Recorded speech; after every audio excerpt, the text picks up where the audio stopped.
Members of council, if I can please have you take your seats. Members? Thank you. This meeting is now resumed. Members, we will now review and confirm the order paper. Once the order paper has been approved by council, any change will need a 2/3 vote. The city clerk has posted today's order paper online with agenda item RM 8.7, review of the order paper. There are 56 items left on the agenda, including 35 member motions. The mayor has timed her second key matter, item CC 8.2, declaring gender-based violence and intimate partner violence an epidemic in the City of Toronto as the first item of business this morning. Council has timed the following audit committee items to be considered after the mayor's second key matter: AU 2.5, 2.6, and 2.7. I will now take the release of holds. The clerk will open the speakers list on CMP, and you can place your name on the list if you have an item to release.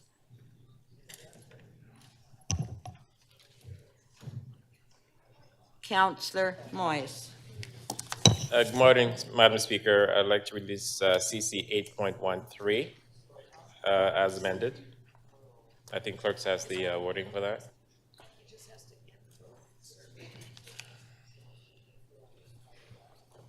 Which, I'm sorry, Councillor, what was the item? CC 8.13. Oh, okay.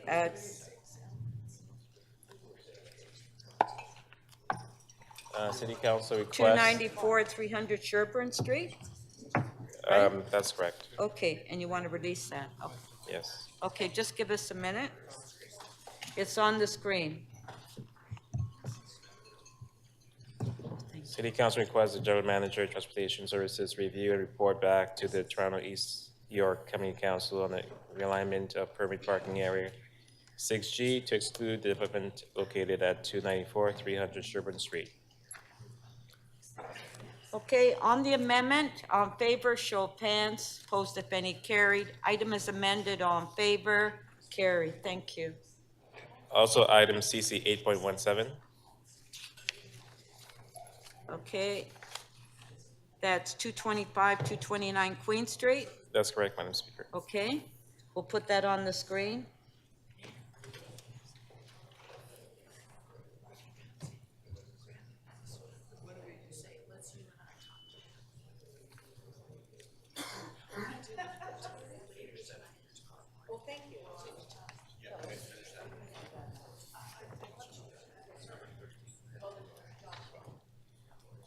Oh, did I? Okay. Okay, we're just waiting for the motion to appear on the screen. Yeah, was that moved? Okay, yes. Yes, yes, thank you. Okay, there it is on the screen, Councillor. Okay, thank you, Madam Speaker. The City Council requests the General Manager, Transportation Services review and report back to the Toronto East York Community Council on the alignment of permanent parking areas 6J to exclude the development located at 225 to 29 Queen Street East and 120, 134 Sherburne Street. Okay, on the amendment, yeah, I know, yeah. On this amendment, on favor, carried. We do have a second amendment. Oh, I don't have to read it. Okay, there it is. Okay, Madam Speaker, as stated on the Yeah, screen. I don't think you need to read all No, I of won't it. read it. We'll just scroll it up, unless members have a question on it. Okay, on the amendment, on favor, show of hands, carried. Item is amended, on favor, carried. Thank you. And Okay, excuse me, we have to go back to 813. We have to reopen the item because I believe there's a second amendment on that item. Moved by Councillor Thompson to reopen 813. On favor, carried. So we'll put the second amendment on the screen. There it is on the screen. Okay. Councillor Moyes. On favor, carried. Item is amended. On favor, carried. Thank you. And I do have one other item, Madam Speaker, CC 8.1, 8.22. Okay, 8.22, which is 383, 387 Sherburne. That's correct. Okay. We have two amendments on this item as well. There it is, Councillor Moyes on the screen. Okay. Okay, As on a- favor, carried. The Second Amendment. There it is on the screen. On favor, show of hands, carried. Item is amended, on favor, carried. Thank you. Thank you. Councillor Pasternak, I believe you have a quick item? I don't have a quick release. I have an item for the order paper. A Pardon? change in the order paper? I'm sorry? Are you taking changes in the order paper? Well, we're just going through quick, what change do you want to make? I'd like to move PH 5.3, our plan recommendations on 70 employment area conversions to after members' motions tonight. To when? To when? Sorry? After members' motions. After members' motion? I understand there's a slot there. Okay, so do we want to move that? No, No? I don't. I'm moving it, a recorded vote, please. Okay, recorded. Yes, vote. I'd like a recorded vote as well, Madam Speaker. The planning and housing, PH 5.3, employment area conversion. Councillor Pasternak is moving that we deal with that item after the member's motion, and Councillor Carroll's asked for recorded vote. Madam Speaker, just stand by while we prepare the motion so we can run the vote on that. One moment. Councillor Carroll, did you want to speak on that? Sorry, Madam Speaker. You asked for a recorded vote, right? I would like a recorded vote. Okay. On that very item. Don't move it up. Just. You're asking me a question. I don't really want to answer. I'm not lobbying. I'm answering a question from the deputy mayor.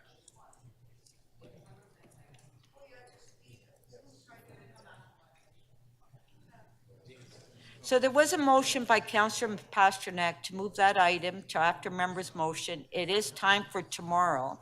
And so Councillor Carroll is asking for a recorded vote on that item. That's what we're voting on. It is time for tomorrow, but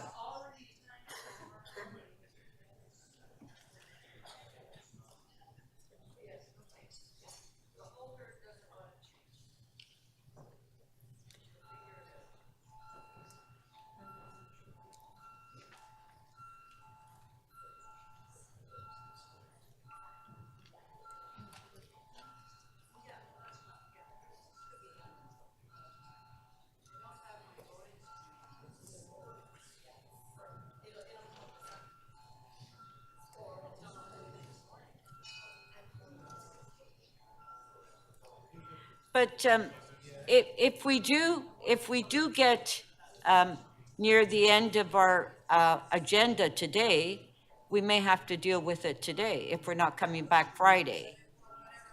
Yeah. So yeah. Okay. Councillor Thompson, please.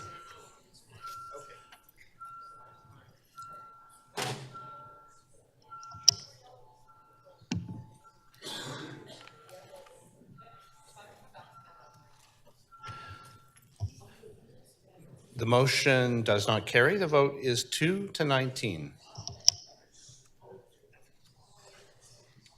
Okay. The next, Councillor Fletcher, quick item. Thank you so much. I'm going to ask to withdraw MM 8.21. Summer consultations happen so fast, with apologies to Olivia Newton-John. But I have had, Mr. Grant has told me that they will not be doing consultations on noise this summer. They'll be doing them in the fall, so I'm happy about that. And I'll withdraw this motion, Speaker. Okay, so Councillor Fletcher is asking to withdraw member's motion MM 8.21. On favor? Not Okay, Olivia Chow. I Olivia just have one Newton-John. person that's put their hand up. On favor? Carried. Thank you. Get your right Councillor Carroll. Councillor Carroll? Thanks, Madam Speaker. I'm trying to scroll back to the St. Lawrence side. Oh, there it is. EX 6.13, St. Lawrence Centre for the Arts redevelopment. I held it last night because I wanted to review the motion that was drafted by Mr. Matozo. It needed to be checked by the chair of the board. It has been now, so I'd like to quick release that with the amendment attached. Okay. Was there a motion on that one? Yeah. Okay, so if we can put the motion on the screen. This is EX 6.13. Oh, I don't see it on the CMP now.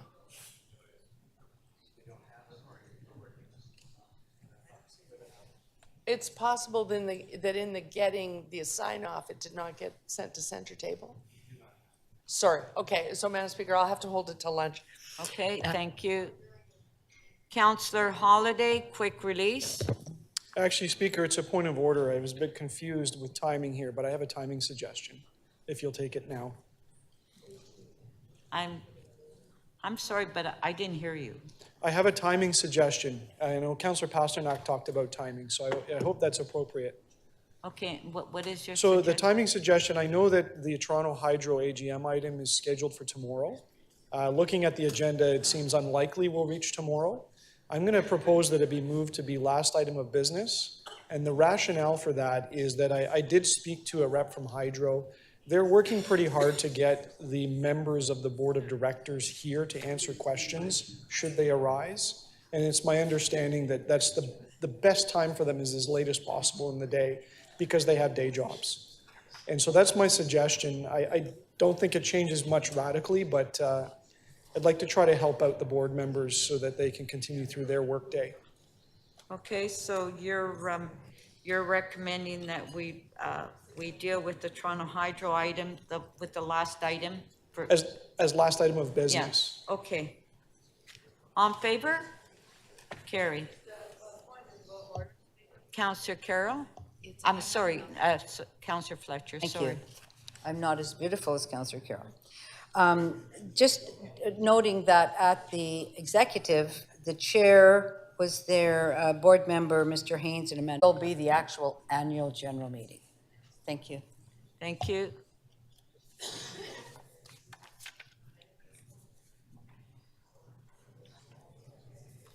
Okay, all those in favor of adopting the order of paper as amended, on favor, show of hands, carry. Councillor Pasternak, you wanted to say a few words? Thank you, Madam Speaker. I was remiss yesterday when we were talking about the refugee situation and the movement of a little over 200 refugees from St. Peter Street up to Dufferin to the Revival Time Tabernacle, which of course is in York Centre. I visited the operation, the facility, the church on Tuesday and was amazed at the volume of volunteers and donations that had been flooding in to help the various refugees and newcomers. I wanted to publicly thank Pastor Andrew James and wife Bridget James for the remarkable work, and of course all the volunteers that were there. I'd also like to thank Michael Mostyn and B'nai B'rith for coming to the table when he heard about the over 200 refugees and newcomers that were transported up to York Centre. B'nai B'rith mobilized with a number of donations regarding food and other supplies. So I just wanted to make sure that everybody was thanked. The government cannot do it alone, and we thank our faith groups and our human rights groups for the great work they're doing of stepping in and getting people off the sidewalk and into a safe housing environment. Thank you very much. Thank you. Councillor Cheng. Thank you. Through the chair, I just want to thank all the council participants of Snack Share TO,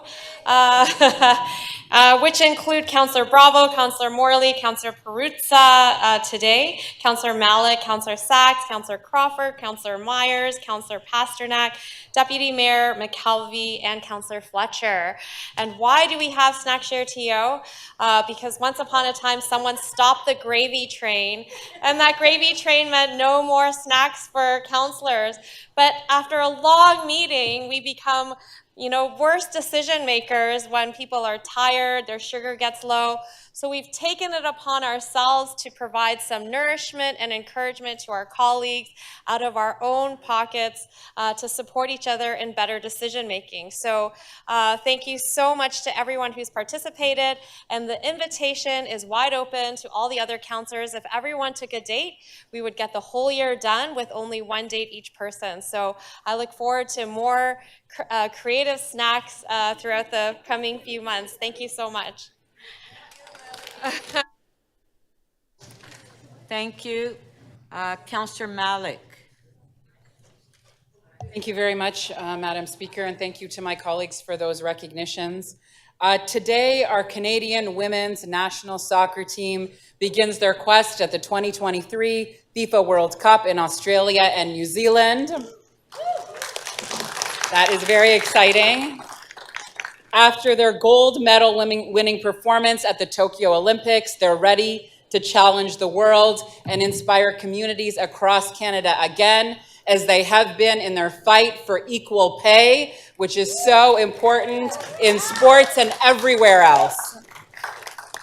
So please join me in wishing our captain and the world's all-time leading goal scorer, Christine Sinclair, and the whole national team a successful tournament. Let's give it up for them. And it is very exciting that we will be seeing them right here at home at BMO Field in September as they look to compete in the qualification for the 2024 Paris Olympics. And we wish them all the best. Thank you so much. Thank you. Okay, before we go to the mayor's item, there is a member's motion which we'd like to introduce at this time. Councillor Cole. Put it up. It's on the screen.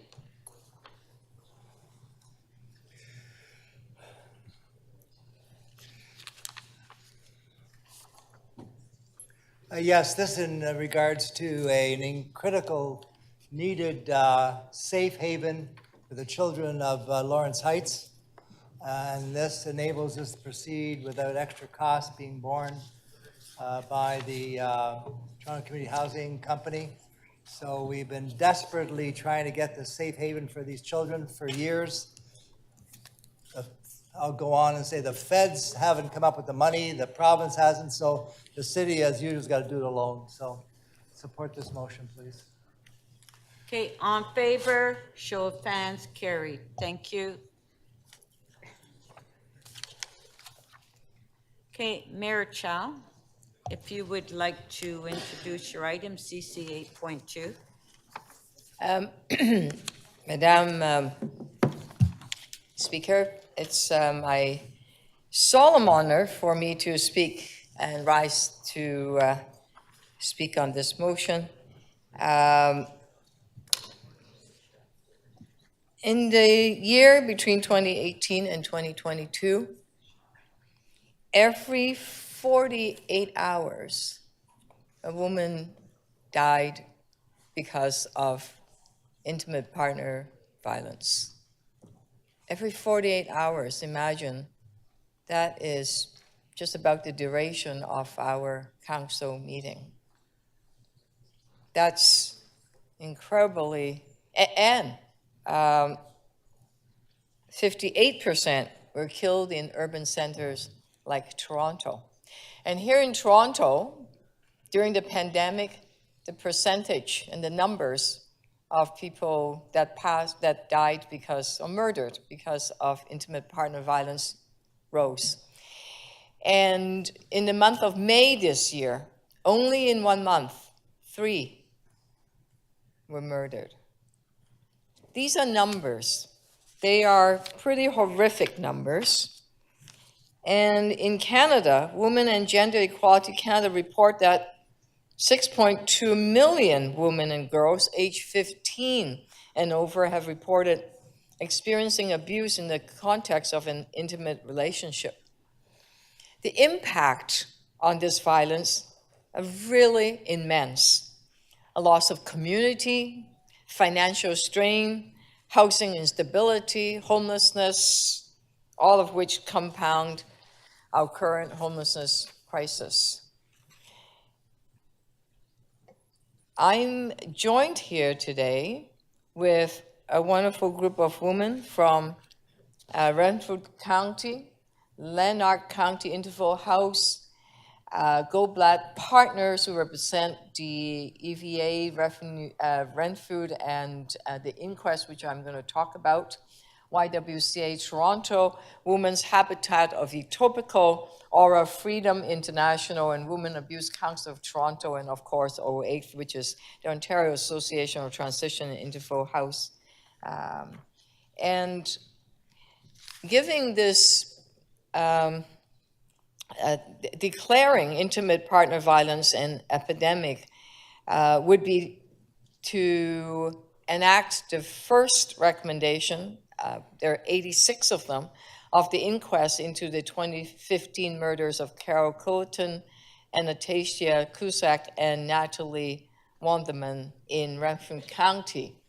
And one of the women in Renfrew County a few minutes ago gave me this wand and said that it said, we can in fact stop the violence. I thought, thank you. This is apparently a magic wand that we could use. So I'll wave it around from time to time.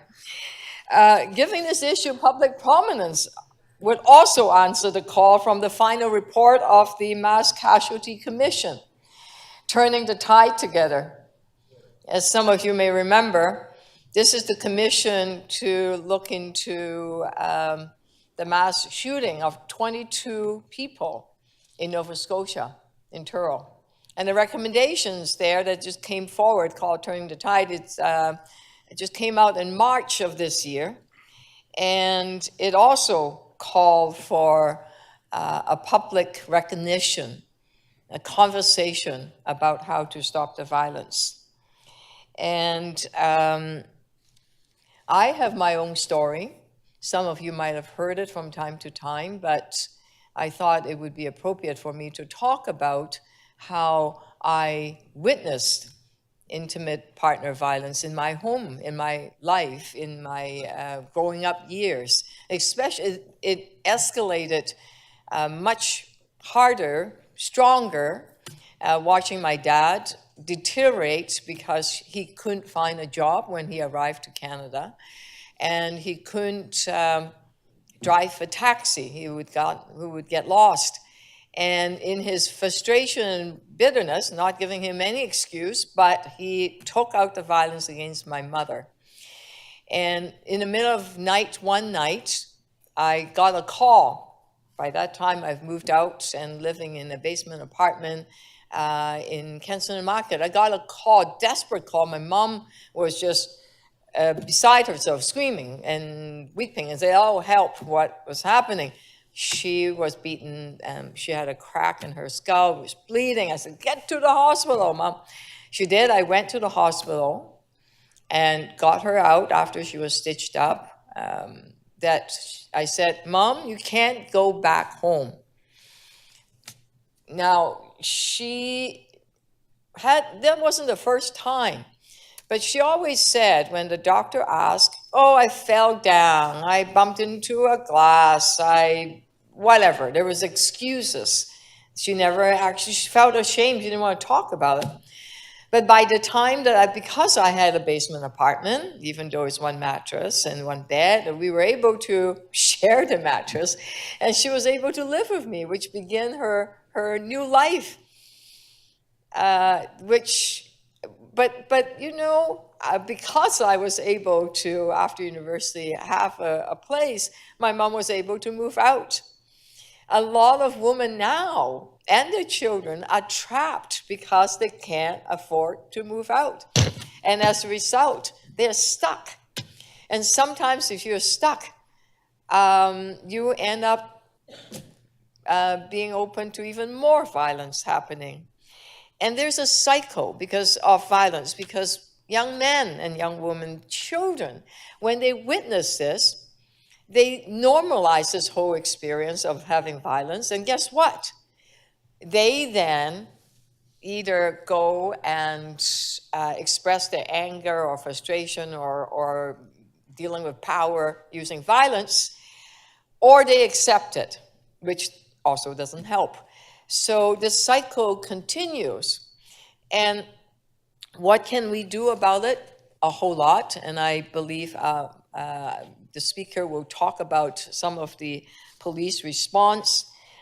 There are a list of recommendations in this report that this commission that came out.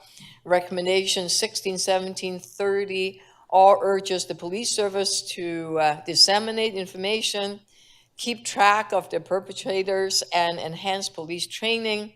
Other urge victim service support. In recommendation 21, it described the importance of second stage housing, because if they can't have anywhere to move away from, they are trapped. So already 30 municipalities have enacted this recommendation. This motion that is in front of you, it's identical, that they all said yes. Ottawa is one of them, another municipality that we know well. And today, Toronto can join this growing number of municipalities in Canada and build on the wonderful work that our allies and folks that are already doing. And it's happening across the city to address these pressing issues.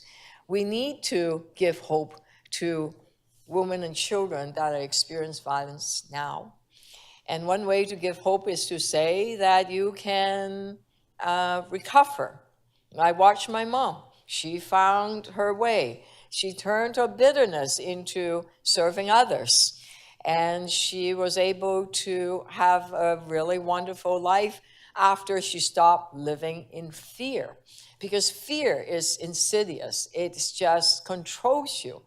But moving from fear into hope, into something that you feel stable, that you can actually feel secure, having a place, having a community, building up around you, is really magnificent. So thank you for allowing me to speak to you. And of course, I move this motion in front of you and seek your support. Thank you, Madam Speaker.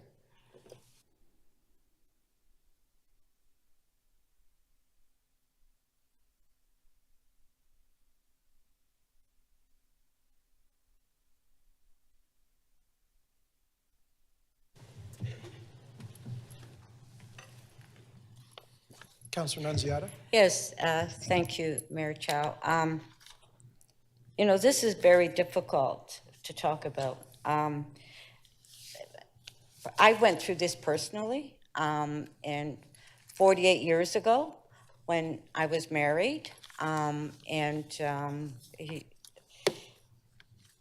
when you go through the violence in a marriage, it's very difficult. And I can tell you, years ago, it was very difficult to talk about it because you felt ashamed and you felt that it was your fault, that, you know, this is why it's happening. And you wouldn't dare tell your family because you would be blamed for it, you know. So you didn't talk about it, but you lived it every day. And even then, in those days, it was very difficult to charge your partner because it wasn't taken seriously. Unless you were bleeding or you had bruises or what, it was okay, so you're married and you're just having a difficult time, right? So it was very difficult at that time. So for years, you went through that. Thankfully, I ended it right away, and he's gone, and he's dead now, actually. But you know, when you go through that, it's very difficult and it's hard to talk about. But what I'm very pleased is that now there are services for women. And, you know, at the police services, we recognize that it is a serious social problem. And the calls that have come in since 2020 have decreased 14.1%. So women are coming forward now. They're not ashamed. They're talking about it. They can speak about it to their family. And, you know, you don't have to hide the secret because, you know, when you have to live through that, it's hard. It's hard, and it's hard when you have a child as well, because your child witnesses what's happening, and it causes emotional problems with your child, and that's what happened to me. So I got out of it. I didn't have any support at all. Thankfully, my parents were there, so I moved in with my parents, so they were able to help me. But women these days don't have that opportunity, that they have somewhere to go. And I think it's very important that we provide the services and programs for women when they go through this violent,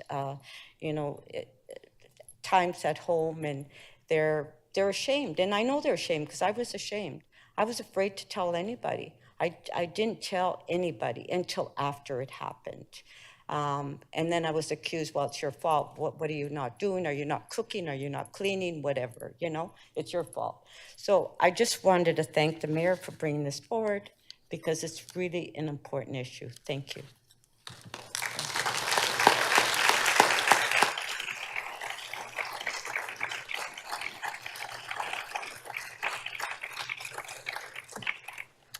Councillor Cheng.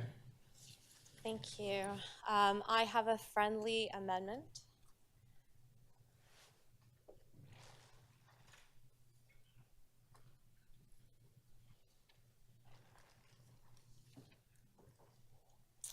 And it's simply to add into our consultation community organizations serving victims of intimate partner violence and the Toronto Police Service, which are both very critical voices to be heard, and as we put our puzzle pieces together. And I just wanted to say, as somebody who grew up with violence at home, that it's also children that are victims in these stories. And without the support, especially for new immigrants, sometimes you just grow up and you think it's normal. And grateful for the healing journey that I've had the privilege of going through with my family. But I also wanted to share, during the height of the pandemic, it was during lockdown, I received a call late at night, and a pregnant woman, 8 months pregnant with 2 children, bundled up in their winter clothes, in fear, stood outside a police station. And the police wouldn't let them in because of COVID.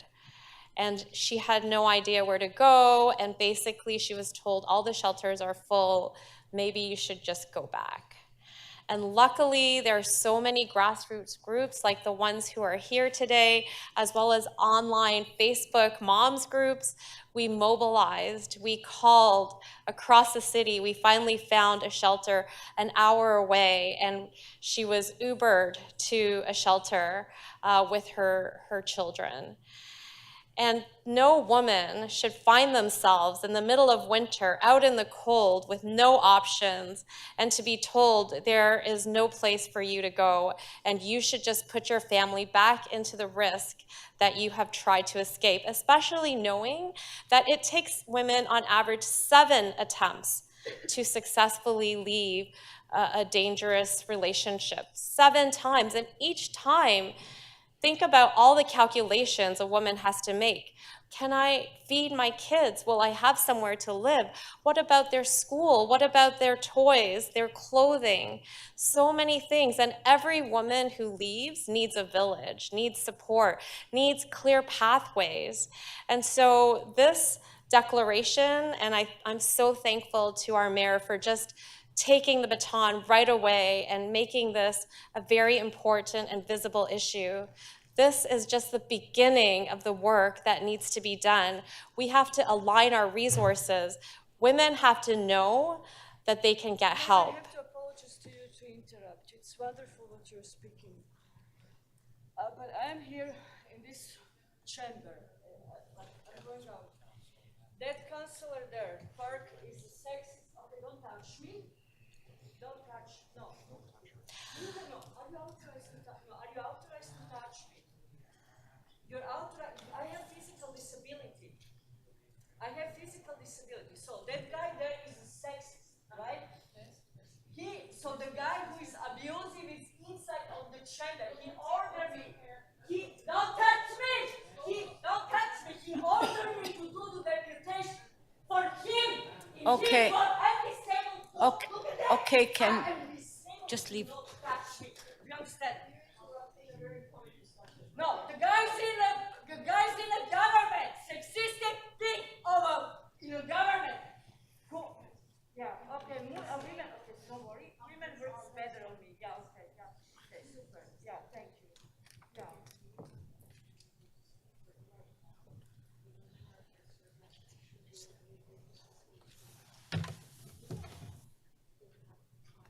No, I may not because I have high blood pressure. Let me go.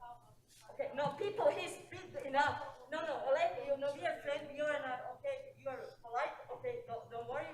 There's no violence of women. Why the women guard did not come to me? Oh, no, man, okay, man, you be okay. No, you're okay. Why the women guard did not come here? Violence on women. Yeah, right, okay, let's go. Chauvinistic, fascistic character is inside of this chamber. And you don't want to listen to, right? He's ordering me to do deputations for him. Yeah, okay. Man, I'm very friendly. Okay, sorry for your babies.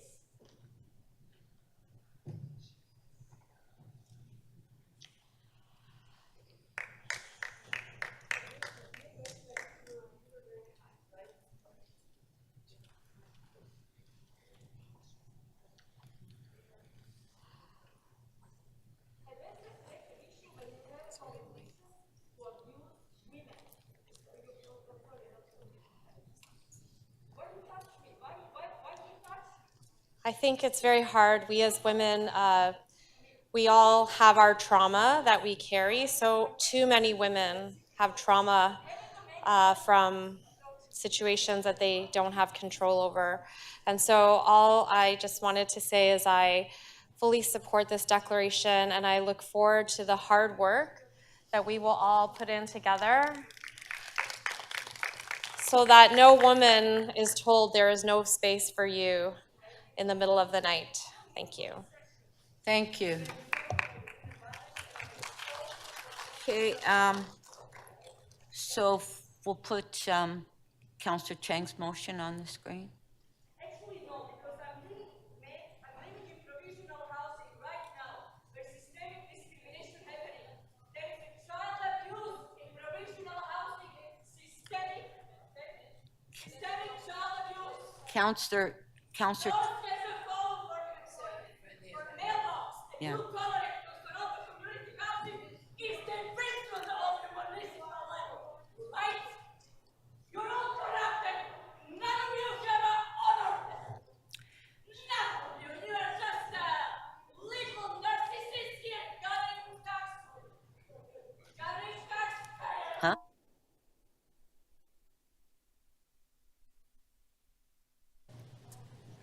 Okay, on Councillor Chang's amendment, and it's a friendly amendment, all in favor? Show of hands, opposed if any. Item as amended, recorded vote.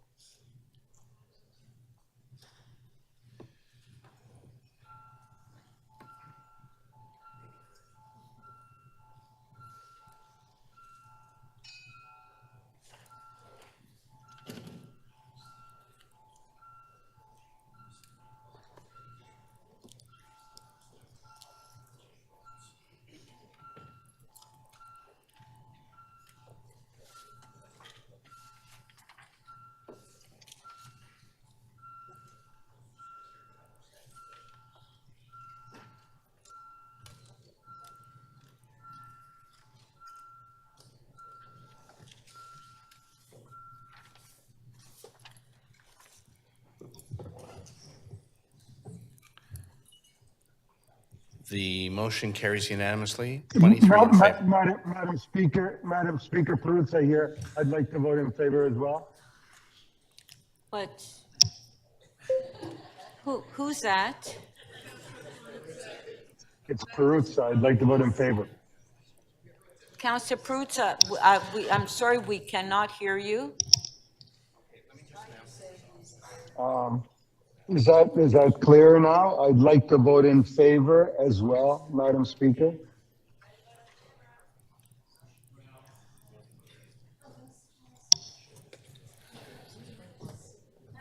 Speaker, the motion as amended carries unanimously. 24 in favor with Councillor Peruzza's vote, which will be added afterwards. Thank you.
Okay, members, if we can just maybe wait a few minutes to allow the public to go to the elevator.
So members, our next item is Audit Committee, 2.5.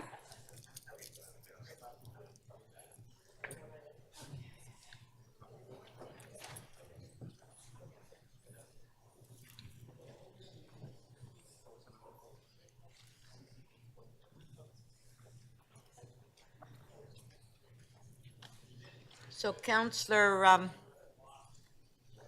Fletcher held the item down, winter maintenance. If you have any questions to staff, if you can please put your name on the list, please.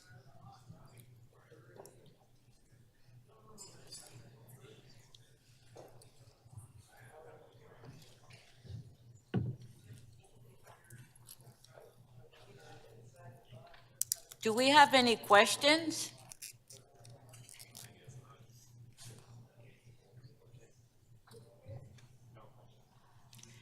Councillor Fletcher, you held the item down.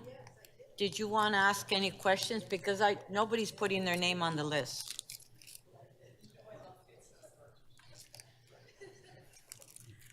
Okay, Councillor Fletcher, questions? Thank you. This is, are we doing them both together or? We're doing Separate. 2.5 first. Well, maybe, yeah. Not necessarily, because I think the RFP might be Do different. we want to but combine the two together? Did we combine it yesterday? No, we didn't. We didn't combine them No, yesterday. no. Yes, I just did have some real questions about the procurement, and as we understand procurement, fairly significant issue. We did have a commission on procurement at one point at the city. But I just wasn't at the audit committee, so I thought I would do this here. It did seem odd at the time that, and just correct me if I'm wrong on the facts, that two parties that hadn't bid were awarded the contract. Is that correct, or do I have that wrong? There was an RFP, a number of people bid on it. They weren't awarded that contract, and a number of firms that hadn't actually submitted were awarded the contract.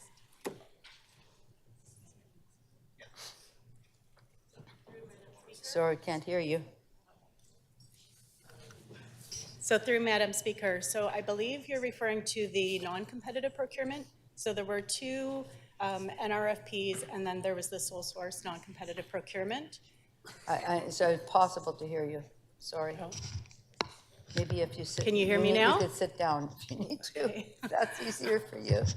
Can you hear me now? Yes. Okay, so through Madam Speaker, so I believe you're referring to the non-competitive procurement.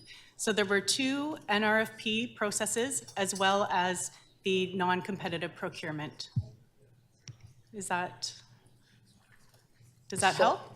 Not really, because if you didn't bid, how are you awarded? Is that a standard? Is this a standard city approach?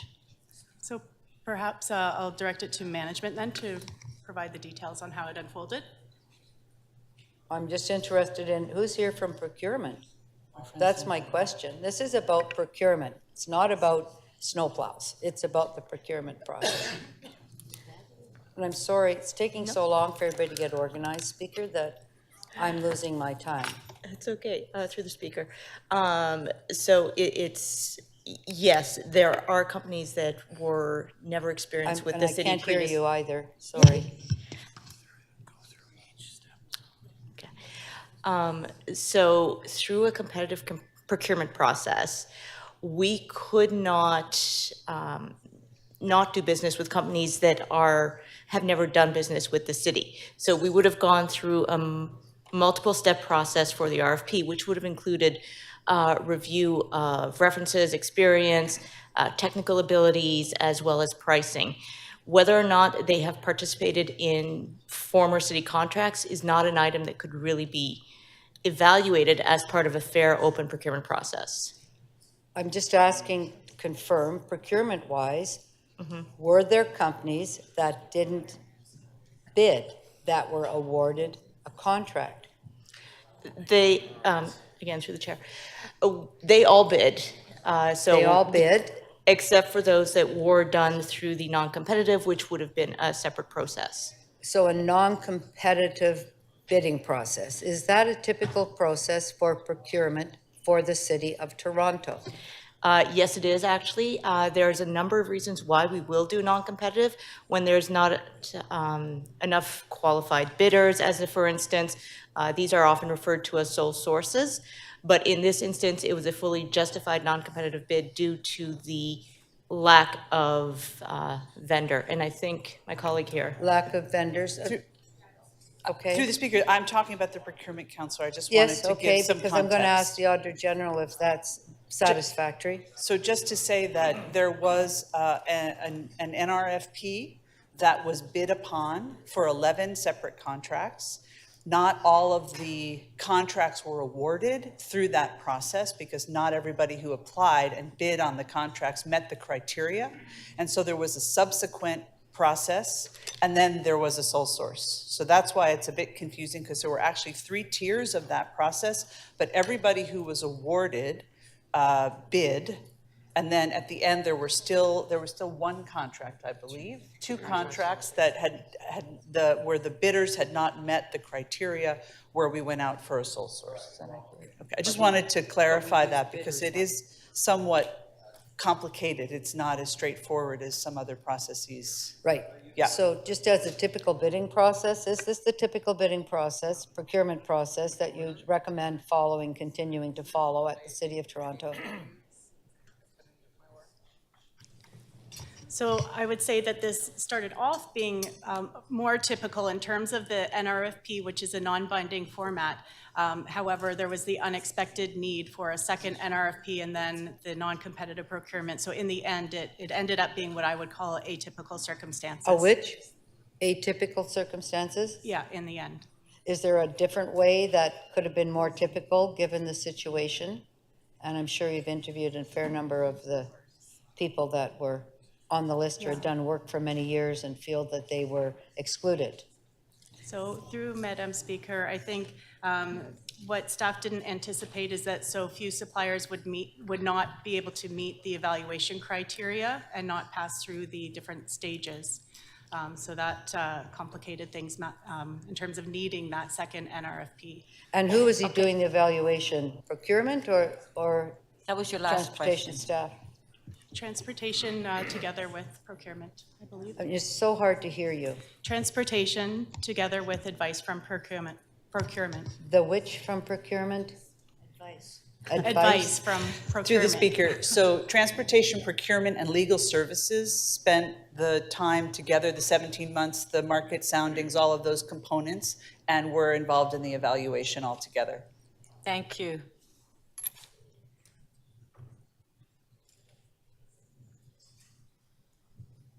Councillor Ainsley, questions?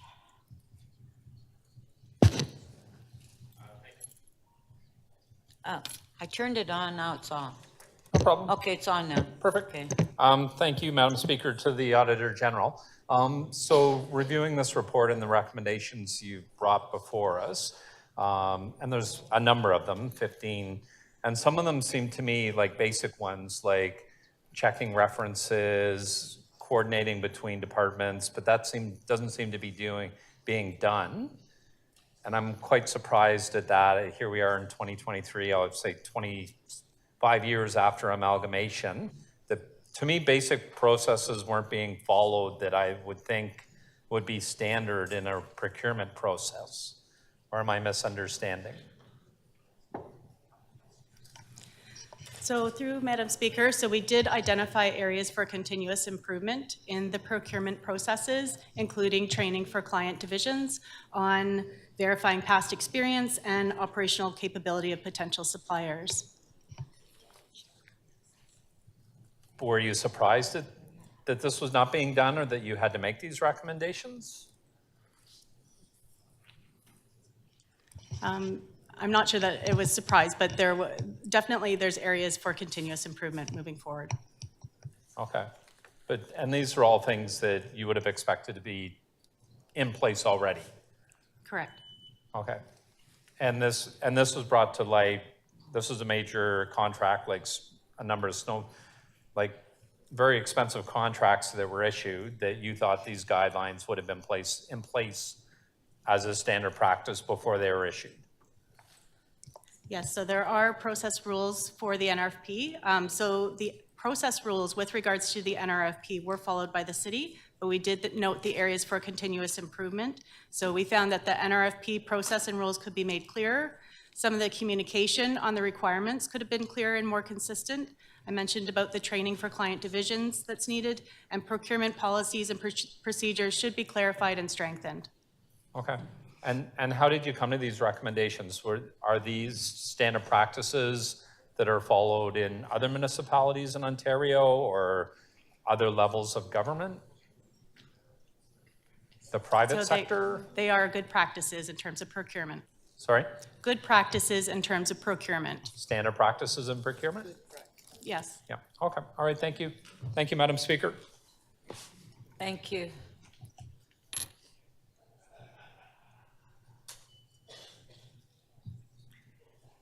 Councillor Myers, questions? Thank you, Madam Speaker.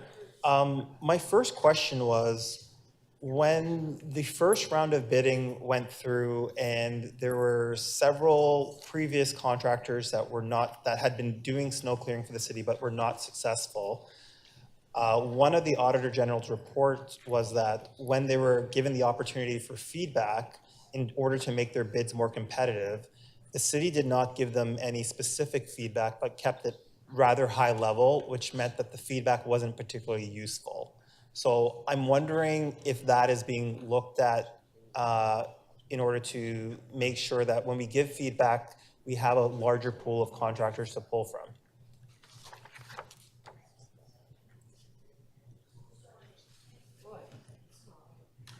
So, through the speaker, there is a limited amount that we can give as part of a debrief without giving away technical proprietary information. So we already do debriefs with any vendor that wishes to have a debrief. We can give them assistance on how they met in comparison to the technical specifications, but we can't go beyond that. We can't tell them how to bid, or that will put us in a very poor spot. Through the speaker, I just wanted to add to Councillor Myers that because we did not fill all the contractors in this first round, there was an interest in making sure there was a level playing field for the second round of contracts. So that is potentially why the debriefs were not as detailed also as some of the contractors who were not successful might have wanted. So just to be clear, the contractors that were selected had been previously providing snow clearances to the city, because that was unclear. Some of them were the subsidiaries of previous contractors, but they weren't the main contractors. And I thought that was part of the requirement, that they had to be the main contractor for the city. So through the speaker, the previous contracts, there were 47 contracts as we've described in the past, but each of those contracts was for a specific service. So when you have now a contractor responsible for all the services in one ward, there's a capacity requirement that needs to be met. And so some of the prime contractors, if you will, who also were responsible for those areas may not have done that specific aspect of clearing in the ward, but they all had experience with the city, and it was one of the requirements of the NRFP process that they were all experienced. We did check references. So some of the contractors that were selected had experience, but maybe not the experience that they were actually contracted to do, because they had only been doing one specific thing in the past. So for example, we can talk about local road plowing. So some of the contractors that had done arterial road plowing before may have done sidewalks or bus stop clearing before, but may not have done local road plowing in the areas that they had in the city. They had to stand up that process in the ward, because now they're responsible for everything. And since the 47 contracts were spread out across the city, and they were by area, right? They were by road type. I would say that there probably wasn't one contractor that had done everything, but they had all had experience doing snow clearing in some aspect of the city. Right, but wasn't that a risk, because we were giving them 7-year contracts for something that they maybe didn't have any particularly expertise or experience in doing? So I would say that at the beginning of the previous 7-year contract, when we had new contractors coming on as well, you have a breaking in period. So I think it is a risk. It has to be managed, because that risk that you have potentially new drivers who are driving new routes and new beats. Another thing that we worked with the contractors on for this initial year was refining those routes so they were most efficient. And so I think, and in conversations with the auditor that we've had, we know that there's still a lot of work to do to get those responses to be as consistent, predictable, timely as all of your constituents want them to be. And so we are continuing to work. And that's one of the reasons why it was so important for us to have performance-based contracts and have the tools for our staff so that they could actually monitor that performance and find out when it's not being met, how we can make improvement.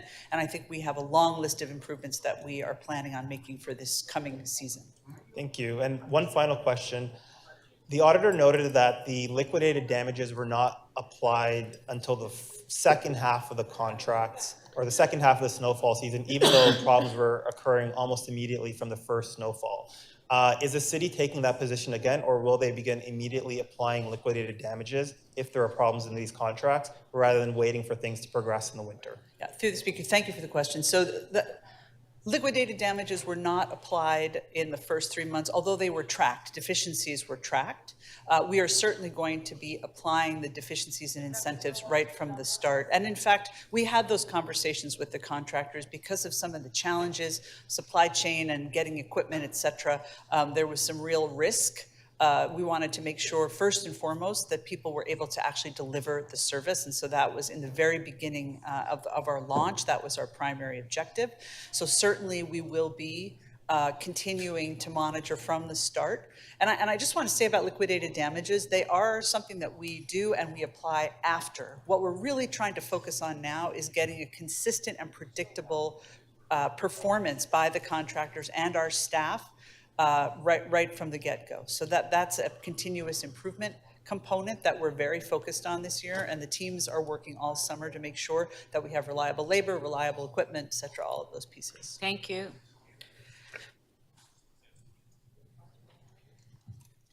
Deputy Mayor McKelvey, questions? Thank you, Madam Speaker. I guess my first question is for city staff. Have you reviewed the recommendations of the Auditor General, and are you prepared to incorporate all of them?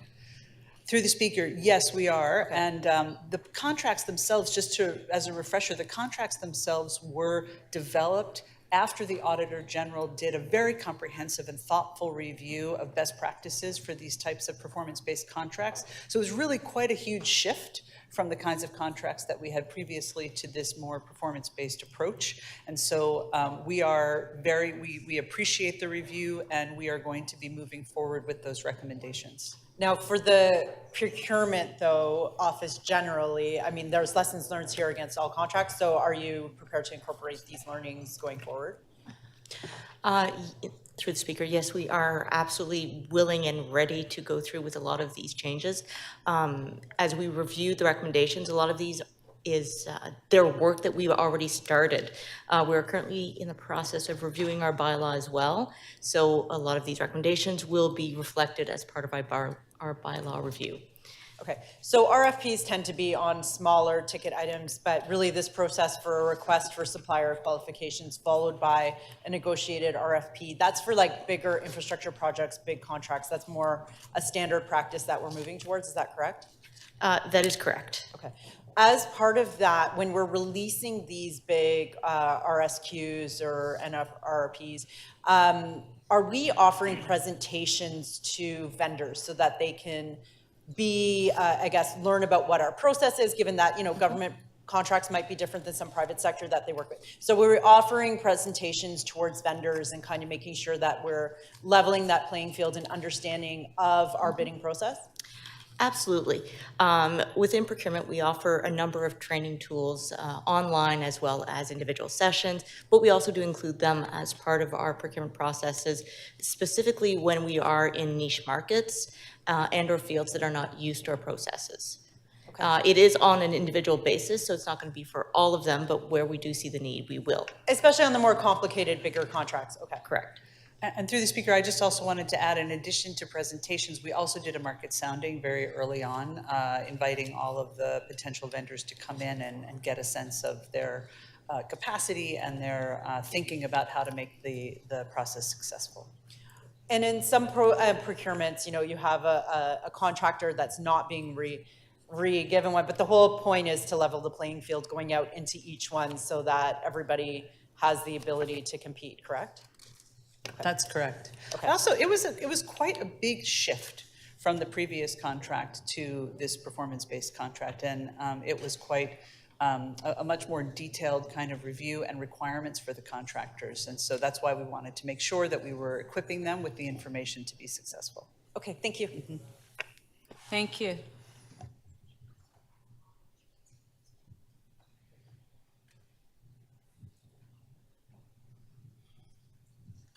Councillor Chang, questions? Thank you.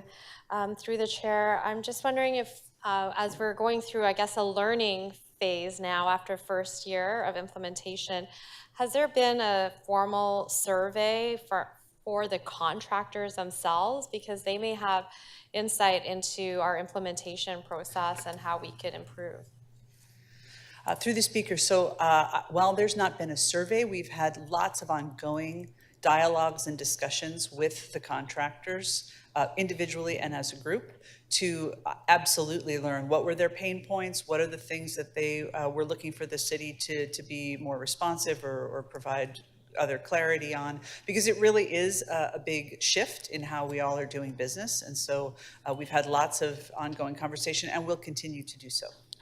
Would it be perhaps helpful also to have a citywide survey of service receivers? Because I know all of us had a lot of emails and phone calls, but then consolidating that into data that we can then see very clearly where the pain points are and areas that we can improve. I think, Councillor Cheng, it's actually a great idea. We've done a lot of education. We've really focused, previous audit recommendations and also the Ombudsman have really focused on transportation being much more communicative about what our level of services are and what people can expect with snow clearing.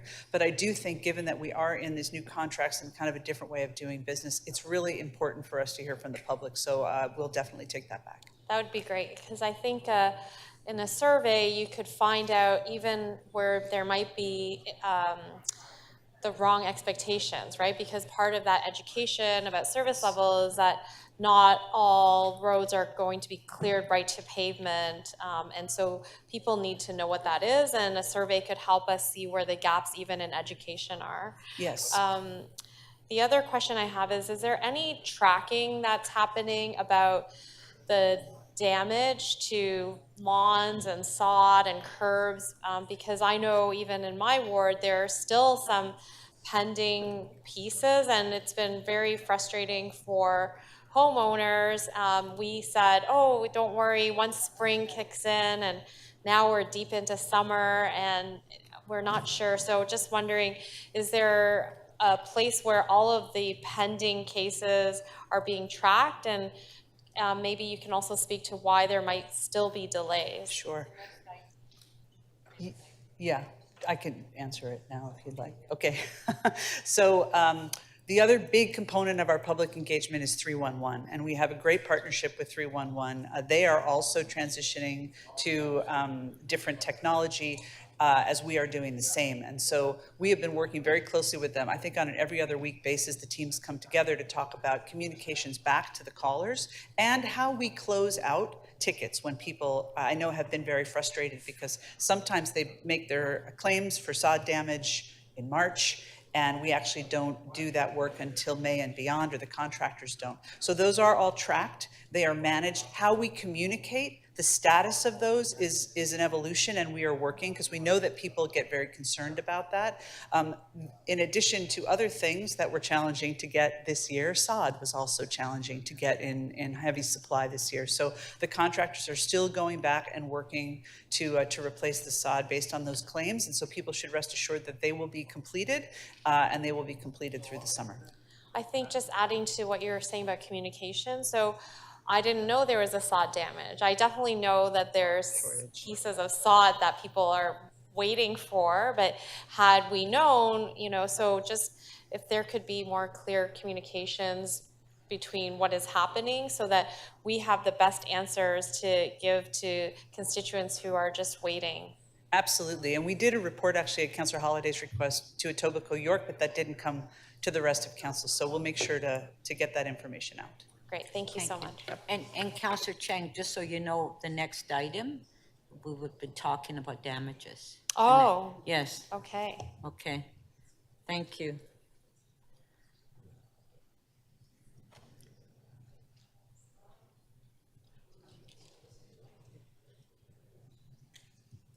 Councillor Mantis, questions?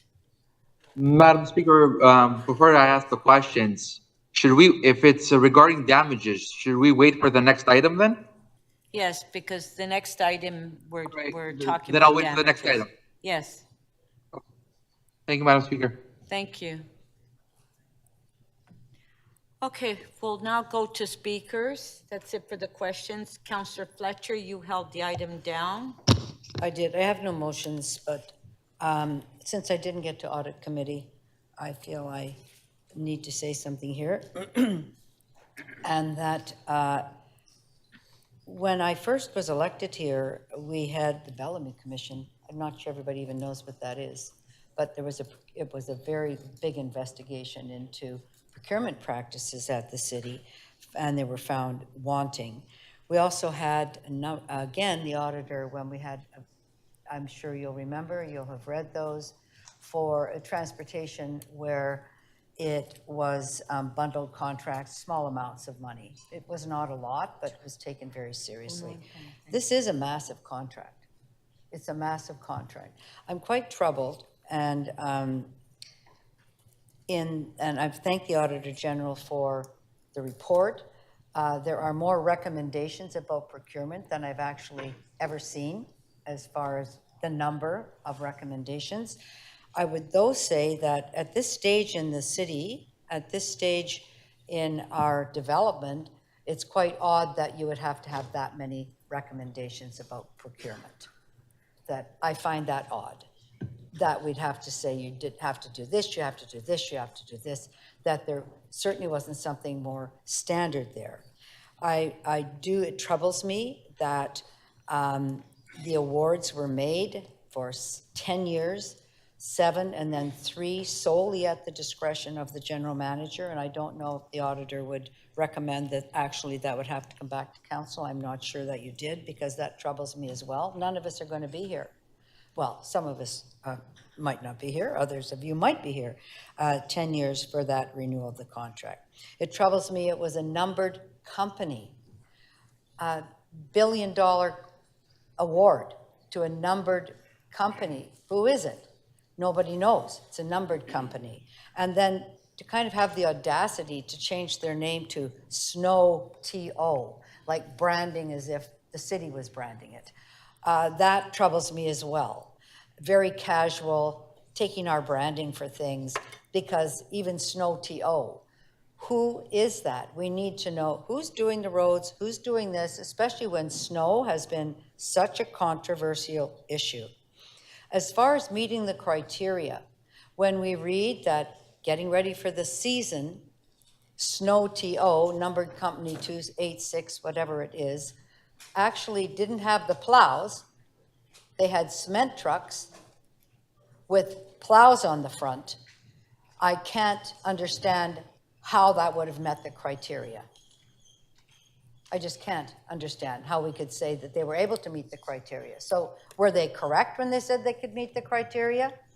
This is the second troubling RFP that I have seen in the last number of years. The first one, colleagues, was Pay It, where a number of you weren't here, going to a one wallet system, and I probably, unfortunately, the Auditor General didn't look at that one, but that there was 90% of the marks for one little thing, and technical wasn't even part of it.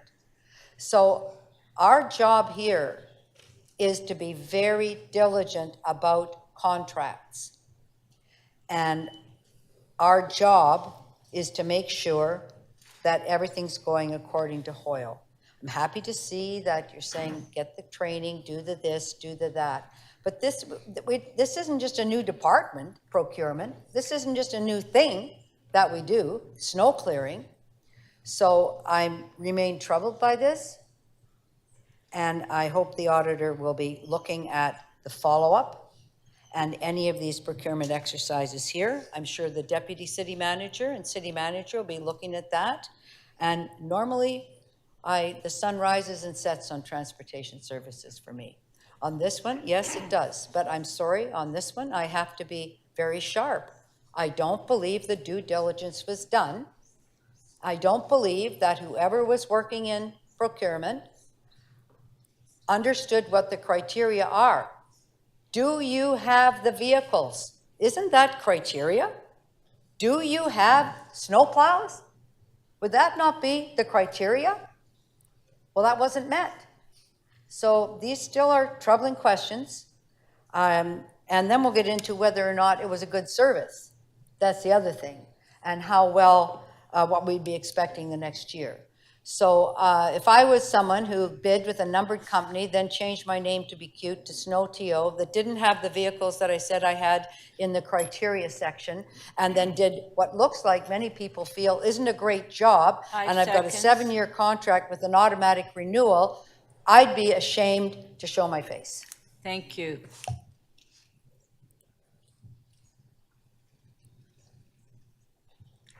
Councillor Ainsley to speak. Thank you, Madam Speaker. I want to thank the Auditor General for the work that was done on this file, for the recommendations that are before us today. When this contract came up, or in multiple contracts that we were looked at doing, I spent a lot of time talking with people in the procurement sector, other people in municipalities. I had a lot of trouble with the contracts, how they're awarded, how they were looked at. I actually tried to have this snow clearing contracts overturned at council based on a lot of the work that I did. I lost. Life goes on, but I want to thank the Auditor General for all of her work. As Councillor Fletcher was saying, having this contract awarded, I think anybody that's had sidewalk snow clearing done in their ward, snow clearing on the streets, you see undersized vehicles, snow not being cleared at all. I think a lot of that has to do with these contracts, how they were awarded. I am thankful that staff have agreed to put the recommendations in the auditor report in place. I think we have a lot of lessons to learn from this, and I hope the snow clearing gets better. Thank you. Thank you.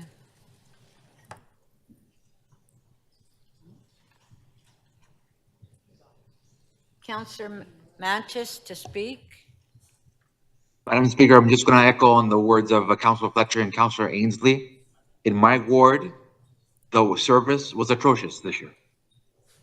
I mean, we know that we have the contracts that are in place. The Auditor General has done a great job of putting their recommendations, but I just want to add to it that if the contractor is not able to do the service, then knowing this and knowing the work that was done in the previous year, he should not be recommended to be to continue to do the service.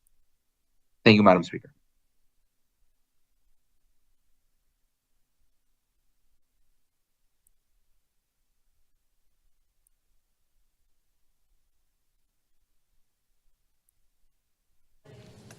Mr. Holliday to speak. Thank you, Speaker. I will too rise and thank the Auditor General and the staff team for their work collectively in this audit.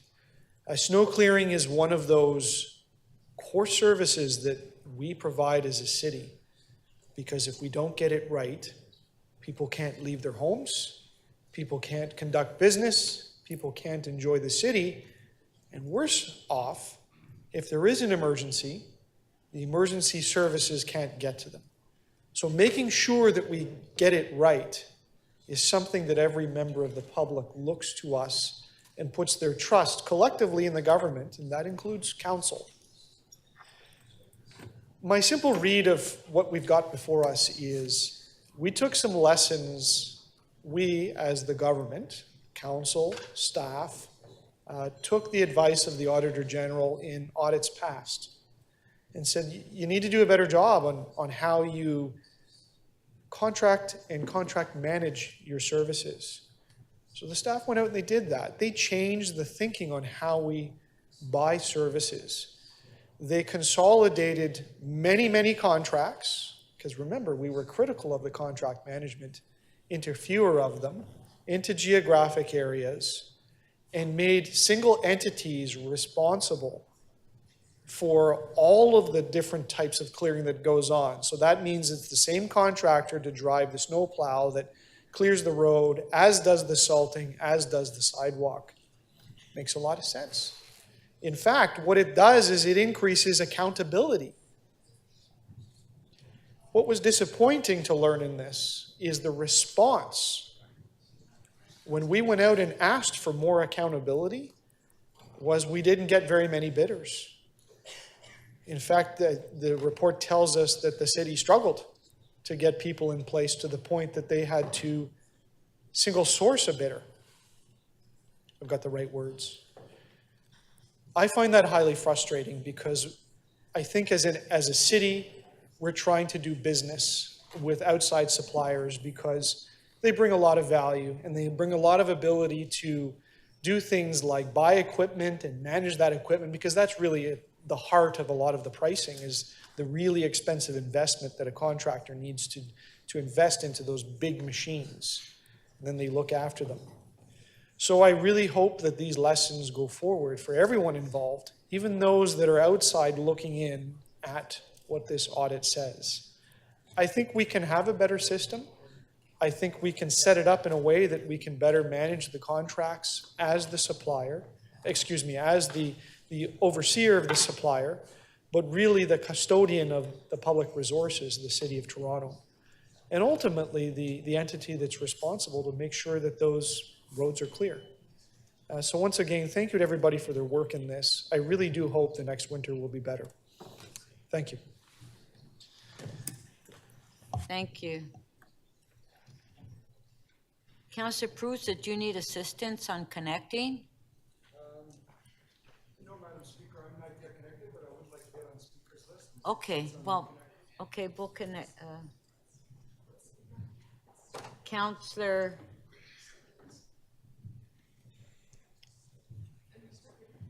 Myers to speak. Thank you, Speaker. So I too will rise to thank the Auditor General for her very thorough and fair report. It was very comprehensive and very helpful for us at the Audit Committee. And I will also thank the staff at Transportation Services. This was a tough winter. They really, really worked hard on this. I think where a lot of us are having issues is that upon taking office, we were all given a briefing by Transportation Services saying that this was going to be the best winter ever. Things were going to be great. This was, we've never done something like this in the City of Toronto. We've reformed the process. It's going to be wonderful. So that was the expectation going in, and then once we finished the presentation, and then once we actually got to the winter, it was anything but. And there were numerous issues with the procurement of these contracts. There was whether or not they had enough people, whether or not they were able to store the vehicles somewhere, whether they actually had the GPS tracking technology, which was part of the contract, which is part of the criteria. They didn't have that on, I think, 300 of the vehicles. So we couldn't actually track the vehicles. And it was so labor intensive for members of my staff. I know other staff members, Councillor Nunziata spoke about this too. We were actually going out to these sites to see if the work had actually been done, and it wasn't, or it was done very, very poorly. So I too have a lot of trouble with these contracts, particularly in Scarborough, as that was where the volume of the calls were taken. And on an added note, as chair of the Toronto Advisory Accessibility Committee, I was getting calls from across the city from people who could not get out of their homes, people who were either seniors and they were trapped in their driveways because the contractor had plowed them in and the windrow froze over, so they couldn't get out of their house. The sidewalks were not cleared, so seniors were afraid to use the TTC bus stops or walk out in the neighborhoods. They couldn't get to their doctor's appointments. Also people in their mobility devices that were damaged during the winter. So there were a lot of issues with these contracts. And I too, I'd like to echo what my colleague, Councillor Fletcher said. I don't think this is the end of it. I think there's going to be a lot of eyes on this in the winter, and I think rightfully so. So thank you.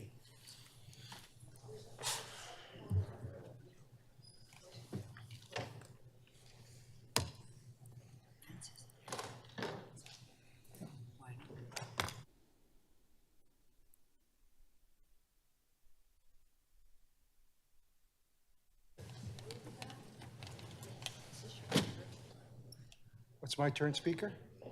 Oh. Thank you so much, Speaker. Speaker, I too have been harping on this for a number of years. Never have we had such a bad service across the board on so many things. Why? Because we bought into a concept, and I'm so sad that wasn't able to ask some questions. I was trying to get on the list because there was a couple of questions I wanted to ask, and there's this. The amount of money that we spend on this contract, when you translate it back to person that we get for it, it's about $100,000 plus per person, just on this contract, just on snow removal. And never, ever have we gotten a worse service than we get here. Why? You bring in roughly about 1,200 employees every year on a seasonal basis, 500 to 600 machines. We encourage these folks to buy certain kinds of equipment. Then more often than not, it's the wrong kind of equipment, depending on the snowfall.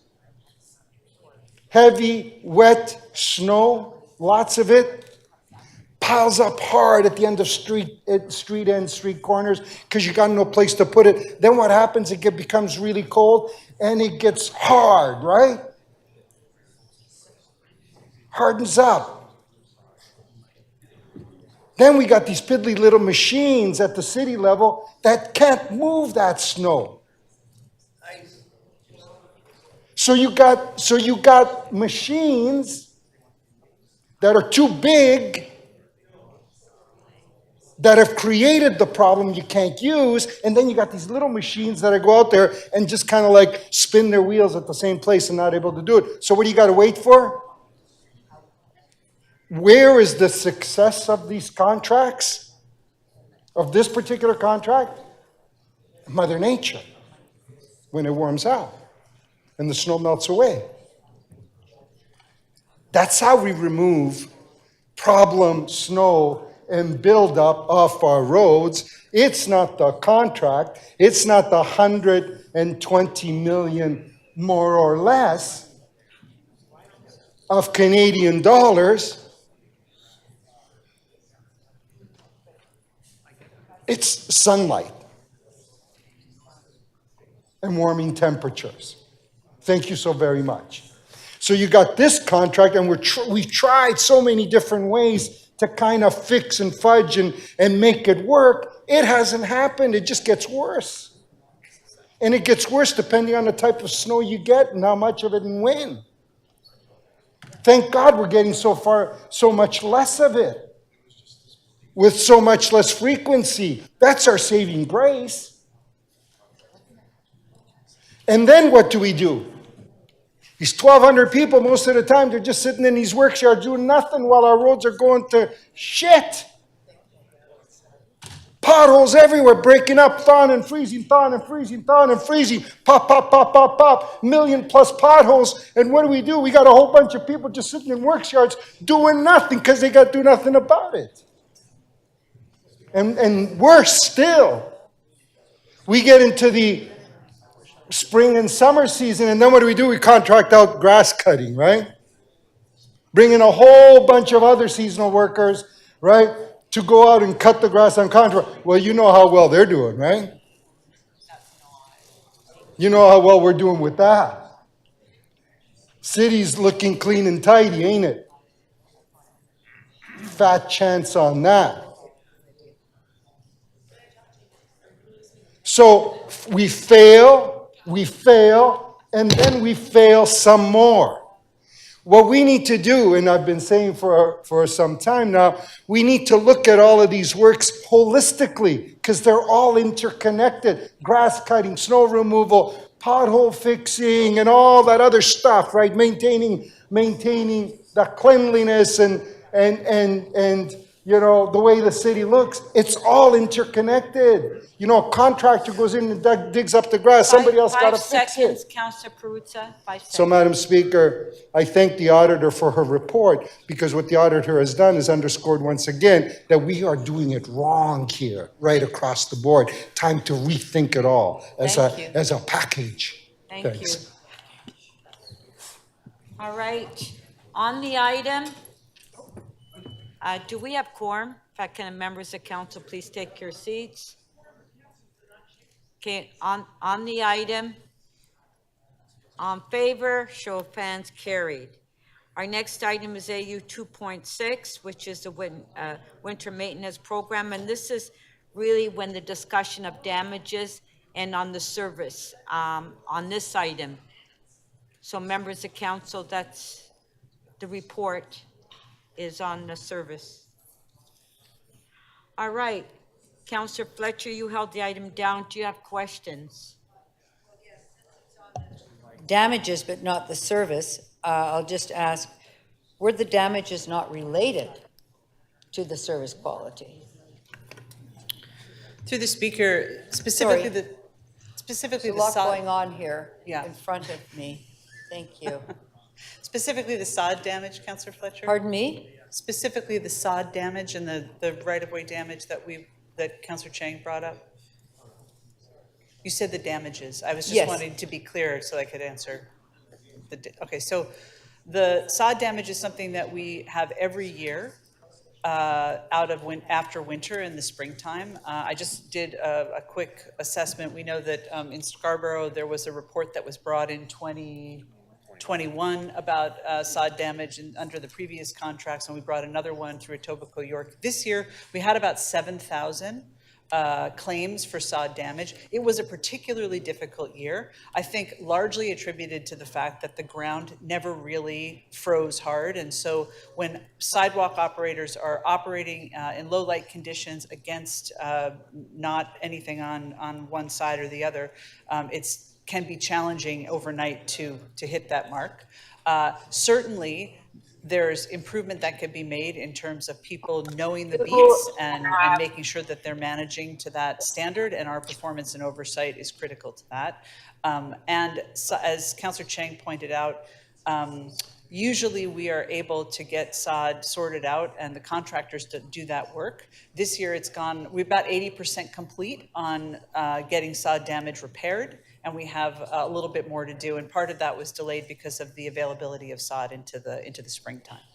So And I what hope I are the answered kinds your of question. damages? I mean, with social media, people do send in lots of pictures. So bike share stations being damaged, poles being damaged, city infrastructure. How much Yes. city infrastructure was damaged? There is damage done every single year. I don't have a quantum for you, but I can certainly look into that. We know that in 2022, we got a lot of concerns from the public and from council about the state of the city's cleanliness, especially the litter bins, the street furniture, and all of those components. Part of that we focused on very heavily this year in terms of cleaning up and making sure that we were repairing that damage. It was one of the reasons why we had a later rollout on Cafe Tio, if you remember. No, I'm just talking about especially the damages from plows. Yes. Last yes. winter. Yep. And since I think last winter was the first time we had many things that were plowed. The sidewalks were now going to be plowed. Yeah, it was. Might have been our second winter for the bike lanes. So those kinds of damages haven't been in the old city of Toronto because we never had sidewalk clearing. That's true. We've only had the sidewalk plows in the old city of Toronto in the downtown since 2021 as a pilot. So some of those is part of that path of continuous improvement in learning what we can expect to repair, and also making sure that the operators and the sidewalk operators in downtown are actually City of Toronto staff are getting comfortable with those beats in that equipment. Sorry, the sidewalk operators are City of Toronto staff? In downtown they are for the small What do you call plows. downtown? In the areas where we are using the small plows. So in your ward, for example, the sidewalk plowing is completed on the local roads is completed by city staff, not contracted services. And on the sidewalks? That's the sidewalks. It usually says under contract to the City of Toronto on those little vehicles. Everything but the small sidewalk plows. Those are the only ones I'm talking about. The small sidewalk plows that go on the local roads. So if they're on the arterial roads, I'm thinking they're contracted services and probably say that. But on the local roads, which to your point is the ones we just started doing recently, we never did them before. So we own those plows? We do. Those are our plows and our staff. Our plows? Our plows and our staff. And then Correct. our damages, should there be? Correct. And one of the reasons I think we were quite resistant to taking on that service is because it is extremely challenging to do. The space is quite tight. There's parked cars and retaining walls and all those components. So that is something that is still getting, many bumps still getting ironed out. Okay, thank you. you.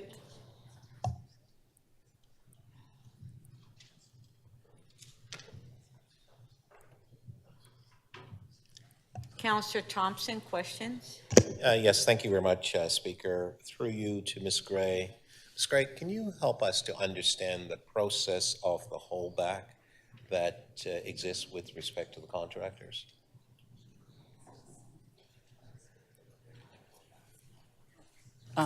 Through the Speaker, for this contract, I believe there's no holdbacks. Okay, so help me then to understand where a contractor has performed particular services, and you talk a little bit through the questioning from Council Fletcher about sidewalks and so on, and you know, the old adage, be careful what you ask for, because we've been actually having those problems in the suburbs for many, many years. Yes. So when the sod is damaged, for example, and there's a considerable amount of that damage, is the city responsible for the replacement cost, or is the contractor responsible? Because I always understood that that was part of what was called at least it's been described to me as the holdback, a portion of funds that's associated with a contract that was left so that the cost of repair and damages should be taken from that amount of funds.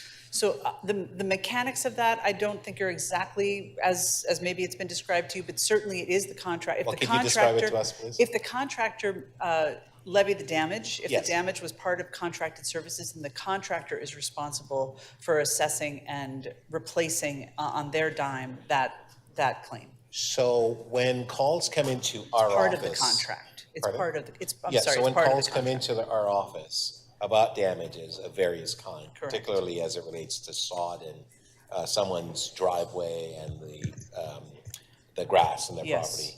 property, we report that through to your staff. Correct. The expectation is that that work is going to be done. Is it then under the supervision, or at least some care by the city? Are you telling me now that it's the contractor's sole responsibility for doing that work? So I'll clarify. Thank you, Please. Councillor. So those often come in through councillors' offices and Yes. 311. They're tracked and logged there. Yeah. We send field investigations staff out, city forces, to go and assess the damage and then provide a work order to the contractor to complete. And as of we went to Etobicoke York Community Council at the request of Councillor Holliday, asking also for the contractors to provide some care instructions as well, so that people knew what to expect. So that is contracted services. So our staff assesses it, the contractors deliver it. Right, so your staff assess it, who inspects it, and how do you validate that that some type of information has been presented to the homeowner? Because I can tell you, I don't know any of my homeowners who have said to me, Councillor Thompson, we've been given instructions how to, first of all, take care of the sod that's been put in place, because so often I see that sod has been put in place and actually basically dies, and it has to be done again. We get those calls. So I'm just wondering, how do we actually monitor the situation, and who's responsible? Thank you. So our staff, the field investigation team, will go back and do some spot assessments to make sure those things are happening. You know, part of the challenge in the springtime with us, Councillor, is that our field, we don't have a huge team, and we've had lots of vacancies there. And that team is also responsible for all of the spring clean moving forward, you know, working on other spring and summer related activities. So we can't check every one, nor should we have to. Fair. I also think that the information that Councillor Holliday had asked for us to provide and the contractors to provide, we will check back to make sure that has been provided consistently, because that is a new practice. So can you help us to understand the impact of COVID? Because in many cases, I'm told that some of this new contract, some of the folks were new, people were not available in order to do the plowing in certain areas. I know in my ward, what was the impact of COVID with respect to the snow clearing? Thank you. So certainly both on city forces and on contracted services, the labor market has been very challenging to be able to get frontline services. We've had vacancies for many years now that we have been aggressively trying to fill, and I'm hopeful that we will. I think we just hired maybe 20 new field investigators. So we're continuing to be very aggressive about that before the beginning of this season. The contractors similarly had challenges getting frontline staff and exhausted many opportunities to do so, and have done the same over the summer. So we're hoping that everything's going to be filled and there's spare Will we people. see a marked improvement with respect to service level That is the goal. next year? That is the goal, is that we will see a Thank you. marked improvement. Thank you.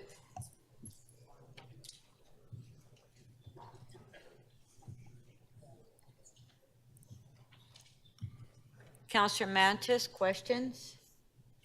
Through you, Madam Speaker, to Ms. Gray. Ms. Gray, did your staff not reassure us back in February, March that all the work was going to be completed before the summer season? Through the speaker to Councillor Mantis, I have not been in all of those conversations, but I believe we said through the summer season because we knew that sod was going to be very challenging to get, and we had heard that from all of the contractors who were responsible for fixing those claims. Did your staff not say that, Councillor Mantis, be assured that, that we're going to have just enough sod that we need? Because we have a large contract and we're going to be able to get it on wholesale? I'm sorry, Councillor, I was not involved in that conversation. I know that certainly we understand the huge impact and concern that residents have related to sod damage. And so trying to get it done quickly is in everybody's best interest, and we push the contractors to get it done as soon as they can get it done. So I'm sorry if there was a miscommunication there. I believe we're about 80% complete with sod damage repairs, the contractors are. So going back to the contractor that you said, didn't you say that it was to the discretion of the contractor of what type of work was going to be done to the sods on the boulevard damage? Through the speaker, it is the responsibility of the contractor. Our field investigation team does go out and assess the damage and provide work instructions. So if there are specific locations that you don't believe have been adequately addressed, we would like to know that, and we can send the field investigation team out to review. Well, I've already sent them in and they've reviewed 3 times. So, I mean, the reviewing is not the problem. The problem is that the contractor, I'm sorry to say, but if he's trying to make sure that he doesn't pay as much as he needs to for the work that needs to be done for the contract, for the damages, why is he putting in certain locations seed instead of sod where there was brand new sod?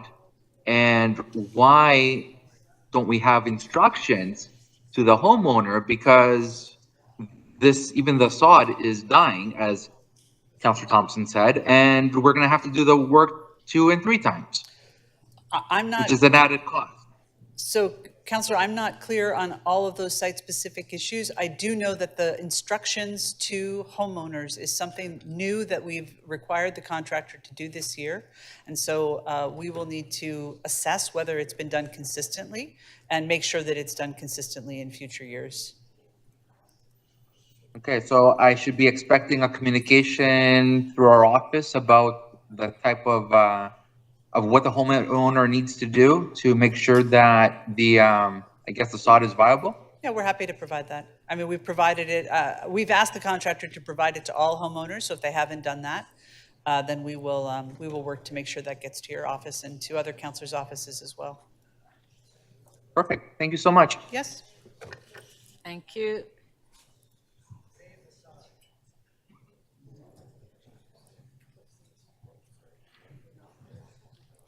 Councillor Ainsley, questions?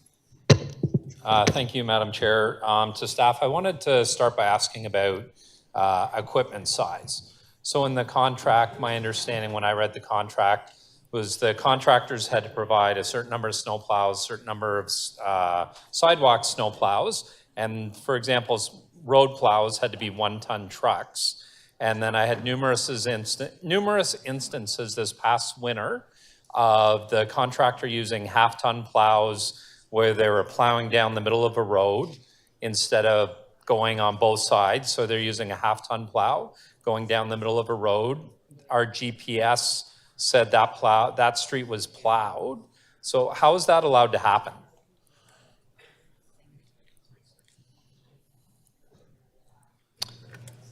I'm trying to parse the question. In terms of so substitutions in of previous vehicles? years, if I expect a street to be plowed by a 1-ton truck, each direction the traffic would go, and now I have a half-ton plow truck, plowing down the middle of the road and that road's considered done, how is that service standard allowed, or how is that monitored by your staff to be allowed to happen? If I might, the vendors were allowed to comprise the type of equipment to do the service as part of the RFP process. That went through the evaluation team and was awarded that way. So the equipment would have been able to do the job as anticipated for those types of roads. And what I'm hearing from you, Councillor Ainsley, is instead of doing the bi-directional, in some cases there were plows that just went down the road, down the center of the road, and that's something that is on a local road. I don't know if that's consistent with our service standard. And so through the speaker, that would not be consistent with our service expectations. In circumstances where a contractor may have only made one pass, staff would have investigated those and taken appropriate follow-up actions with the contractor. That was an item we did find evidence of during the last winter season, and we have highlighted that in our ongoing discussions with vendors for improvements this upcoming winter season. Okay, and and the size of the vehicle, when staff are telling me it's a 1-ton truck and it's a half-ton, how is that allowed to happen? We'll have to review those. I'm not familiar with any half-ton trucks, but we would have to review those. If you have any more information you could provide us. I'm more than happy to show you pictures if you like as well. I think I sent them in. Okay, we'll take a look at that. And certainly. And then I also wanted to ask about the service level for sidewalk snow plows. I've raised this numerous times as well.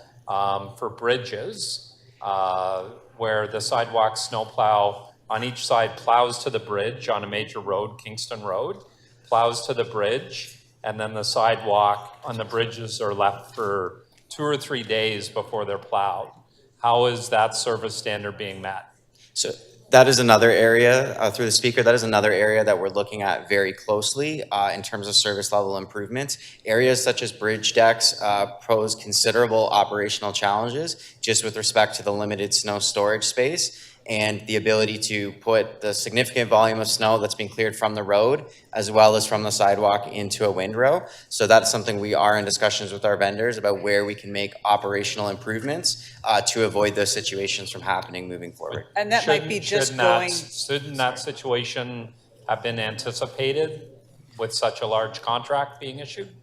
In many cases, the plowing probably should have been snow removal, and that would be something that we would institute as a change. And certainly on bridges, we typically try to start with snow removal, but certainly the contractors can get to, as you know, you've seen snow removal exercises, it's much more significant, sometimes takes a little longer to mobilize, and so they will try initially to open up the sidewalk. But in bridges, as Zach pointed out, and you've pointed out as well, the space is so limited that really snow removal is the sustainable path.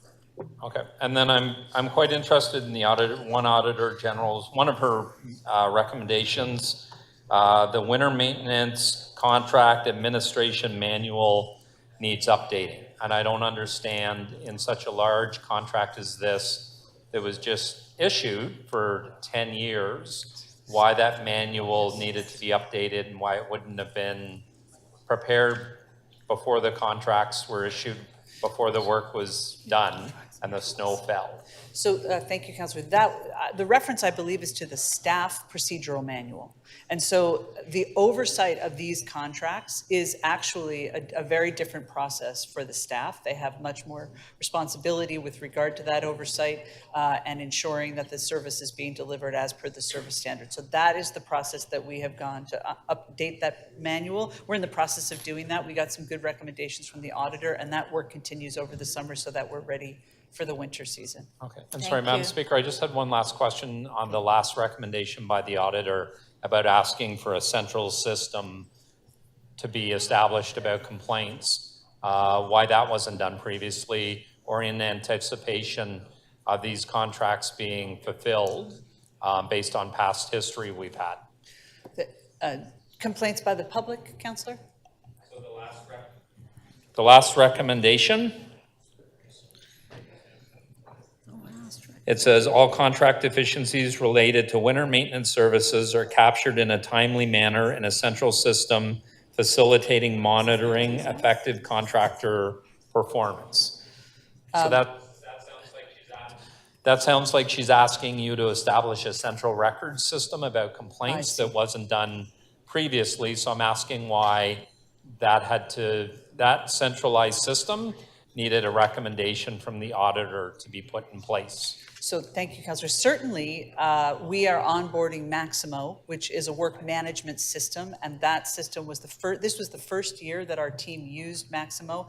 There is also the customer complaint system through 311, and we've been working diligently, Gary and I, to interface those systems so that there's a seamless response. So we are working on continuing to improve Maximo so that it does all of those centralized functions in terms of recording, documentation, and then back to 311. Through the chair, just to provide some more context around that, I think one of the challenges that we've encountered, especially people at council or our constituents, is the lack of integration between the service request and the work order.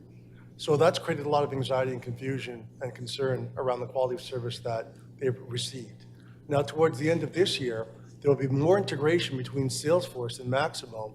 That means once that service request is created, be it a complaint, that work order and the associated activities will also be tied to that service request. So the good thing about it, we've always talked about it from a picture perspective. When someone takes a picture of their driveway and it not being cleared, now it goes into Salesforce, then into Maximo, and then what we want to do is have a picture of that asset being cleared back into Salesforce and to the end user. So you'll see some improvements at the end of this year in terms of more of an integrated end-to-end experience from Salesforce to Maximo bidirectionally. Thank you.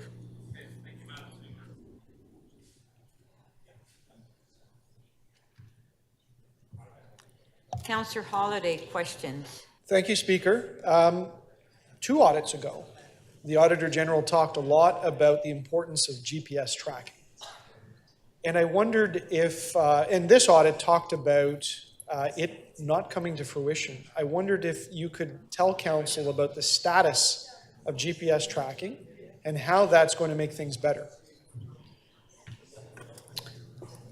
Thank you, Councillor Holiday. So through the Speaker, GPS has been the subject of multiple recommendations from the auditor related to winter service and a number of other services as well.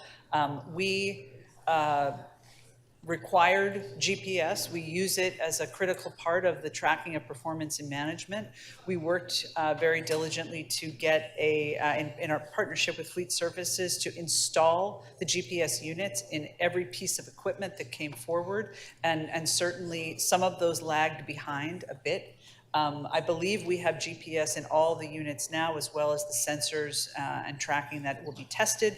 There's also requirements now for staff to verify and ensure the GPS units are working.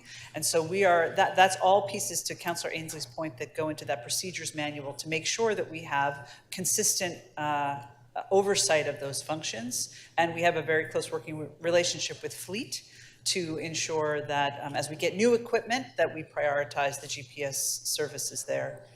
Okay, and so in other words, if the plow doesn't pass, the plow's late, leaving, the plow goes down one side but not the other, all of this will be tracked in black and white in the database, and you can refer to it, as opposed to a manual process, was what happened last winter. Correct, and 2 things, one that we piloted in the February, I believe, was a dashboard that our staff could have quick and easy access to understandable information from the GPS that would enable us to understand where contractors were falling behind, and we will have more functionality on that dashboard for staff in this winter season, so we're hopeful for some improvement there.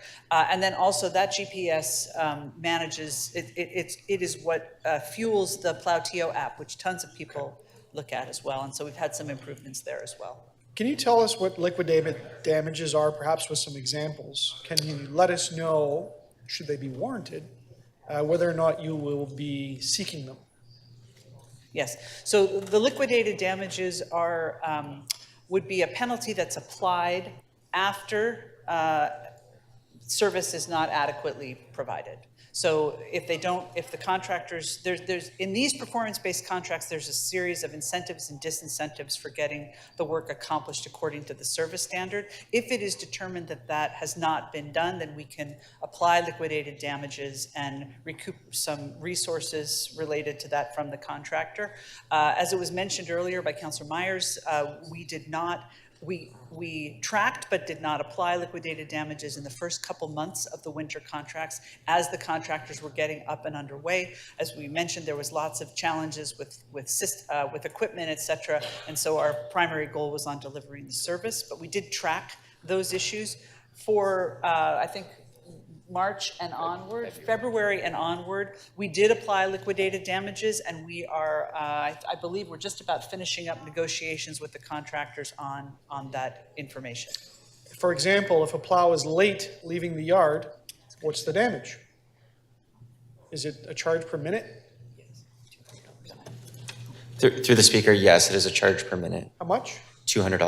$200 a minute for Per being minute, late. yes. Okay. Final question, or set of questions. How many pieces of equipment are out there, just roughly? There's approximately 1,200. Okay, and so each of them have a worker. Can you tell me about the experience of the city and the contractor in terms of getting workers to operate this equipment, and what qualifies it? And I'll slip in my last question just because I'm out of time.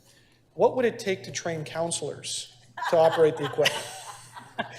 To the speaker, I feel like that's a question that Janie Romoff gets about Zamboni drivers as well. I got it. So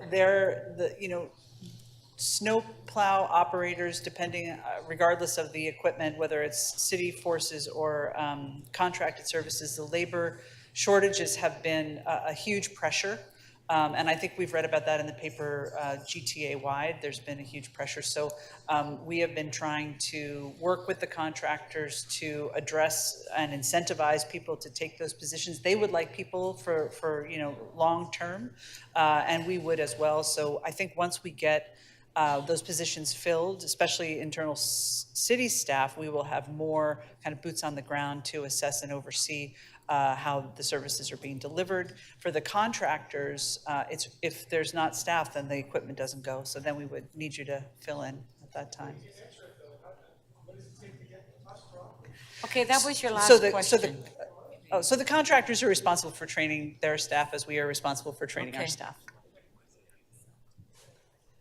Okay, we'll go to speakers. Councillor Fletcher, you held it down. Did you want to speak?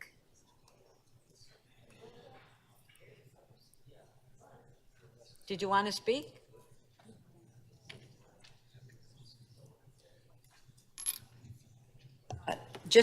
Speaker, I don't have much to say. I know they were separate. I did have a lot to say on the original conversation about the RFP and the contract, the criteria and everything else.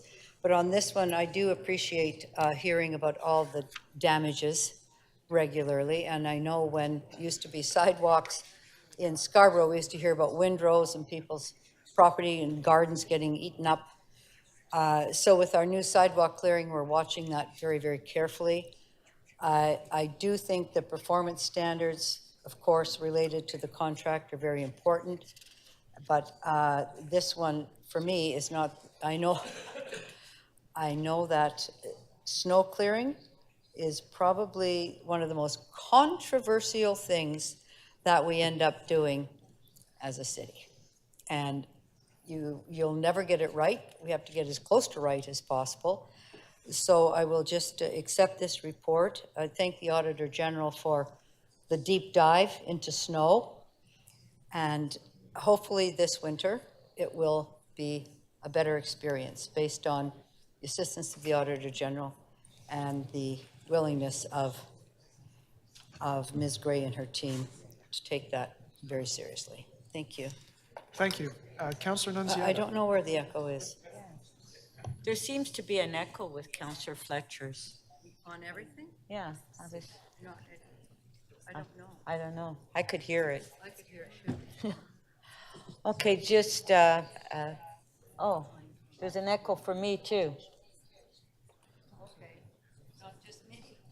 I don't know. Okay, just briefly, should I continue? Okay, because I could hear. I could hear myself behind me. It's okay. The staff are working on the audio. Okay. Please proceed. Anyway, first of all, I want to thank the Auditor General with your recommendations, and thank you to staff. Last year, we did have a lot of challenges, of course, a lot of damages done to private property, and I know that at Etobicoke, there was a presentation, and we asked city staff to give us a list of all the properties that were damaged, you know, in each ward, and to update the counselor, because the problem is that when we reported these damages, that we had no update and had no idea when the work was going to be done, and we would get calls from constituents asking what's going on, like a year later, sometimes 2 years later, and the issue hasn't been resolved. So that's very frustrating. But also too, we had problems with the 311. When constituents or we contacted 311 on a particular sidewalk or street that wasn't plowed, they would call 311 and then they would respond and say it's been done. Then we'd get a call from a constituent saying, no, it's not done. The snow is still there. So we would have to send my staff out there to take pictures to show, in fact, it wasn't done. So I don't know what the problem is, if there's a lack of communication with staff to 311 staff, but it seems like the wrong information was given out to the counselor's office or to constituents. So that was a major issue in my ward as well. So we need to have better communication because we can't tell a constituent it's been done and then they call us and say, no, it hasn't been done. Come out and take a picture because we still have snow. So we really have to do a better job of that. And for this year, hopefully we don't get any snow, but hopefully we can resolve these issues. And thank you to staff and to the Auditor General for bringing these recommendations forward. Thank you. Thank you. Deputy Mayor McKelvey. Thank you, Madam Speaker. I just want to start by thanking transportation staff and all the people that were up late at night plowing throughout the winter. It is hard work. I've actually gone out in a snowplow with my sister-in-law when she was snowplowing and help out on Christmas Day so that employees could have the day off home with their children, and I've gone out and helped with salting. It is hard work. And I want to express gratitude to all the people that are out there while we're sleeping in our beds, clearing our streets so that we can get to where we need to go the next day. I also want to thank the Auditor General. We had asked for this audit to be done with the last contract to look at contract management, and you've done that. Contract management is a skill that everybody needs to learn, and I know the city manager has committed to continuous improvement in that, so that you're line by line going through those contracts, seeing what people committed to, seeing what the penalties are, enforcing those penalties. This was the first year of this contract. It is great timing for the Auditor General to go in and have a look at that so that we can have continuous improvement. That is a normal part of contract management.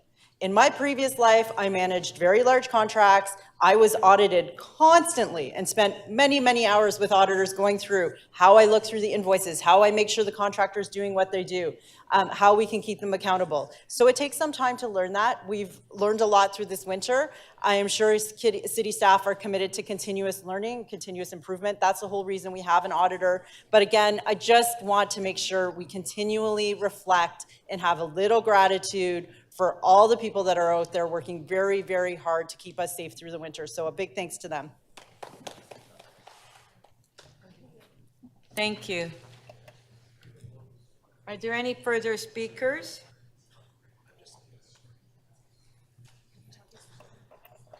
No? Okay.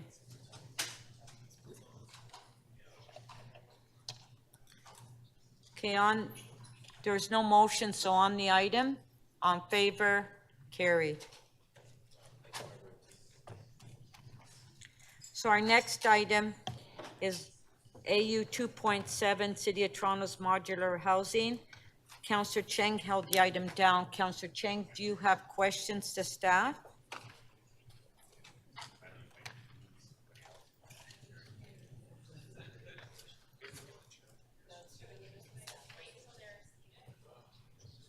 Oh, we'll wait till the staff come forward.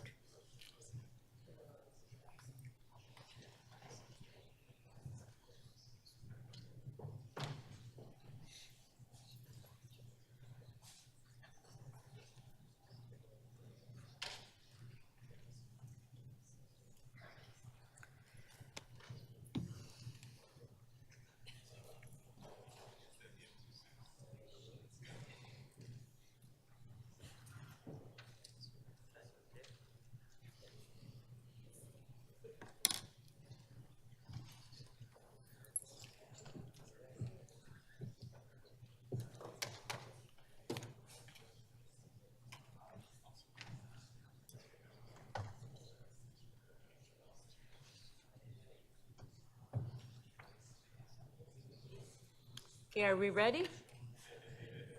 Yes? Okay, thank you.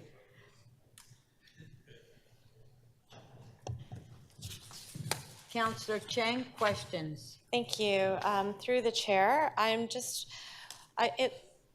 based on this report, it looks like our budget when we're building modular housing is $190,000 per unit. Is that correct? Through the speaker, thank you, councillor. So that is, I think, where we started on the budget. Yes, where we first started to plan for delivering modular housing. Right. And there's been many challenges with the cost of labor, cost of materials. So what is the average price now when we're looking at modular supportive housing? Through the speaker, so for the last three that we're working on, so Dundalk, Cedar Vale, and Comer, we have about an average cost of around $268,000 per unit. And with Comer, because it's not yet implemented and it's already 92% variance, just wondering if the city wins appeal and we then move forward, what is the expected overage for 175 Comer upon implementation? Through you, Madam Speaker, to Councillor Chen. Currently, based on market conditions and market prices, we probably estimate an additional uplift of approximately about $5 million. 500,000 per unit. $5 million. Oh, I'm saying per unit. How much do we expect? I'd have to calculate that based on the 268. Just give me a second. So recently in a committee, we heard about the cost overages that we're experiencing with a tunnel boring machine that we're trying to rescue. And I'm just wondering, when it became clear that 175 Comer would experience a delay, an unknown delay because it's an appeal process, was there a moment when council was invited to the conversation about the decision to transport the units to Owen Sound and to store them for an indefinite period of time? Through the speaker, that wasn't a decision that we brought to council. At that point, the modules had already been manufactured.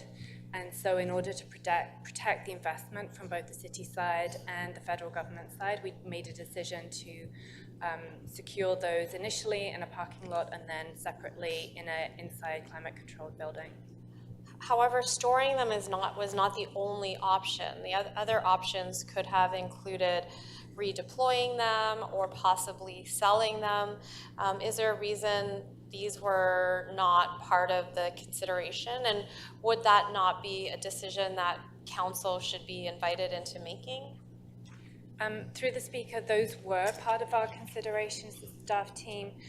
We actually looked at several other sites to see if we could reuse the modules that had already been manufactured at least Kingston. We looked at Kingston, and it wasn't possible for us to do that. In doing that, we would lose a certain number of the modules. They would then become obsolete.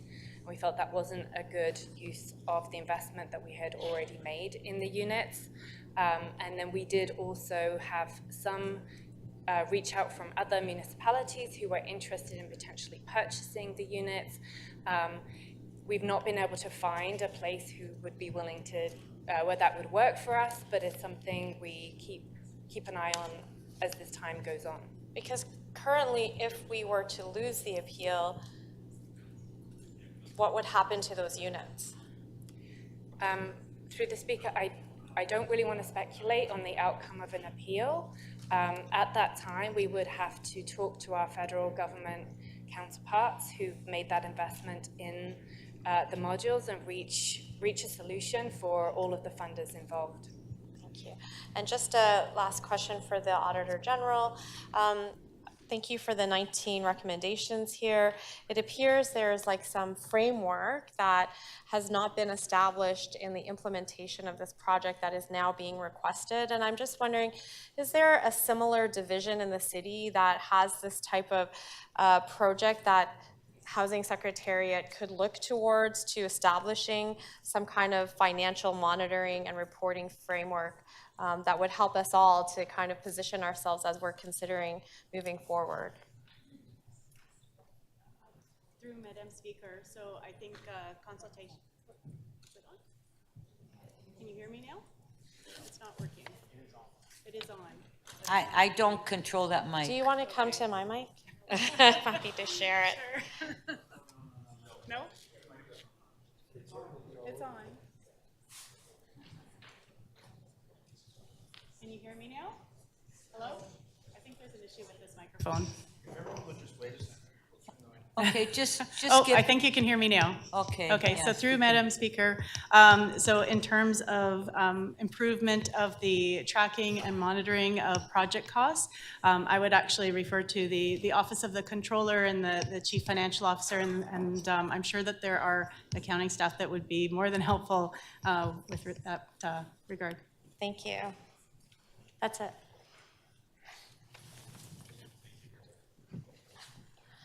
Okay. Thank you. All right.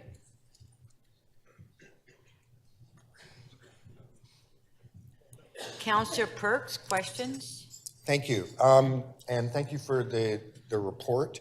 I'm not sure who I want to ask this, but was one of the contributing factors to the escalations and the concerns you have around contract management, the federal requirement around timelines? Did that make the problem more complicated? Yeah? Through the speaker, the federal requirements around money, but also the urgency with regard to the situation in our shelters and on our streets were both significant drivers in our choices to expedite and put speed really at the forefront of this project. And combined with, I think, the market changes, pandemic, etc., put us in a difficult position with regard to cost and labor, etc. But it was really the driver of both the funder, but also the urgent situation on the streets that was driving our decision making. So we faced kind of a perfect storm. The federal government said, you can only get funding for this if the project is delivered, what it was, 18 months or something? Yeah, through the speaker, the timelines for the earlier phases for our federal money were extremely tight, often within 1 year, from start to finish. And certainly if we hadn't been able to commit to at least attempt those kind of timelines, I wouldn't be confident that we would have been able to secure the money at that time. There's been a lot of learning since on our part and also the federal government, and certainly the most recent rounds, the timelines have been more realistic, I would say. So Toronto City staff and community organizations did say to the federal government, these timelines are creating these kinds of problems for us, and we now have some more flexibility. Yes, through the speaker, we have shared our feedback all the way through the process, and certainly this audit report is also very helpful. We'll be sharing it specifically with the federal government, but they have made significant changes, both in terms of the due diligence and application period and also in the delivery. Both of those have been extended significantly since the initial beginning of this project. And you would concur with that analysis? Madam Speaker, I would just add. You hear me now? Yeah. I would just add that there were other factors other than the timeline. So if there could have been an improvement in terms of the project planning that was done before the budget preparation. Staff did advise that the aggressive timeline did impact their ability to do that planning, but that did contribute to the cost escalation. The COVID-19 pandemic, of course, was part of it with the rising costs, but also the phase one, so it was done more quickly. With phase two, it took longer, and so the cost did increase as a result of the delay, and one of the locations had additional stories added, which added to the cost there. Okay, thank you. Those are very helpful answers. Thank you.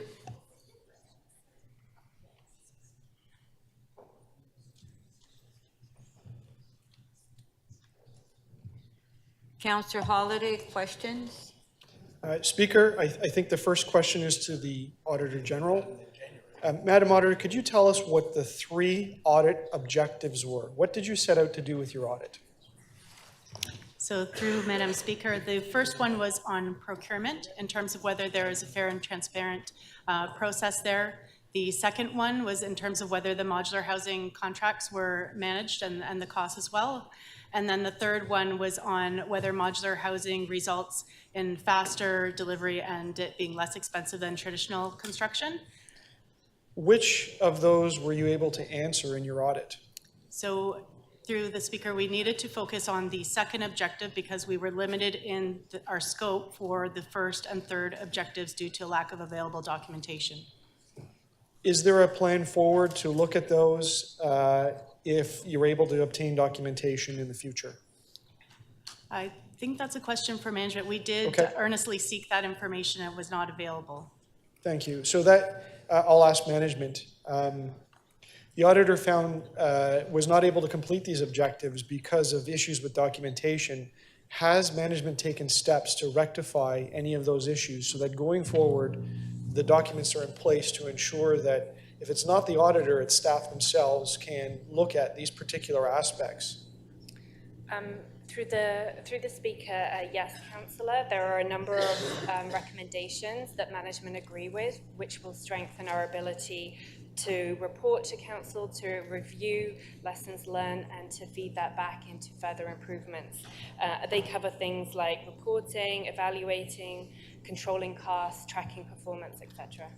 So for instance, we don't have before us on paper whether or not using a modular product ultimately ended up being less expensive. I know we've talked about it. It seems like a great idea. The concept is there. But the point in these questions and in the upfront presentation of the report is that we couldn't get to the math on that. So will we be able to do that in the future? Through the Speaker, yes, Councillor, I believe we will. We have a number of recommendations, again, which really focus on lessons learned for the modular housing specifically, but we can use that to kind of benchmark against a number of the other ways that we've delivered supportive housing, both regular construction with partners and also the purchase of hotels. So we can do a kind of compare and contrast across different types of buildings once we've done the full deep dive on the lessons learned that we've committed to in this report. So in other words, any contemplated future projects of this nature, you have an ability to lay out a business case to Council because you've got numbers and experience to rely on. Through the Speaker, I would say that's not an end point or a defined term. I think we're always looking to improve that business case and provide more information, and so making sure that we can support our decisions about what type of buildings, what type of process to use. Thank you.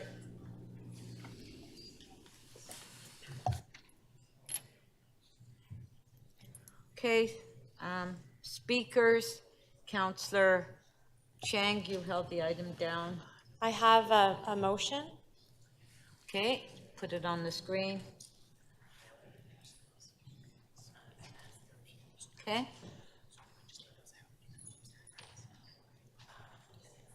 So it's an amendment to the recommendation 19 that by 2025, they would do a retroactive review of lessons learned. and as well as a report back on the status of the implementation of recommendations 1 to 19. And I just want to make it clear, I am fully supportive of supportive housing. It is the answer that we must have to alleviate homelessness and support the most vulnerable in our community. But I want to just frame it in the context of two things that I often say. Change happens at the speed of trust, and the journey is just as important as the destination. And I'll throw one more idiom in that we all know very well: haste makes waste. And so, you know, we have a very urgent situation, and we want to make our best effort to solve these problems.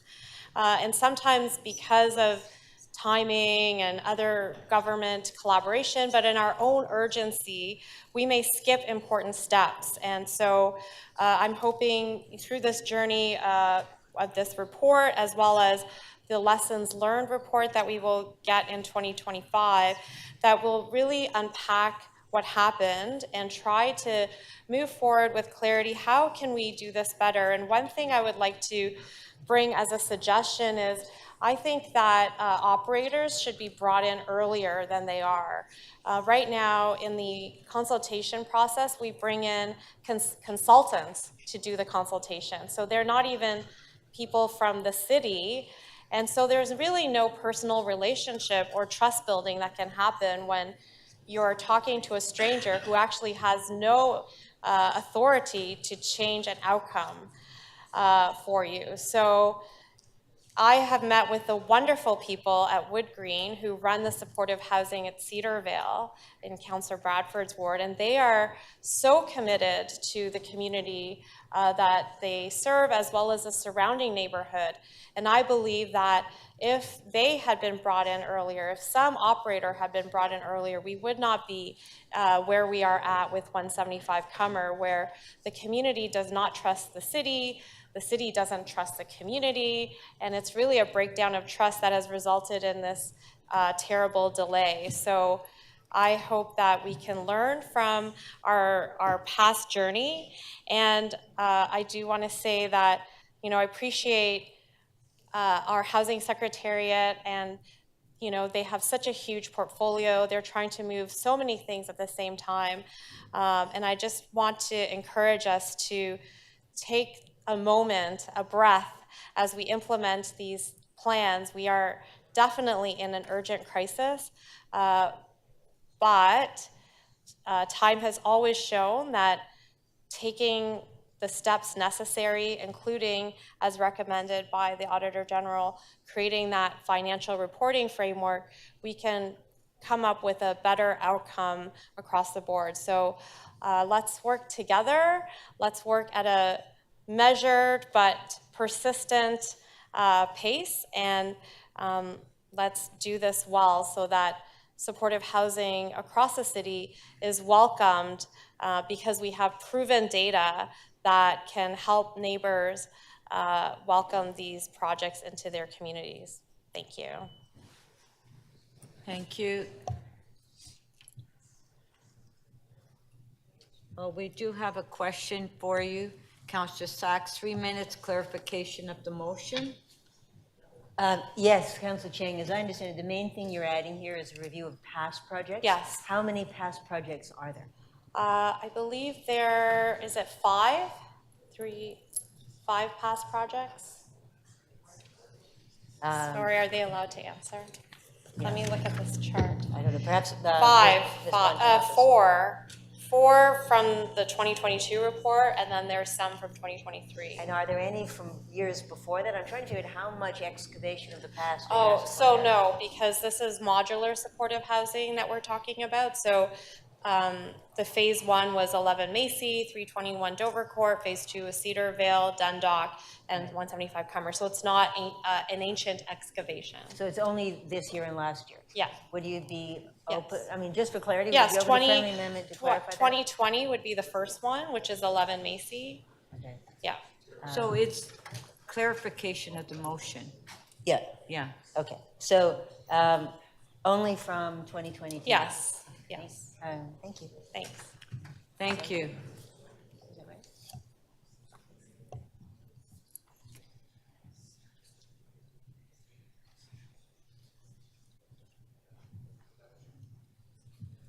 Councillor Perks to speak. Thank you. I think it's important that we step back and get a little bit of context here. We have to remember that for an entire generation, the federal government and the provincial government absented themselves from the field of building social housing and supportive housing. Starting, I think, with Paul Martin's 1994-5 budget, Mayor Chow's on the case, the federal government just said, we're not doing this anymore. And many of us on this council and in the community generally said that is a profound mistake. But year after year, we fell further and further behind. The wait list for social housing or Toronto community housing grew and grew. The backlog of repairs grew and grew. The number of people who could not get the housing supports they needed grew and grew. And the crisis built and built and built and then burst. Then suddenly the federal government realized that they had made a profound error in absenting themselves and being one of the very few countries in the whole of the OECD that didn't contribute to building social and supportive housing in important municipalities like the city of Toronto. And they said, my God, we have to do something. And they passed the National Housing Strategy and said, we have this great new idea. We'll take a construction methodology for which we have very little experience in the Canadian context, and we will say, you've got a year to build a whole bunch of these. Now, everyone here knows that to have a conversation in a community, do a design, build trust, as Councillor Chang says, and then actually construct something is just not possible in a year. It is just not possible. And the fact that we've got any of it built is a testament to heroic efforts on the part of the public service in the city of Toronto. But it's not a housing strategy. It's not a solution to the problem. It's a high-profile signature project so that the federal minister could say, I'm getting something done fast. What we need is a sustained, systematic approach to saying that housing isn't something that the private market can deliver to everybody. That it means we need a real commitment from the federal government to say we need to build out a social housing system which reaches across many different income groups, many different sets of needs, and is supported from start to finish. We need a commitment from the provincial government that they will fund supports, that people on Ontario Works and Ontario Disability Support Programs get enough money so that the rents that they can pay support units. It's a big problem, and it's a problem you don't fix with a quick signature project. One of the tasks we will have for the remainder of this term on this council will be to build out the suite of things that we need to do. Yesterday, we took some steps by getting work done on rent supplements, by getting some immediate expansion in our shelter system, but that's just the first couple of pieces. We have to build new partnerships with other governments and not-for-profits and co-ops so that the capacity that was lost when there was no work done for a generation is rebuilt, and we can start building real, substantive, well-consulted, well-designed, and well-delivered social housing projects right across the spectrum. It's a task that we all have to take on, and we can't, get dazzled by the shiny thing. We have to remember that this is hard work. And a part of that hard work is saying to our communities, these are not discussions about if we are building social housing. These are not conversations about if we are building supportive housing. These are conversations about how. And we welcome your contribution about how. Thank you very much. Thank you.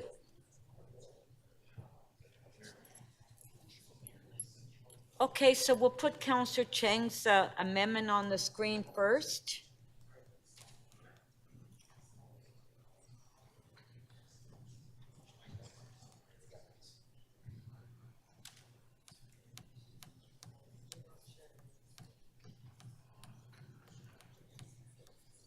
Okay, there it is on the screen. On favor, show of hands. Opposed, if any, carried. Item is amended. On favor. Oh, you got two motions. Okay, the other one then, sorry. Another motion? Oh, there it is, yeah. Okay, on favor, carried. Item is amended. On favor, carried. So now we'll go back to the item that we started yesterday, PH 5.1, Bill 109, and it's my understanding that Councillor Holliday had a motion and amendment that he was going to introduce and it wasn't ready yesterday. So Councillor Holliday, are you ready? Okay. Councillor Holliday to speak. Thank you, Speaker. And first of all, I would just say thank you for your grace in helping to allow this come forward in an orderly way. If I may present the motion, and I'll explain it to members because it looks a bit technical. So it's on your screen, and it looks to delete a portion of the proposed OPA before us. I'll just try to set a context. Changes to the legislation have prompted this official plan amendment to come to council. And this official plan amendment basically lays the plumbing work for the city to grant some new permissions, some new delegations, so that approvals may be granted on things that are, and I'll editorialize it, things that are lower risk, smaller in nature, minor. And before us today, in addition to the plumbing work, we have the action of turning on the tap with a delegation to allow staff to lift the holding symbol on applications. That's something that we see that comes to council from time to time. They're usually not controversial because they generally fulfill a very, very specific set of requirements that are laid out when council considers the original bylaw. And I guess the notion on this is so that things that are more routine in nature can get approved quickly and efficiently. In addition to the plumbing work of delegating those items, it also sets out some freedoms or it removes some requirements regarding communications and public consultation, which you can understand in certain circumstances. You know, there's limited interest in things, and so why go through the big exercise if no one's listening type of scenario. But what I have before you here is one of the proposals that's before us is to delegate the authority of temporary use bylaws. And if you recall my questioning the other day, this was probably the lowest rung of the ladder that was on staff's radar. But to me, it's one of the highest risk components in here. Because in most circumstances, I'm sure a temporary use bylaw is very minor, but there can be circumstances when it can have significant impact to the public interest. And so it's a nice thing to think that we can delegate it to staff, but council should be reminded that ultimately we're held accountable by the public, and this is a fairly serious matter. So what I'm doing today is a bit academic in nature. It seeks to remove that particular permission from the OPA, but we also know in full conscience that we could always bring back an OPA in the future should we decide to move ahead on this. But I think there is some criticism out there in the public about allowing an OPA which contemplates that we would be delegating temporary use bylaws, and believe me, it's not that I don't trust staff or don't have confidence in their diligence. It's just that situations can unfold in unexpected ways, and this is, in my opinion, the riskiest of the four pieces. So I hope that you will support this, knowing that there's many off-ramps in the future, but I think it is perhaps a move of confidence for those in the public that have concerns with this particular change. And I'm happy to take any questions because I do realize the amendment before us is rather technical. You have to read it with all of the other documents. But I did get some help putting that together. So thank you. Thank you. Councillor Perks to speak. Thank you, members. I stand here as a validator of Councillor Holyday. From time to time, it's important that Councillor Holyday and I acknowledge when we've had a meeting of the minds. The motion that he proposes takes out of the report a line that basically says, someday the planning department may come and ask for this permission. So if we take that line out, what happens? Well, the planning department would have to write a report and come to us and ask for permission. So Councillor Holyday's motion gives him a little bit more assurance and confidence, but doesn't get in the way of anything that the planning department says they need now. In both cases, there would have to be a report in the future. So you do no harm if you support Councillor Holyday's motion. I just thought, why not get up and validate him from time to time? So there you are. And in 1 minute, that's easy. Thank you. Okay, on the, we can put the amendment on the screen by Councillor Holyday. On favor, show of hands, opposed if any, carried. Item is amended, on favor, show of hands, carried. I need members of council to take their seats because it doesn't look like we even have quorum here. If I can please have members of council take their seats wherever they are. Okay. Before we continue, there are a number of quick releases that councillors have indicated they want to release. Councillor Moyes? Councillor Moyes? Okay, Councillor Carroll, I believe you have a quick release? We need a little more time, so perhaps after lunch. Okay. This is the St. Lawrence one. It's not ready. Okay. All right, hold on. Please, if you want to release anything, please put your name on the list. Councillor Cheng.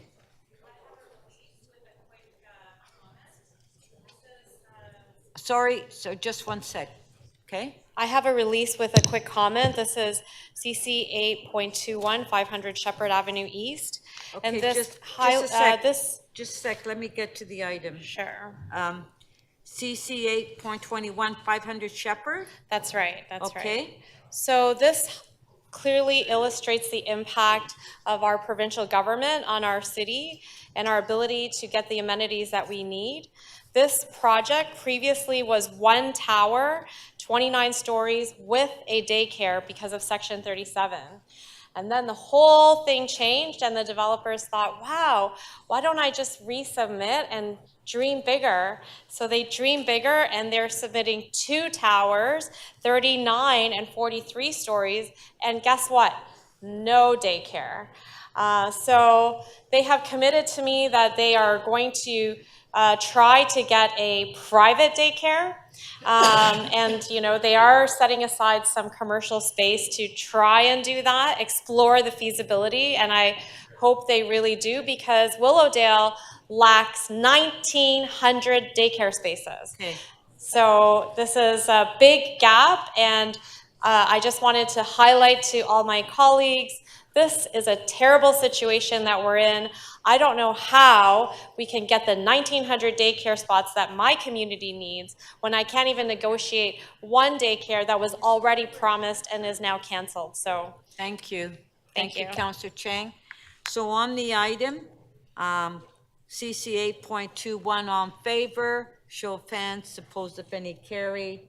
Councillor Holyday, quick release. Yes, Speaker, if you'll permit me a very brief comment, I can release 3 items with a recorded vote, and they are TE 674, which is traffic control signals Carlton and Homewood, 675, which are traffic control signals Yonge Street and Grenville Street, Wood Street, and TE 676, traffic control signals Yonge Street and Maitland Street and Bain Street. Look, I've checked with staff, none have a report, none are supported by staff. I do appreciate the work that Councillor Moyse has done with his community and understand that they would like those, but I have concerns these are main streets. I have concerns that they could delay public transit. I have concerns that there are lights less than 100 meters away, and I do not believe that these are good uses of resources or will help with congestion in the city. So therefore, I would like to vote against them and have my vote recorded. Thank you. Okay, you want a recorded vote on all 3? Yes, please. Okay, so Councillor Holyday is releasing T 6.74, which is traffic control signals, recorded vote. This is on Carlton Street.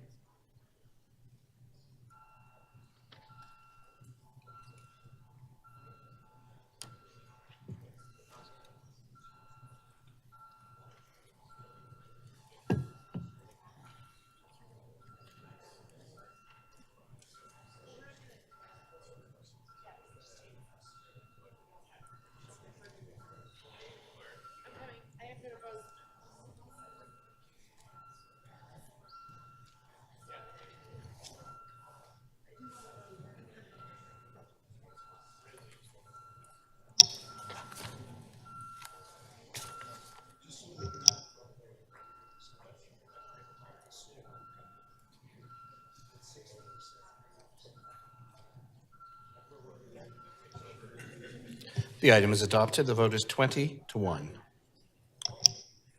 Okay, thank you. The next one is T 6.75, traffic control signals on Yonge Street. Recorded vote.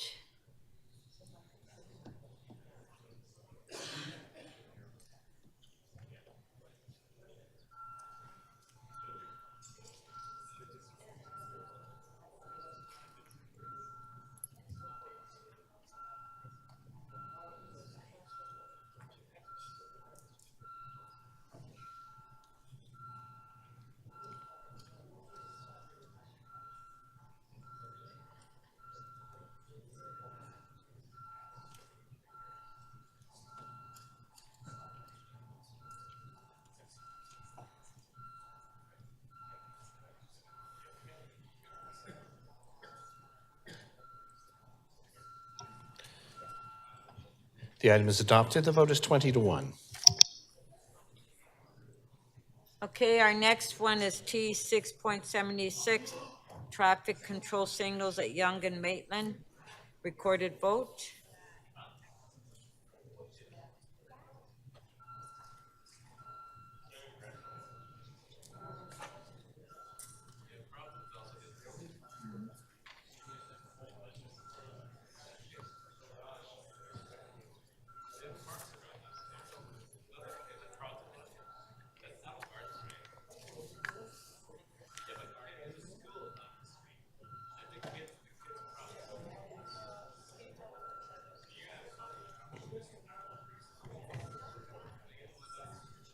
Yeah, you did. Councillor Burnside, can we have your vote, please? And Councillor Perruzza, please. On this one? Yeah. Councillor Carroll, can we have your vote, please?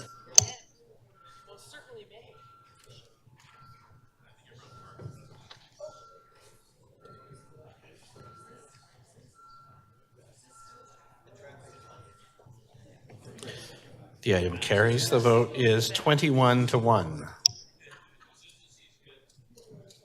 Yes, you voted. Okay. So our next quick release is Councillor Sachs. Thank you, Madam Speaker. I have 2 items held, and I'm prepared to release both of them. The first is TE 6.9, 145 St. George. Just want to proceed with the staff recommendations. Okay, so on T 6.9, 145 St. George Street, Councillor Sachs is The releasing. committee recommendations, yeah, thank you.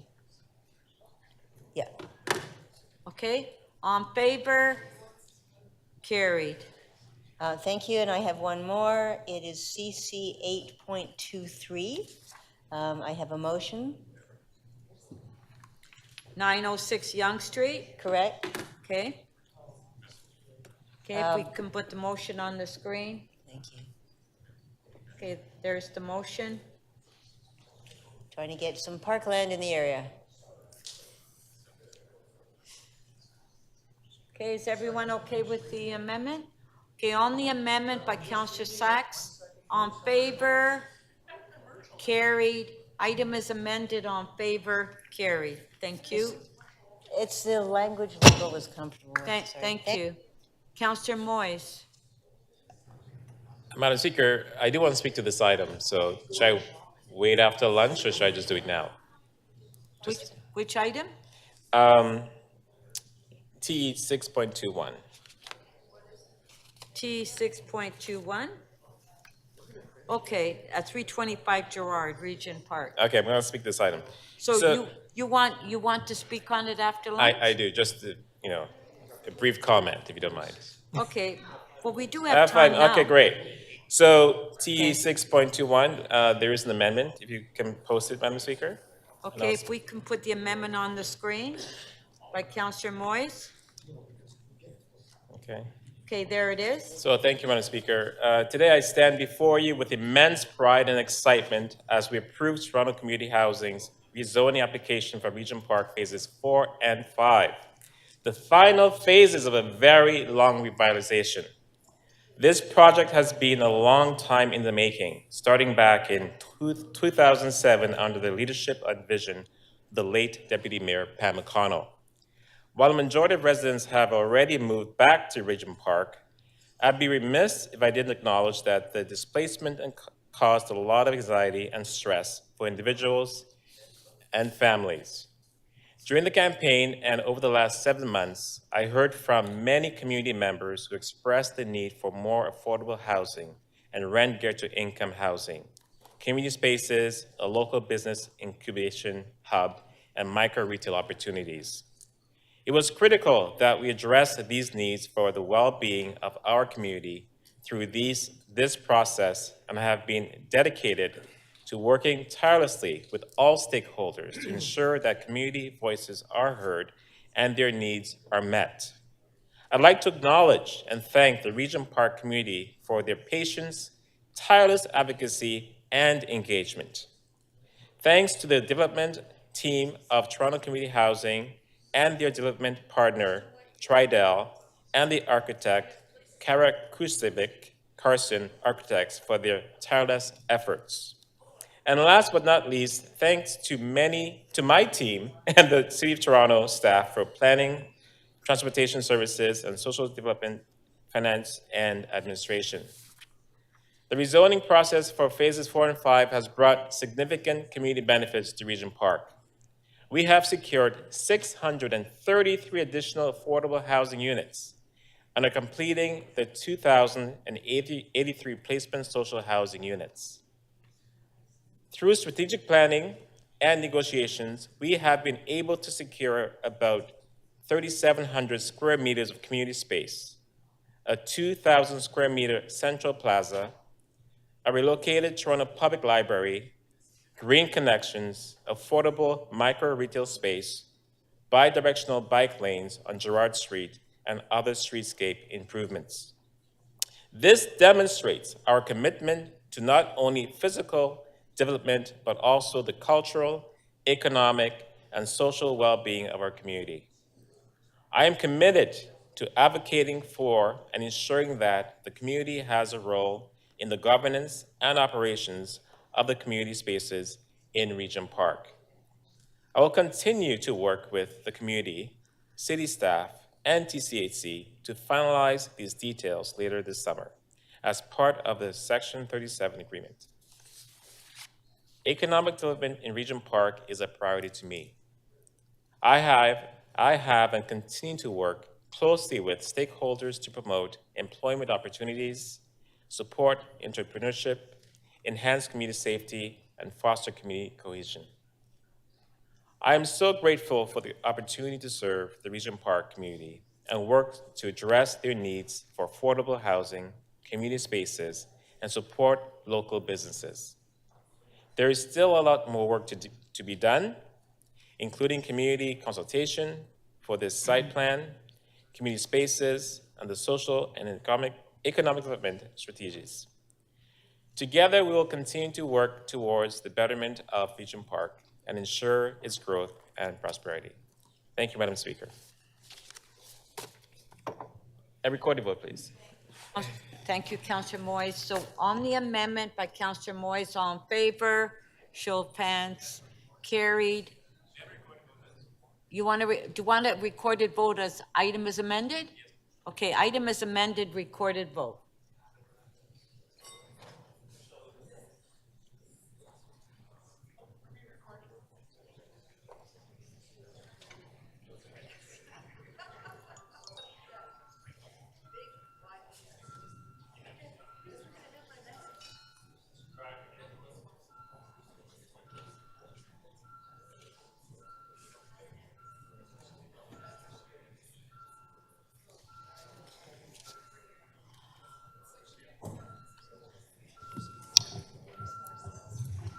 Councillor Malik, please.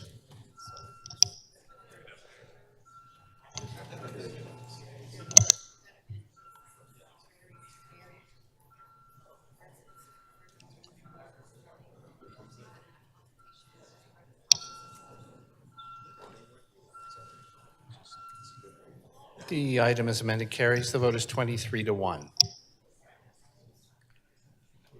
Okay, thank you. So we'll recess for lunch, be back at 2 o'clock.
Members of council, can you please take your seats?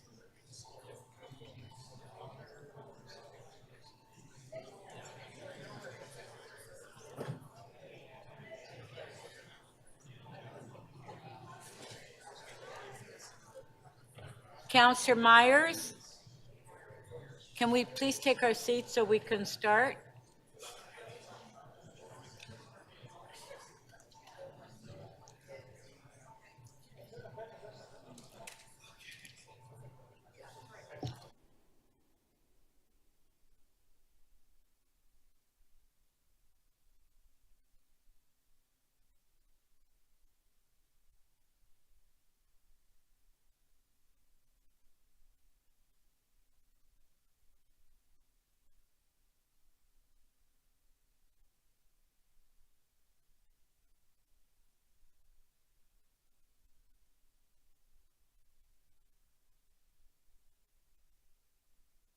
Okay, members of council, this meeting is now resumed.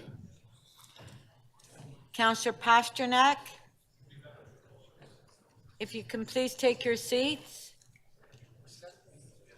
Okay. Members, I have reviewed a number of urgent motions without notice to be added to the agenda. If we have 18 members, we can introduce the motions.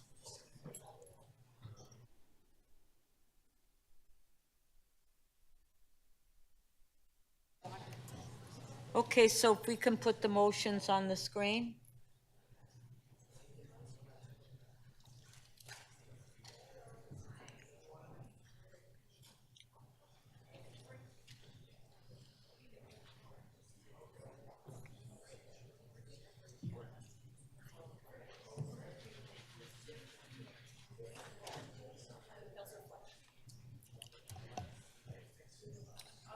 Councillor Fletcher.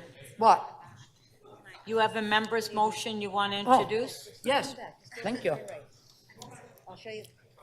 I thought I'd Put it done on that. the I screen. thought I had done that, but, There it is. oh, yes, this one. Yes, thank you very much. I do have a member's motion to support Toronto's film and television industry production in response to the current labor disruptions, which are in the US, but of course have a spillover effect into Canada. Okay, Thank all in you. favor? Show of hands carried. The audience can't hear. Okay, the next one. On the screen.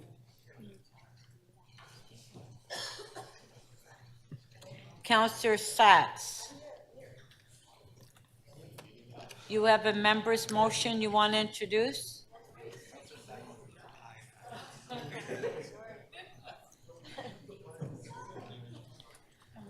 Yes, please. Councillor Sachs, it's on the screen. Yes, thank you very much. Toronto Water has asked this motion. We have, in May, when we approved the 4 dwelling per unit per lot multiplex bylaw, one of the things we forgot was to update other things. So for example, our basement flooding protection program right now only allows the subsidy for houses that only have 3 dwelling units, and now we allow 4. So this will update the basement flooding protection to match what we did in the multiplex. Thank you. All in favor? Show of hands carried. Okay, members, before we start the member motion run through, I will take the release of polls. The clerk will open the speakers list and CMP, and you can place your name on the list. Are there any quick releases? Councillor Carroll. Oh. Yes, Madam Speaker. I think we can do this now. EX 6.13. Please tell me it has been submitted to center table in its latest form. We're ready. We're ready. Okay, so if we can put it, do you have a The St. motion, Lawrence Councillor Centre Carroll? redevelopment project. Okay, if we can Pardon? put the 2 motions on the screen. There are 2 motions, yes. Okay, there's the first one. Yes. This enables the second motion. It's deleting some things. You'll Okay. all will be clear. And the next one?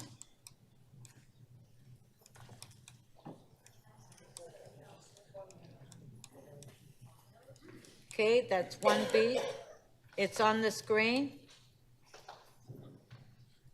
Okay? Yes. Everyone, okay, so on 1A, on favor, Madam Speaker, pardon?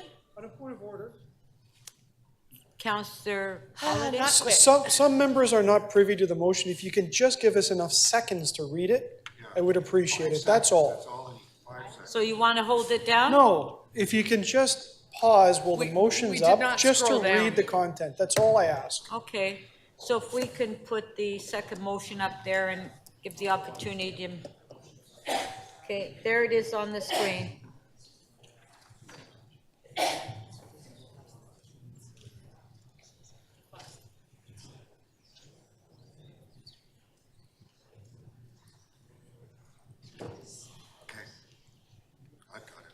I think it's okay. Are you okay, Counselor Holiday? I am. Thank you, Speaker. Okay, so we'll vote on 1A first. On favor, show of hands carried. On 1B, on favor, show of hands carried. Item is amended, on favor, carried. Counselor Sachs, you have a quick release? Yes. So, I mean, I thought we dealt with it already, but TE 6.9 is still on the agenda. I thought we approved it before lunch. Which one? TE 6.9, 145 St. George. Yes, it's 6.9, yeah, we've dealt with it. I know, but it still shows on CMP as being held by me. I don't know. We'll fix that. Thank okay? you. Thank you. Okay, so we'll go through the members' motions now. We'll put it on the screen. MM 8.1. Notice of this motion has been given. This motion is subject to referral to the Toronto and East York Community Council. A 2/3 vote is required to waive referral. This motion relates to an Alcohol and Gaming Commission of Ontario hearing and has been deemed urgent. All in favor of waiving referral? Show of hands, carried. On the item, all in favor, carried. MM 8.2. Notice of this motion has been given. This motion is subject to referral to the General Government Committee. A 2/3 vote is required to waive referral. All in favor of waiving referral? Carried. On the item, all in favor? Carried. MM 8.3. Notice of this motion has been given. This motion is subject to referral to the Toronto and East York Community Council. A 2/3 vote is required to waive referral. This motion relates to an Alcohol and Gaming Commission of Ontario hearing and has been deemed urgent. All in favor of waiving referral? Carried. On the item, all in favor? Carried. MM 8.4. Notice of this motion has been given. This motion is subject to referral to the Executive Committee. A 2/3 vote is required to waive referral. All in favor of waiving referral? Recorded vote on waiving referral? Okay, recorded vote.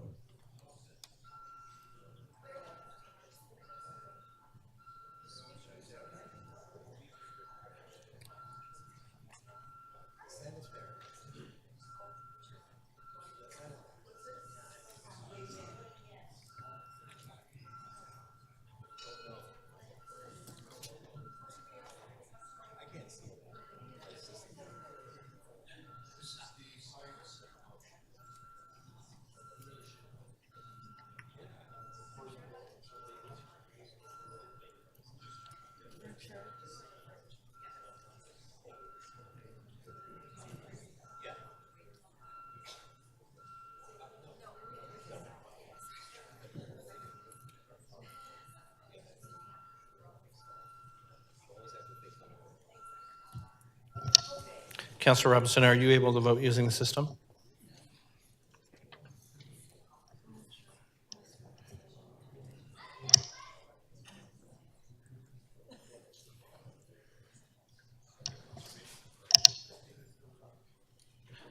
Councillor Robinson, how do you vote, please?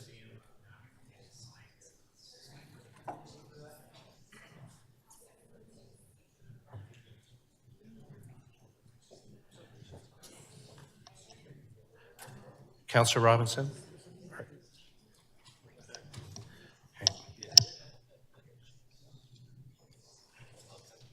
Councillor Thompson, how do you vote, sir? No.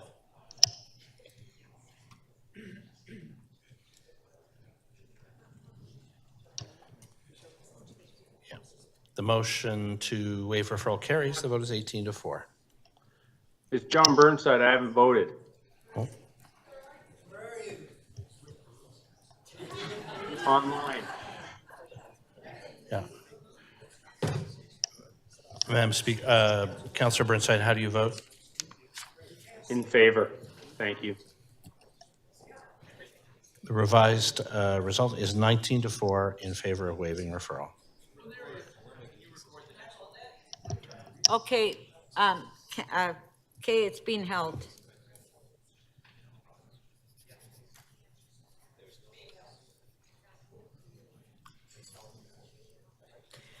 Deputy Mayor McKelvey has held the item.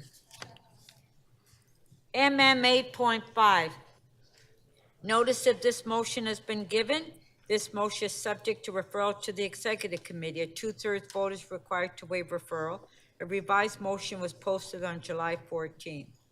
All in favor of waiving referral? Carried. On the item, all in favor? Carried. MM 8.6, notice of this motion has been given. This motion is subject to referral to the North York Community Council. A 2/3 vote is required to waive referral. This motion relates to a Toronto local appeal body hearing and has been deemed urgent. All in favor of waiving referral? Carried.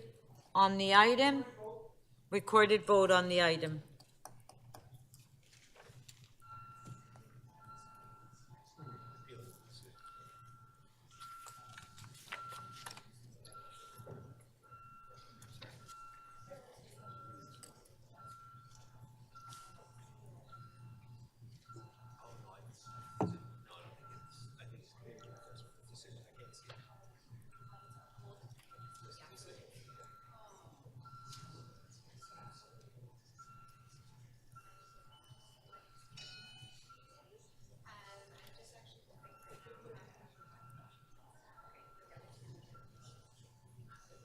Councillor Cheng, please.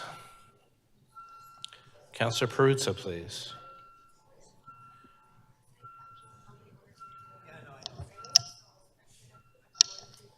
Councillor Robinson, are you voting?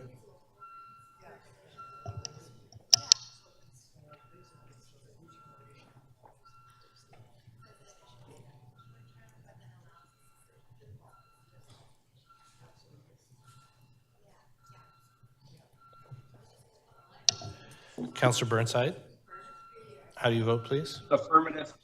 In the affirmative, thank you. Councillor Thompson, how do you vote, please?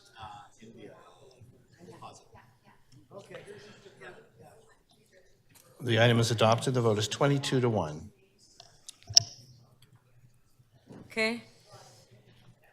MM 8.7.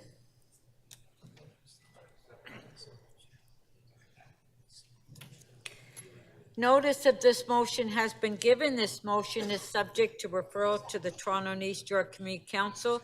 A 2/3 vote is required to waive referral. This motion relates to an Alcohol and Gaming Commission of Ontario hearing and has been deemed urgent. All in favor of waiving referral? Carried. On the item, all in favor? Carried. MM 8.8. Notice of this motion has been given. This motion is subject to referral to the Toronto and East York Community Council. A 2/3 vote is required to waive referral. This motion relates to an Alcohol and Gaming Commission of Ontario hearing and has been deemed urgent. All in favor of waiving referral? Carried. On the item, all in favor? Carried. I'm sorry, Councillor Cole and Councillor Thompson, we're in the middle of votes. Sorry, thank you, Speaker. My apologies. MM 8.9. Notice of this motion has been given. This motion is subject to referral to the Executive Committee. A 2/3 vote is required to waive referral. All in favor of waiving referral? Carried. On the item, all in favor? Carried.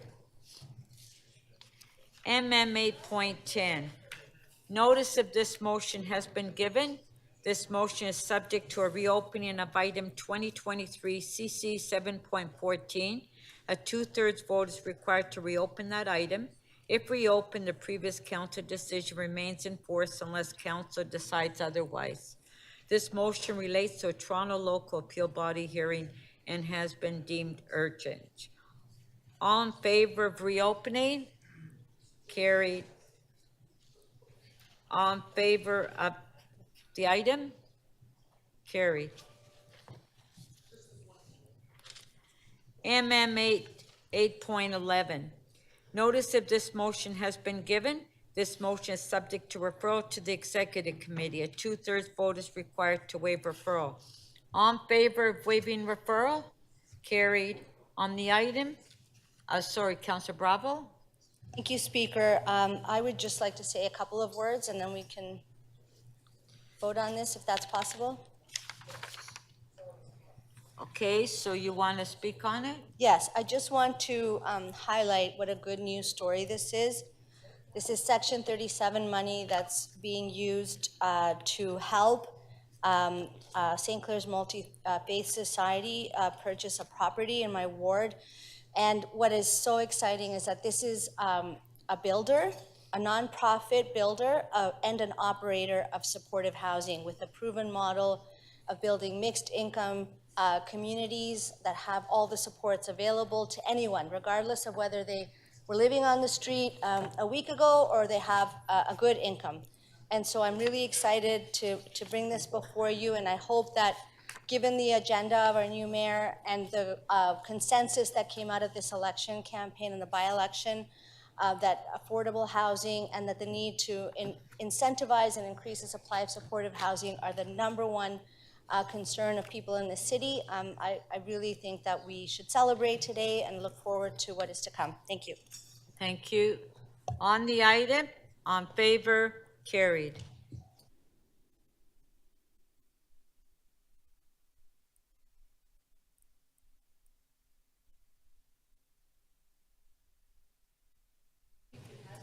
MM 8.13. No.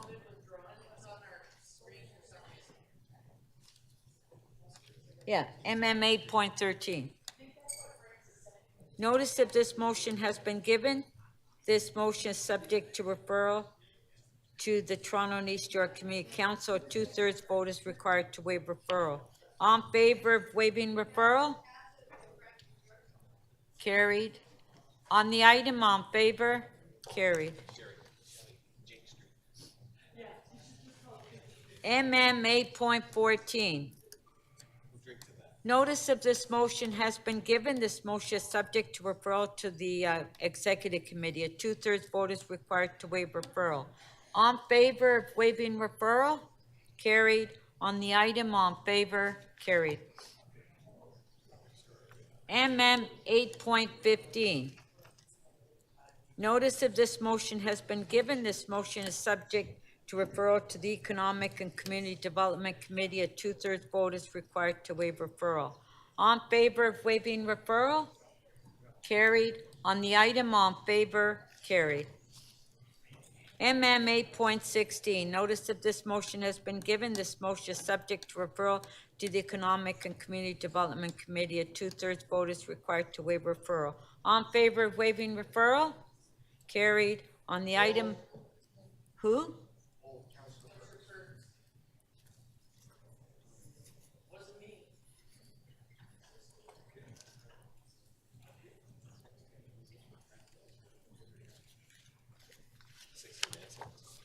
MM 8.17.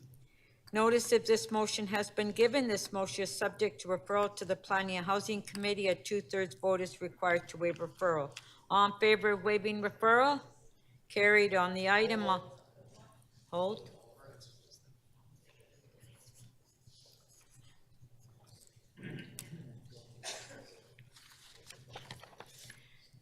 MM 8.18. Notice if this motion has been given. This motion is subject to referral to the Etobicoke York Community Council. A 2/3 vote is required to waive referral. This motion relates to a Toronto local appeal body hearing and has been deemed urgent. All in favor of waiving referral? Carried. On the item, all in favor? Carried. MM 8.19. Notice of this motion has been given. This motion is subject to referral to the Executive Committee. A two-thirds vote is required to waive referral. All in favor of waiving referral? Carried. On the item, all in favor? Carried.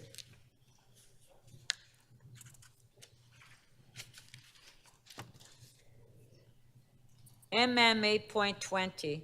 Notice of this motion has been given. This motion is subject to referral to the Infrastructure and Environment Committee. A two-thirds vote is required to waive referral. A revised motion was posted on July 14th. All in favor of waiving referral?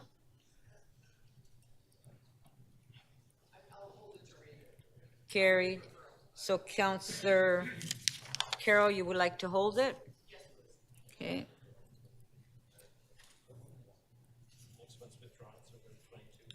Councillor Carroll.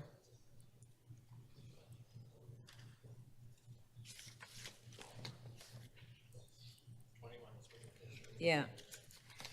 MM 8.22. Notice of this motion has been given. This motion is subject to referral to the Executive Committee. A two-thirds vote is required to waive referral. All in favor of okay, hold on. Well, waiving referral first.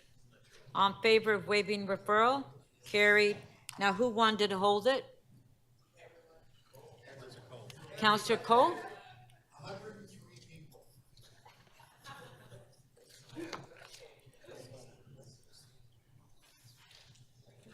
MM 8.23.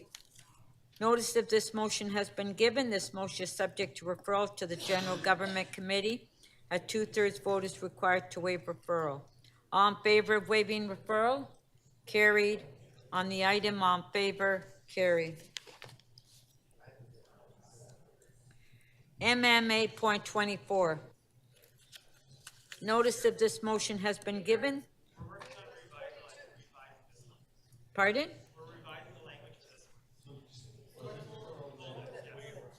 Okay, first we have to waive referral.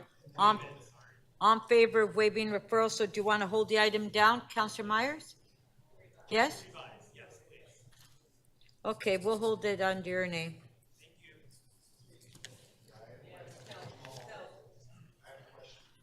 MM 8.25. Notice of this motion has been given. This motion is subject to referral to the Planning and Housing Committee. A two-thirds vote is required to waive referral. All in favor of waiving referral?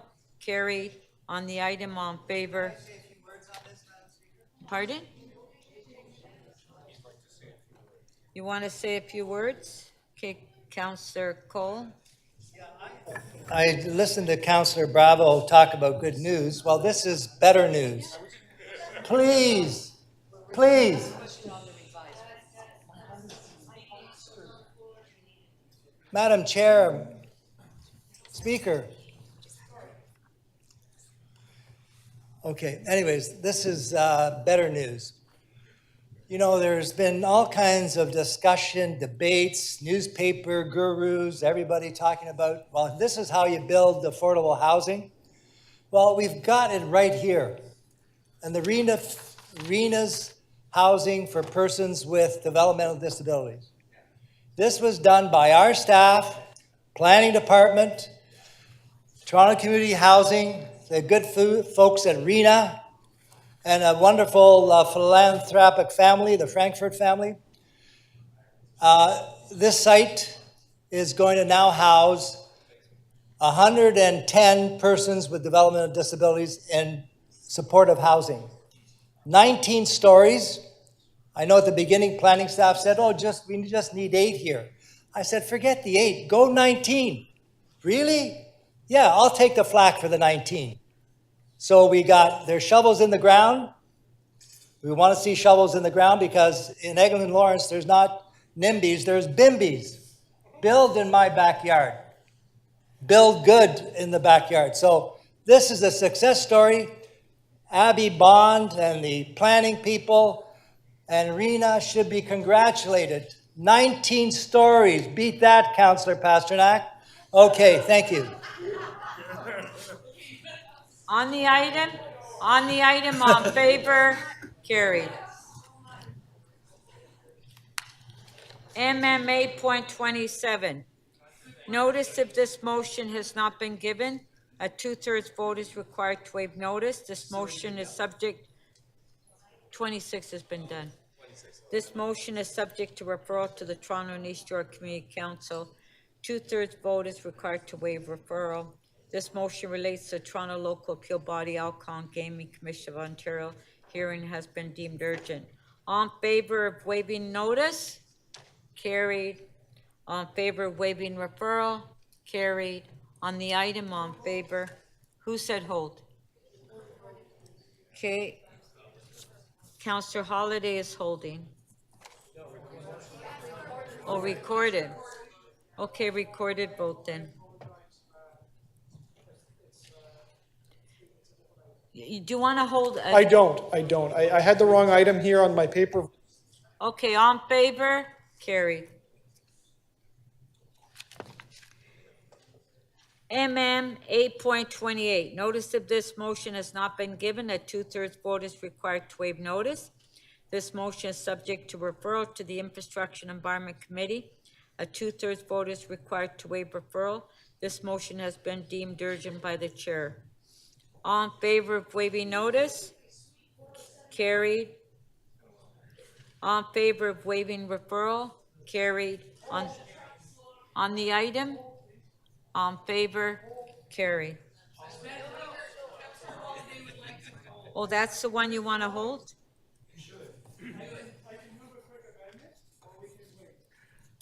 What's your amendment? Okay, just hold it down.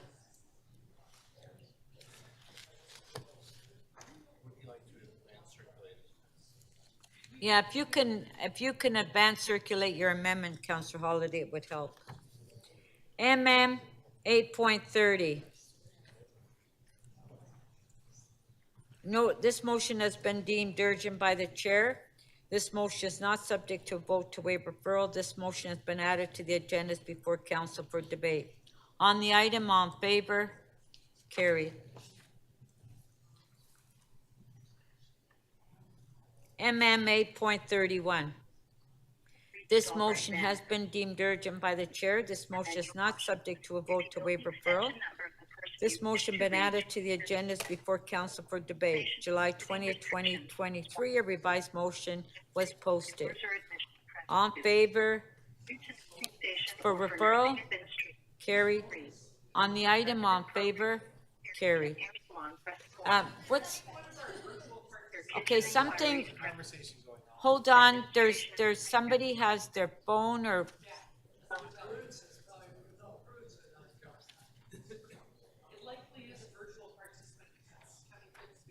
there a bag with an iPad that is taken care of? Okay, MM 832. This motion has been deemed urgent by the chair. This motion is not subject to a vote to waive referral. This motion has been added to the agendas before council for debate. All in favor of waiving referral? Carried. On the item, all in favor? Carried. Yeah. MM 8.33. This motion has been deemed urgent by the chair. This motion is not subject to a vote to waive referral. This motion has been added to the agenda, is before council for debate. Well, I'd like to hold the item down.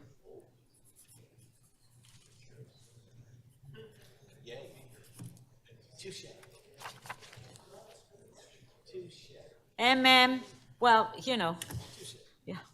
MM 8.34. This motion has been deemed urgent by the chair. This motion is not subject to a vote to waive referral. This motion has been added to the agendas before council for debate. You want to hold 34? Councillor Holiday? I can't hear you. No, sorry, my paper's out of sync. It's the next one, I'm sorry. On 834, on favor? Carried.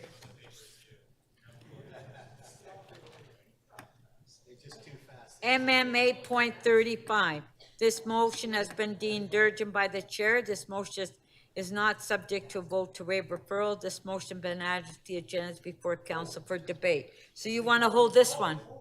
Yes, okay.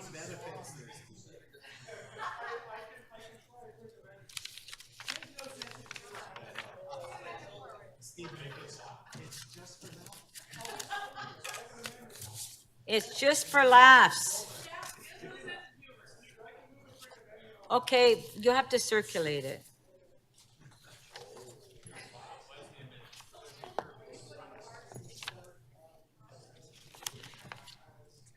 MM 8.36. This motion has been deemed urgent by the chair. This motion is not subject to a vote to waive referral. This motion been added to the agendas before council for debate. On the item, on favor? Carried.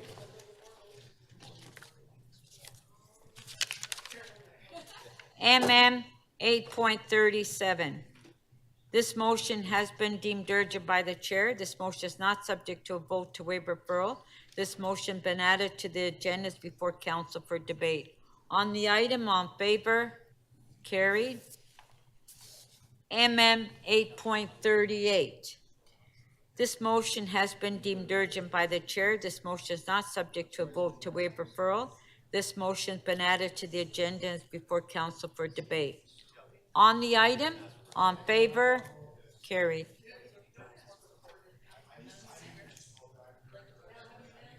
Who?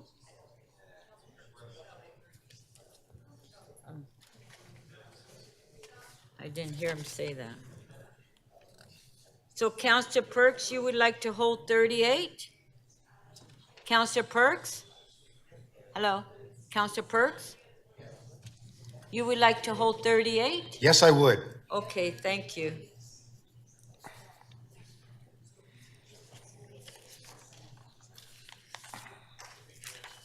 Speaker, on a point of order, if I can just ask. Oh, sorry, point of order, Councillor Yes, Perks? please. It used to be practice when we had members' motions that we would receive a sheet from the chief financial officer giving us the financial implications of the motions. And I have not seen that in a couple of meetings. And I was wondering if we could get back to that practice, because a couple of the holds I have here are because I simply don't know what the financial implications are. Madam Speaker, I can advise council that there are financial impact statements attached to the motions individually in lieu of a sheet as. On that particular one, Councillor Perks, I did. We used to receive a consolidated document, which was of great assistance, and I'm just wondering if we could go back to that practice. Yes, and just on the one that you just held, Councillor Perks, I personally went to the CFO and asked. And that's fine, Yeah. but I need more than private assurances. I need a document. So it's just an ask if we can return to that practice. Okay, thank you. We can ask the staff to go back to that practice. Thank you.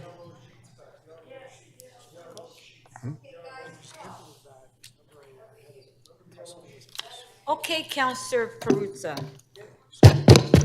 Sorry, my microphone. Yeah.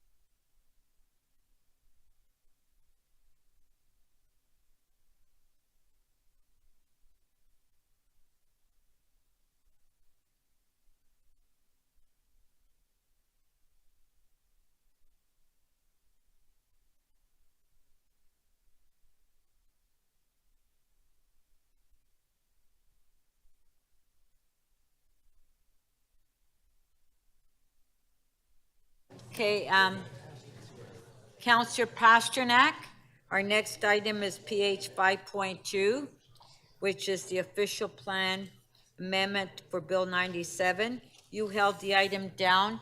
Do you have questions to staff? Yes, I do. Thank you, Madam Okay, Speaker. questions to staff. Yeah, through you to staff. There seems to be some confusion, so my questions will be more on the getting clarity for not only members of council, but of course, business owners in the affected areas. So it's my understanding that Bill 97 from the province amends the definition of area employment to exclude institutional uses, or what we nickname soft uses. And what would examples of those soft uses be? So through the chair, examples, and you're correct, Councillor, the law has been changed, and the definition of employment is less protective. Guys? It is less protective than the city's current definition of employment. So the examples of institutional uses that are currently provided for in our official plan include, the new definition. I think you asked what is currently included or excluded, sorry. Well, I mean, based on provincial statute, what types of industry, what industry types could be negatively affected by the legislation? Through the speaker, so standalone office buildings, ancillary retail uses that are commonly found in our employment areas, film uses, convenience stores, other examples of the broad range of employment uses that you typically find in the city's employment areas. So with this report, I guess it's this position of the City of Toronto that we want to protect those uses. And could you quickly explain what this report, if we adopt these recommendations on page 2, how will it protect soft uses in these employment areas? So through the speaker, Councillor, this report continues the city's current policy framework, which maintains a definition of and transitions the city's current definition and includes lawfully established uses and protects those uses on a go-forward basis. As I indicated, the provincial change to the law has a tighter definition, if you will, of employment uses. And this report simply continues to maintain and transitions the city's employment areas so that they continue to enjoy the current definition under the city's official plan. Okay, so when we talk to business owners who may manage banquet halls, places of assembly, places of worship, bingo halls, vacant commercial space, the recommendations before us protect those uses. Yes, through the chair, the recommendations before you, from an official plan point of view, continue to protect those uses that are lawfully established. So let's get into the tricky area now. So someone has a vacant space and they want to rent it out to a daycare. Would Bill 97 prevent that landowner from renting it out to a daycare or a medical facility, a pharmacy, that kind of stuff? So through the speaker, if our policies currently permit that use, then it would continue to be protected as a future use. And I'll ask my friends in legal if they want to add anything to that. You have legal comment, please? What we're trying to do is assure business owners in these employment areas that their current use will not be negatively affected or taken away. I think that's really what the community wants to know. We're having trouble hearing over here. Would you repeat the question? Thank you. So what's happening is there's a misunderstanding of current and future uses in employment areas of so-called soft uses. which was just described by the chief planner. We want to look to the future, and whether future sort of grandfathers what's there now, but we want to look at what happens to vacant premises, subletting or renting or selling to a soft use. Can they come in at a future date under this legislation?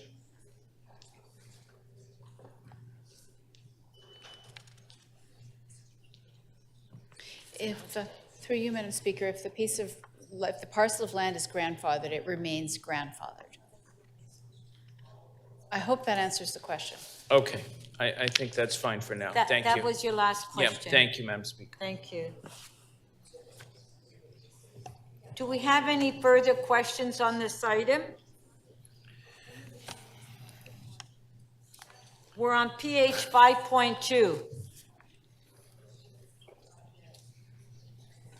Okay, if you can put your name down, because I don't have any names. Okay. Councillor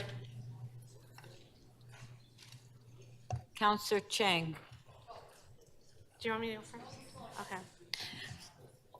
So it's very troublesome to see that this could potentially remove 25% of the city's general employment areas. And I'm just wondering, you know, yes. Give me that.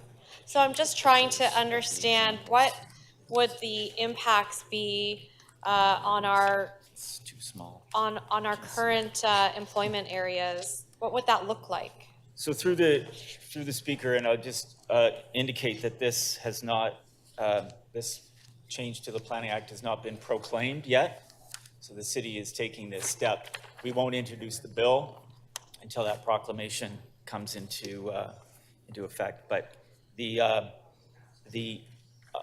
city's current, and we discussed that at Planning and Housing Committee, the city's current definition covers a wide range of land uses that are currently protected in the land use planning regime that we have in employment areas. And they include, as you point out, up to about 25% of, or about 140,000 potential employees that may be affected in the businesses that would no longer be protected by the city's employment policy regime. And the importance there is related to this next item on the agenda, which is that we have a process for converting land. If the definition changes, it exposes many more uses that currently enjoy the protection of the city's land use planning regime. And those types of uses, as I indicated to Councillor Pasternak, include a lot of standalone office parks, a wide range of creative industries and film production facilities that are located in our employment areas, retail and ancillary uses that support a wide range of activities that take place, everything from the nuances of design and other maker type units that may be affected over a long period of time. So this bill has already been passed, is that correct? The amendment to the Planning Act has been passed, but it has not been proclaimed. And so this motion puts it into our planning. This report transitions the city's employment areas and allows us to continue to enjoy the current protection of the city's policy framework. Oh, so this actually increases our protection by doing this? I would argue that it maintains the city's current regime. And do you foresee that the province might try to override our efforts in this regard? Subject to appeal? This is subject to appeal. Once we pass the bill. Well, through the speaker, I can't speculate on what the province may or may not do this week or any other week, but this amendment to the city's official plan would be subject to third-party appeal, so it could be appealed to the Ontario Land Tribunal. Okay, thank you very much.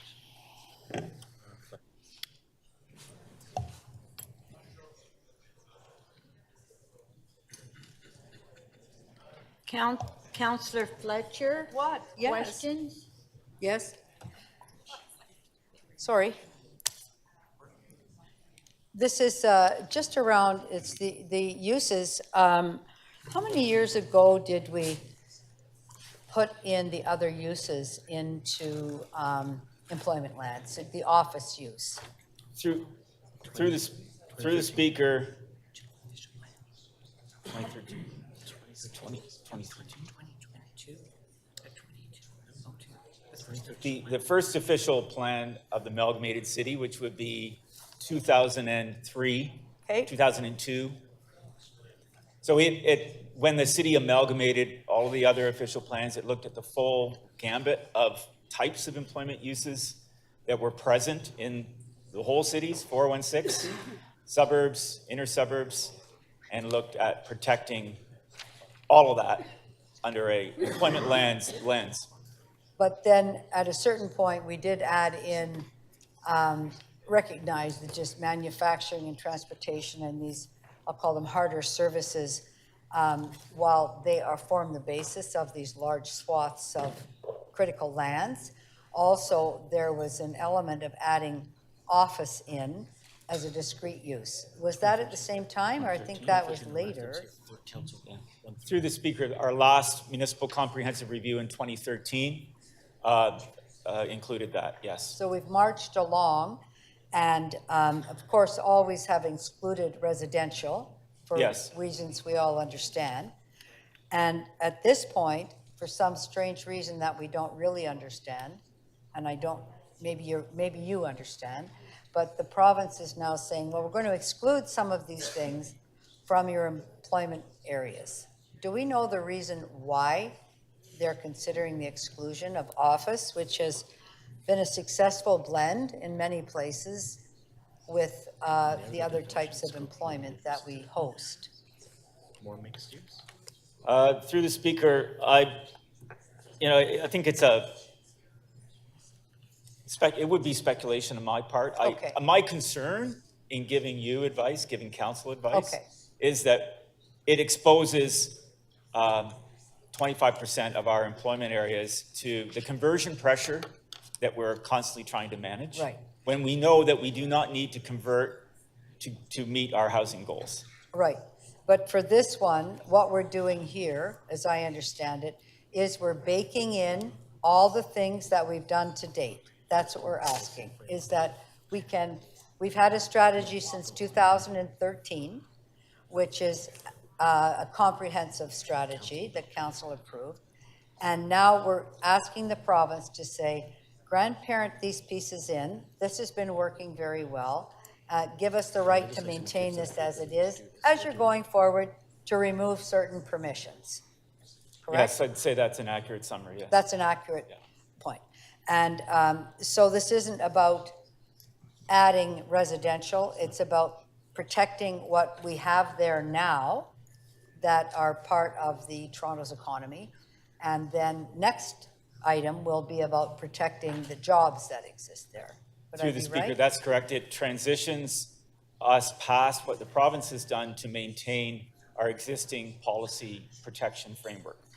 And do they have to give us permission for that? Are we asking for this now in order to protect it and keep them whole, not have them cannibalized? Through the speaker, they have afforded municipalities the opportunity to do this in the legislation. So while they changed the definition, they also said, if you want to continue and transition, here's a way to do it, and that's what we're doing. Thank you very much. Very clear explanation. Thank you.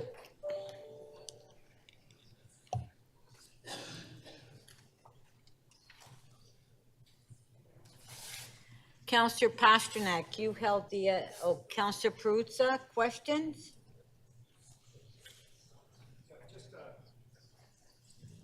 So in a nutshell, if you can just explain it in a way that I might be able to understand it.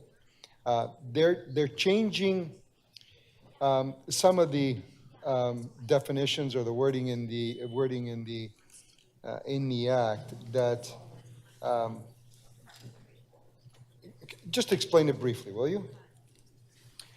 Through the speaker, the change to the law has, and I'll just be accurate with my words if you give me 1 second. Yeah, the acts are not important. This report, the following report is not important. You know, what happens in the employment district? What does this do to the sort of employment districts as we understand them today? So through the Speaker, what the change to the law has done is amended the definition of employment area and limited it to... No, I understand that office, commercial, heavy industrial, whatever that is. But what does it do? What's it going to do? Well, I'm trying to answer your question, Councillor, by indicating that the new definition has excluded uses such as institutional uses, commercial uses, including retail and office uses. So it no longer includes those uses which are currently protected in the city's definition of employment area. But so how does this differ from what you tried to do a little while ago? You know, a daycare center, a banquet hall, a gym, a college, a school in employment districts, for example, right? You came in with a report, or we're working on this report that was sent back to you and that you're bringing back forward again, basically taking those uses out of the employment district plan. How does this differ from what you were trying to do? So it's through the Speaker, that's a completely separate exercise, and you're correct. We brought forward a report which was a zoning conformity exercise. We had a definition that allowed certain uses, and we were bringing forward zoning amendments to conform to the city's official plan policies. The two have to fit together. Council told us, nice work, go back and do more work. So we are in the process of evaluating, and Council said, please consider these other uses for our employment areas because... But how does what you were trying to do differ from what this does? Well, through the Speaker, the law, the Planning Act, has changed the fundamental premise of the definition of employment area that we're working with. So we are in the middle of a zoning exercise, and the rules of the game have changed in the middle of the exercise. No, I understand that, but how is this different other than the process or the act number or where the changes are made in what act, or whether it's in your planning policies or in your bylaw or in the Planning Act? How does this differ from what you recommended a few months ago? Through you, Madam Speaker, if I could add, the exercise that I believe the councillor is referring to was an exercise in attempting to get the zoning and the official plan designations into conformity, whereas this is something different. This is a reduction in the scope of what uses are permitted in employment lands, so that it's narrowed to the core employment type uses, manufacturing, warehousing, and the commercial and institutional uses are carved out. And what we're doing here is trying to take advantage of an opportunity that the province has afforded municipalities to through the transition to protect some of those uses within the employment district. Okay. So, thank you for that. So, lastly, you don't disagree, I mean, you disagree with the process and what they're doing, but you don't disagree, I'm just trying to get your opinion. But you don't disagree with the objectives of this, right? Well, of what they've done. Through the Speaker, our advice is that Council should sustain or continue to protect the full range of uses that are in our employment areas. So we do not agree with the way the province has limited the definition of employment area. We think it should be a broader definition, and would certainly allow us to continue with that zoning exercise that we were working on of sorting and sifting through the uses, so that we bring a made in Toronto approach to understanding how our employment areas work. Thank you. Okay, we'll go to speakers now. Councillor Pasternak, you held the item down.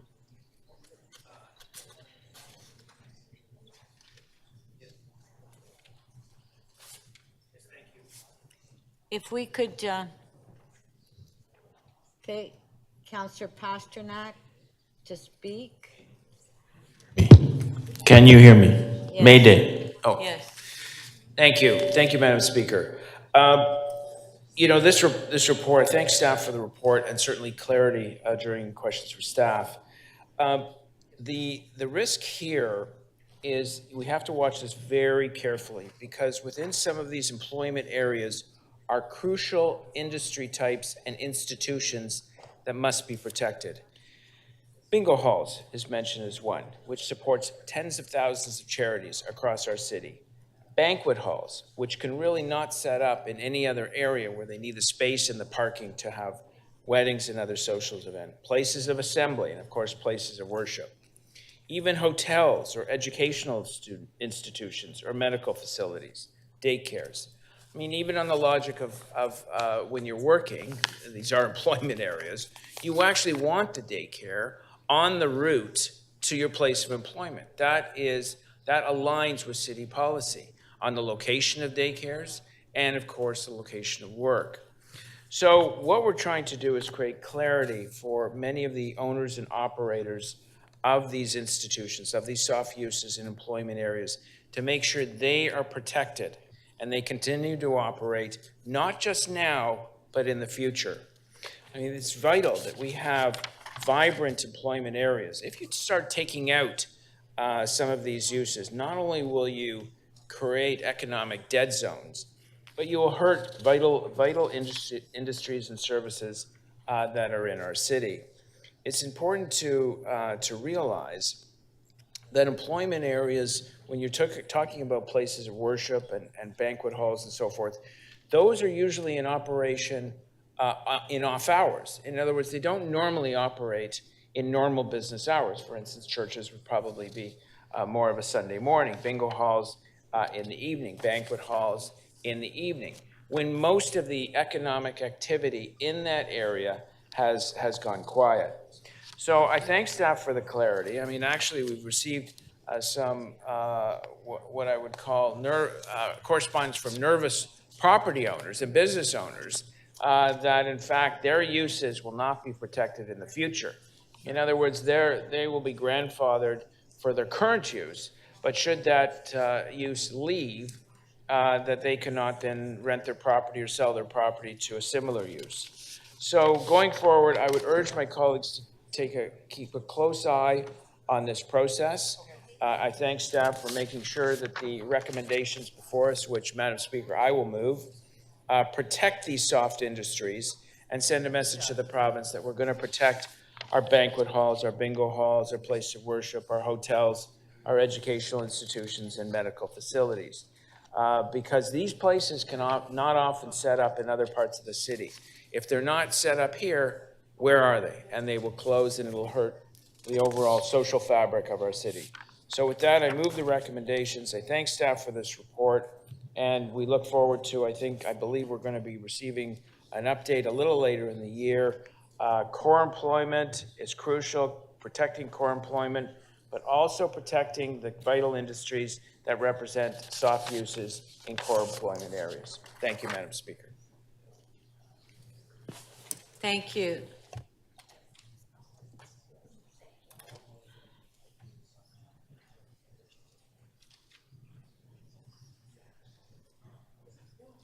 Councillor Perruzza to speak. Thank you so much, Speaker. I decided at the last minute to want to say a little something on this. And it's quite sad when you see this stuff. Why is that? Somebody asked me the question, Perruzza, why is it so sad when you see this stuff? Councillor Holliday just said, Perruzza, why is it so sad when you see those stuff? I'll tell you why. Because here's what's happening. There's an incremental shift in planning to some department of the province. All right? That's what's happening here. So planning isn't isn't happening somewhere in one of the City of Toronto's buildings anymore. That's not where it's happening. It's happening basically at the province and to some degree within our legal department. So aside from, a dozen or so high-priced consultants called planners who can go and give advice down at the tribunal around planning matters, what do you really need planners for? Seriously, what do we need planners for? Like, what are our planners doing in this process? They receive an application. Councillor Thompson just nailed it on the head right there. Receive an application. After 91 days or something, or 90 days and 1 hour, the application is gone. And then you have planning rules that kick in that say, well, you know what? Doesn't matter on what the application looks like, whether it fits, how big, how tall, how small, whether there are local services to sustain whatever is being applied for, if you have the adequate infrastructure or any of that stuff, right? Like, who's going to look at all of that? I'll tell you who's going to look at that. Some lawyers down at the tribunal who are negotiating a deal, a development deal. That's who's doing it, right? They're negotiating a development deal. And yes, they have a few planners there and say, hey, what do you think of that? But ultimately, the folks that really decide this is the lawyers, and to some degree, we need to beef up our building department to make sure that these things are built properly, right? That, that the plans, the building code, that all of that technical stuff that needs to happen in order to be able to, to have something happen in a neighborhood happens and doesn't fall down on anybody, right? But as an exercise in city building, I think you heard it from our chief planner right now. What's the difference between this and what they were doing? Well, what they were doing gave them some control. It created a process by which someone could come in and apply for changes in an employment district. Now, with this, it's more limited because it's prescribed. That doesn't necessarily mean we get to a better place. In fact, I would argue we probably get to a far worse place ultimately, because there is no comprehensive thinking around city building. And what you really need to build out a city that works. And I think of my own neighborhood, for example. I look at Jane and Finch, and how Jane Finch was allowed to be built out in the late 60s and 70s. It was this type of planning or this approach to city building that did that. We spent 40, 50 years working on a plan to figure out how to make that work. And we're still not there yet.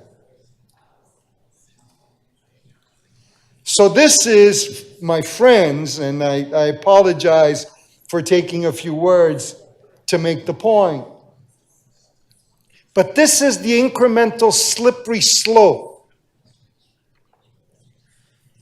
that effectively shifts city planning to a process that is nebulous at best. 5 seconds. And certainly without any clarity around city building objectives or Thank you. priorities. Thank you. On the, okay, can I have a quorum call because I don't even have quorum in the council chambers?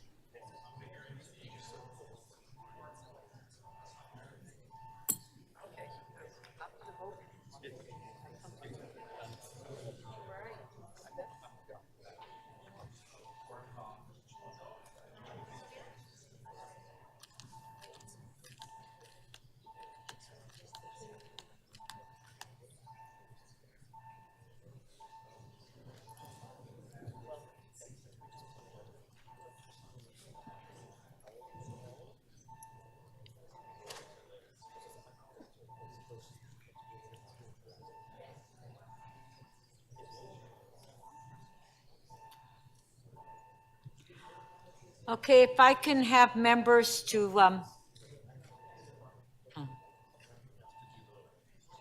yeah, but, yeah.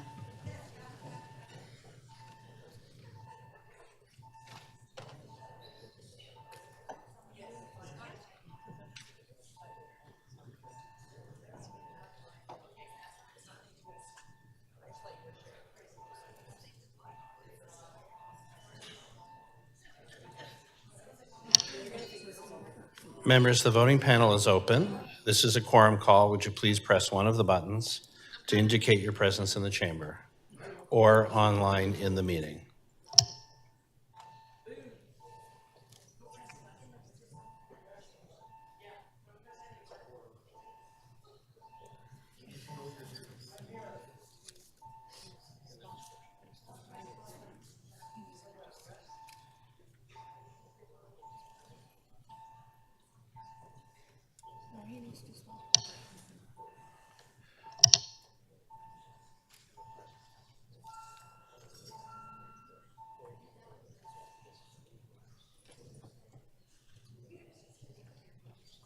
Councillor Sachs, would you indicate your presence by pressing yes or no, please?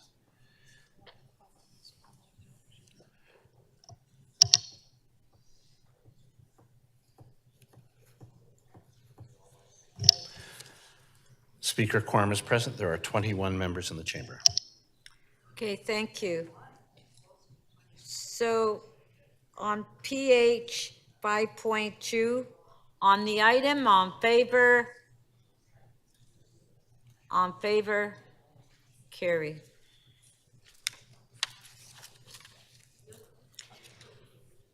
So we'll go, so for the next one, it's not ready yet, so we'll have to skip that one. So we'll now go to EY 6.2, 2801 Jane Street, Councillor Perruzza, Etobicoke York Community Council, you held the item down. Just move it to a vote, Madam Chair. I have nothing to add. Okay, Councillor Perruzza. A recorded vote. Councillor Perruzza is releasing the item, asking for recorded vote. Recorded vote.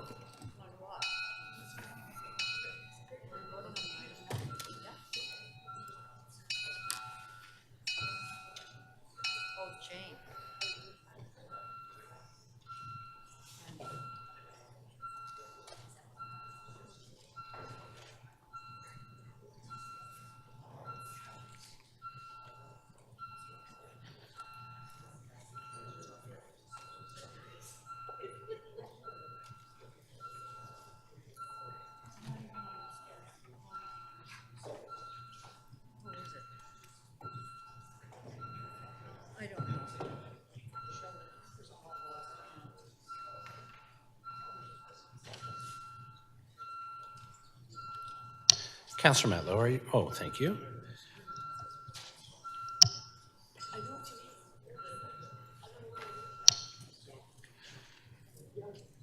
The item is adopted. The vote is 21-1. Okay, Councillor Fletcher, your item is next that you've held. It's here without a recommendation, T 6.25, 16, 20, and 26 Cosburn Avenue.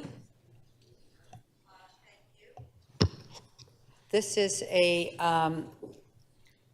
one of these areas in the apartment neighborhood that has been purchased. A number of houses were purchased and small apartment buildings in order to build a much larger building. And Do you have a motion? no, not, I may move to turn it down. I've got questions. I'll see. Oh, you want to ask questions? Yes. Oh, I'm sorry. Okay. Questions. Thank you. Okay, sorry. Do Are we we good? have staff here to answer the question? Okay. They're all there. Okay, Okay, go let's ahead. start again. Go ahead. Thank you. Large apartment, unsure if it's a condo or rental because they're going to flip this once it's rezoned. Is that correct?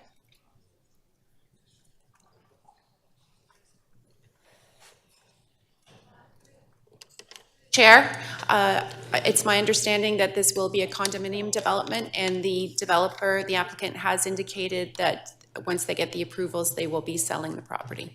So they're getting the approvals to sell, and the approvals are there with how many rental replacements? Because they bought so many private dwellings and small apartments?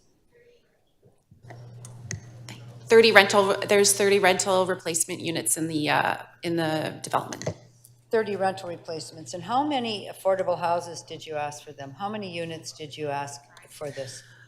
Through the chair, we encourage the applicant to provide affordable housing on the site, and they have indicated they are not willing to provide affordable using on the site. How many did you ask for?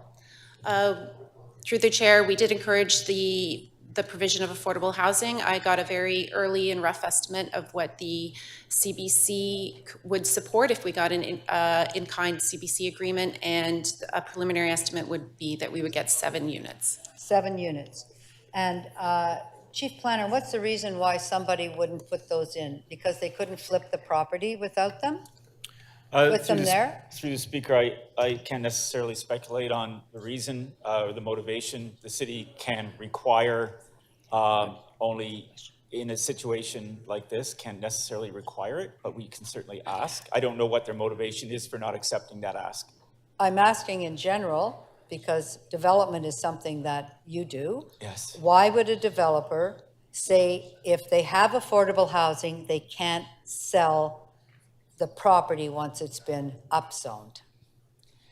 Through the speaker, I really can't speculate, Councillor, on what their motive. Why do developers do that? We have development approvals across the city that include affordable housing pretty much everywhere in the city. It's a fairly commonly secured from our previous regime and currently proposed. It's part of our neighborhoods, part of our communities. Yes, including ones that will be sold right after. There's Ms. Bond. Let's hear about that. Maybe you know about developers.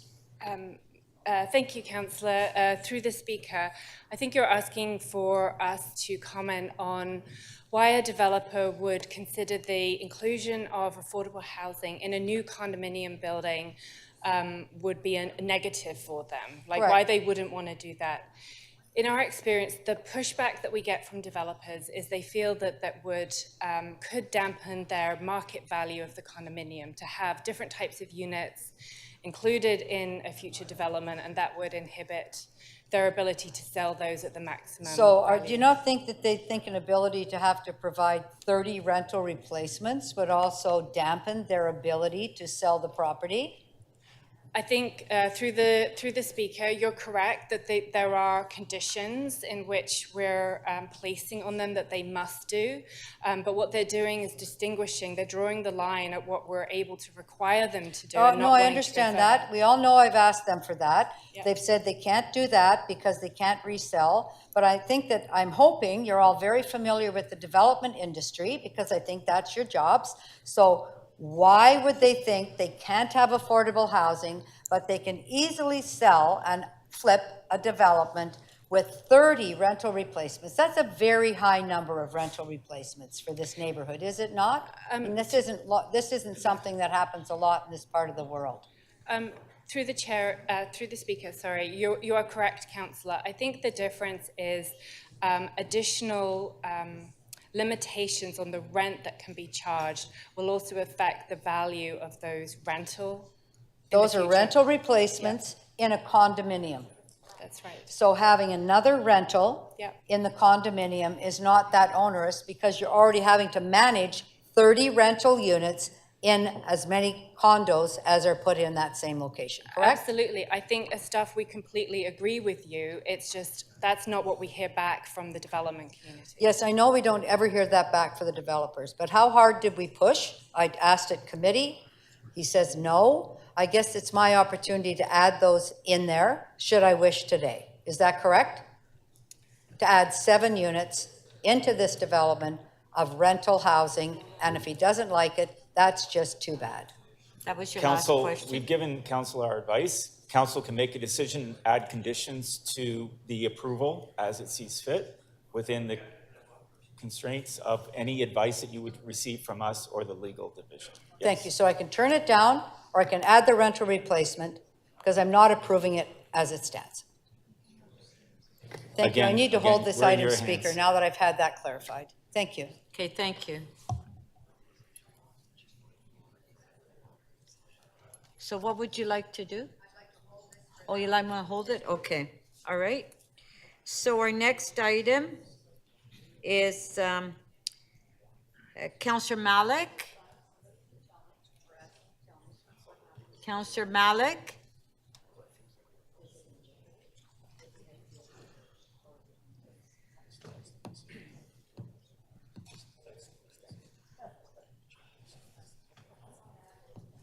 Councillor Malik.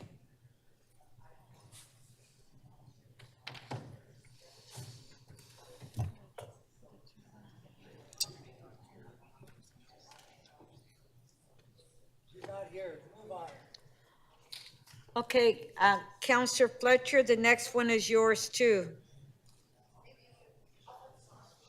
If I can ask Councillor Malik to come to the council chambers? She's here. Oh, there you are. Okay. Councillor Malik. We're at your item. Well, because Councillor Malik wasn't here, I was going to go to the next one, which was yours, but now Councillor Malik is here. So Councillor Malik on TM 2.1, City of Toronto recommendations for Metrolinx Ontario line construction. You held the item down. Do you have questions to staff? I don't, but I think my fellow subcommittee member does. Councillor Fletcher? Okay, so does anybody have any questions to staff on this item, TM 2.1? Yes, I do. Okay, Councillor Fletcher, questions to staff. Wait to the city manager or whoever's dealing with Metrolinx and negotiating directly, whoever that is. With the authority of the city, not a division. Is it you, Mr. Toivo, city manager? So I'll start. Thank you. At committee, I discovered that we're going piecemeal in our attempts to do things. So our city building goals along the corridor, and particularly the above ground corridor, I thought were very clear, but the Parks Department and other departments haven't added in what I would call our leverage issues into achieving certain things that we've been very clear we'd like to achieve. So while using our park, we're being very perfunctory. Well, that's the park and that's a tree, so you can do whatever you want. And I'm trying to clarify what our negotiating positions are with Metrolinx that have a bigger view than just replacing a tree or those kinds of things. That what the obligations we're trying to have Metrolinx meet, that are larger city goals when they need our permissions to do things. And I'm concerned that we don't have that. So through the speaker, I certainly hear the concerns, and I have not, to that level of detail, had those discussions. I'll ask Derek to chime in, but I'll tell you that I have heard that, so we'll take that away and have some internal discussions with Will and Derek about it. But Derek, could you address some of the specific issues that the councillor has raised? So Councillor, through you, Madam Chair, to the Councillor, as we discussed at the Ontario Line subcommittee meeting, we have been, with my colleagues in the other divisions, pushing back on Metrolinx, making sure that they are abiding by the city's requirements. As I reminded you, they do have an ability to while they agree that they will meet some of these conditions, they may not meet all of them. So these aren't actually conditions. Abide by the requirements or value add are two different things. So I'm back to the city manager about what's our expectation to value add in these difficult moments where we have all the roads being turned over for Metrolinx above ground, all the trees being taken out by Metrolinx above ground. What's our duty to say, well, we'd like a new park here, we'd like to refresh this, you want to do that? Well, here's what else you have to do. Where's our package? It's individual kinds of things that we're going, that appears to me to be the case. So that it's not a bigger global view as far as city building along that line or refreshing our assets is concerned. I think I'm right, including So through the evictions. speaker to you, council, you are correct. It is very much specific to the areas within, for example, your ward, that there are kind of key areas where there needs to be kind of a renovation or a rejuvenation of certain kind of items. That would be something, and we've made it that would be discussed with yourself, so that what would happen is that Metrolinx is meeting with you, trying to get from you and the community what it is that needs to be fixed up, if you could call it that. I'm within sorry, your ward. have you seen a list from Metrolinx? You know how hard it is to meet with Metrolinx for community requests. Do you not? You do. Sorry, councillor, I can't hear. Sorry, Speaker, there's a lot going on. Mr. Toigo can't hear. If we can have members to please try to keep it down. Councillors Crisanti and Cole are having a conversation Councillor in front of Cole? Mr. Toigo. Councillor Crisanti, take it outside. Yeah. So what I'm gathering is you're leaving it up to me to negotiate that if you want to be in a park and you want to take out, you want to put your equipment there and you want to take out trees, it's up to the councillor to negotiate, well, while you're there, we think you should be refreshing this playground. That's my job, not the city's job. So through the speaker to yourself, councillor, no, it's not your job, but there is a need for your involvement to kind of have that input into what Metrolinx will be replacing. I actually have had that in many motions, so I think I'm going back to the city manager. What's our overarching approach here with Metrolinx on these little one-offs that appear to be a one-off? This tree, we're going to park this equipment near the playground. We're going to do this for 4 or 5 months. Here's your permit, here's your permit, here's your permit.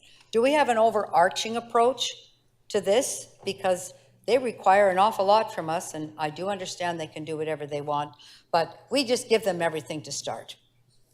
So through the speaker, I think you're hearing it's not the overarching approach that you're talking about. So I think the best thing for us to do is look at what all those elements are. If you'd like us to report to the subcommittee Yes. with what that looks like, that's a possibility. But fairly clear, it's not aligning with what you're asking for, what we're doing on a daily basis. So we can come back with that. Thank you. Cute. Okay. No other questions. So Councillor Malik, you held the item down. Would you like to speak? Thank you very much. Do you have a motion? Okay, do you want to do that first? Okay. Thank you very much. This report wraps up the mandate of the Ontario Line Subcommittee. And through this process, we've laid out clear recommendations to Metrolinx and the province in terms of what our instructions and our expectations are. Together with residents, local stakeholders, and all responsible city divisions, especially the leadership of the Transit Expansion Office, we've outlined the key issues communities face during this decade-long construction project and the best practices and actions on how to work with the city and our communities to ensure that this project is not just built on time and on budget, but that it's built right. We know that this much needed transit infrastructure should be built. We've been looking for it for a long time, and no one is looking to stop that. But what we are looking for in the city's interest is ensuring traffic keeps moving, protecting our small business communities, making sure community benefits agreements are strong and finalized, expanding affordable housing, and replacing rental units. and protecting our parks and green space and enhancing them. With the approval of this report, Metrolinx will be given a city-approved path forward, a way to ensure that community is heard. Again, I want to thank the hard work of our community members, of city staff across all divisions, especially the team at the Transit Expansion Office for their dedication to make sure that this report would be ready for you before the summer recess, and to my colleagues at the Toronto and East York Community Council and on the subcommittee, Councillor Moyes and Councillor Fletcher. Thank you very much. Thank you.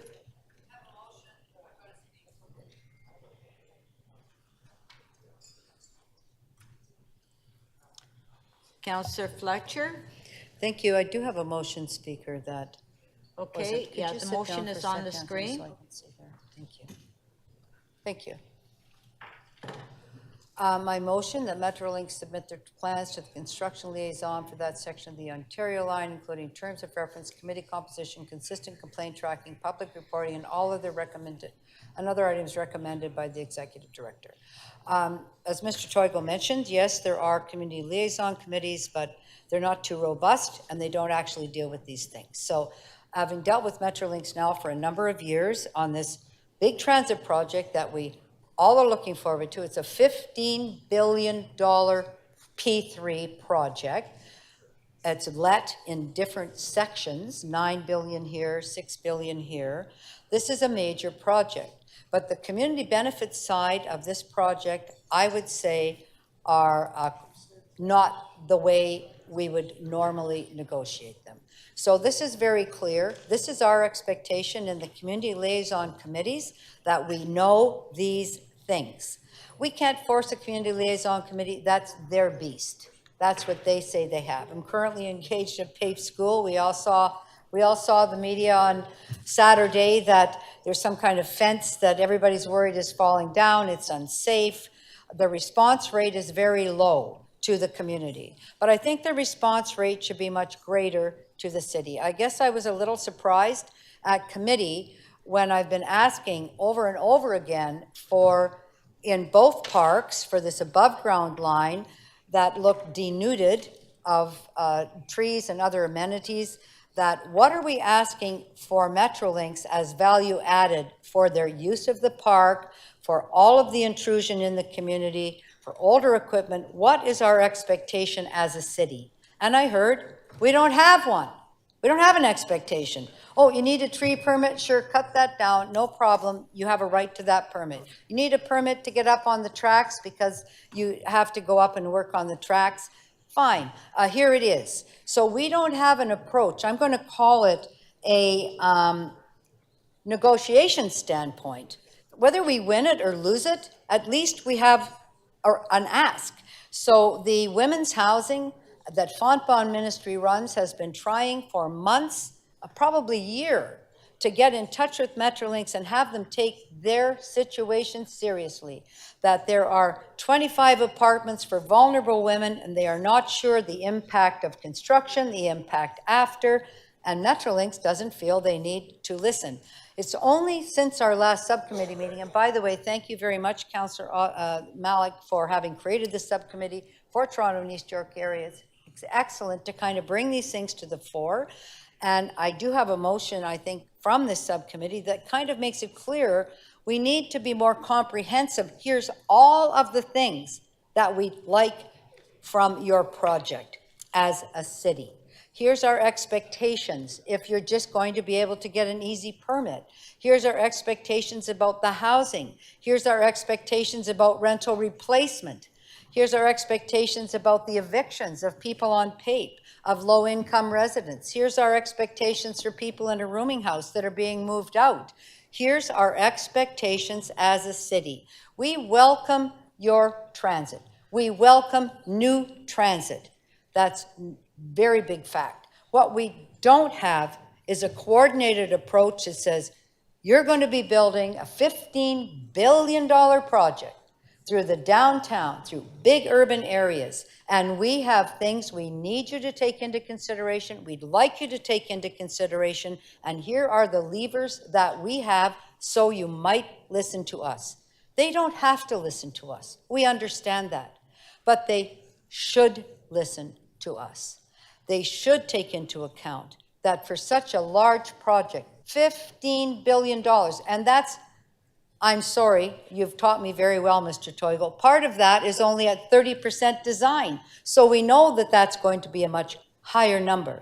There's profit in the P3, there's a lot of money, but somehow these communities that are being affected in this way, particularly the above ground and the school that has the sewer being moved under it and everything else, we're just taking, okay, that's what you need, here's your permit. And if you're not good, we're watching what you're doing. I think we need a different negotiation approach. I think we need to be comprehensive. We need the women's housing looked after. We need the parks looked after. We need the evictions looked after. Those are all things that we feel very strongly about here in this council. And I don't think we've packaged that up to that degree. And I would request and hope that from our motions that are at the subcommittee, that when we have a next report, we're clearly operating from a different platform as far as our requests are concerned, and not just from you, but right up to the city manager. Thank you.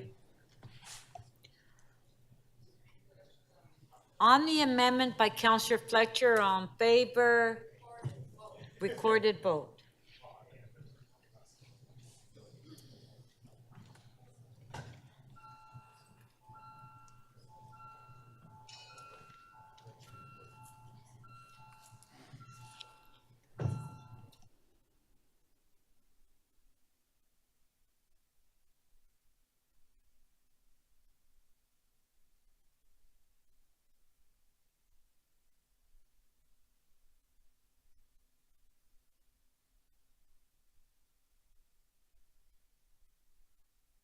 Councillor Bradford, please. Councillor Perruzza, please. Councillor Perruzza, are you able to vote? Thank you.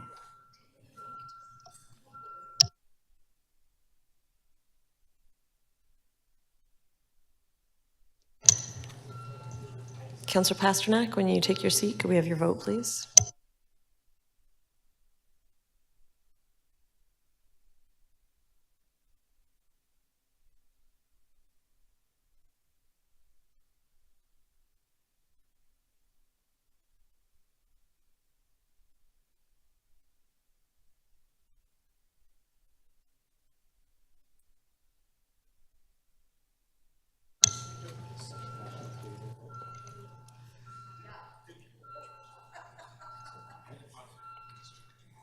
Councillor Thompson, are you able to vote? Thank you.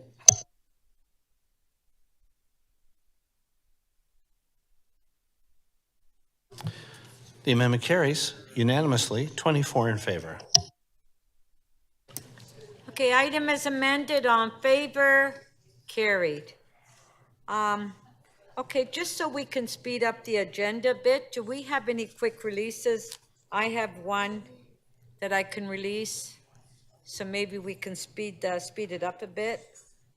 I held down MMA 33, so I'll release that member's motion. Recorded vote.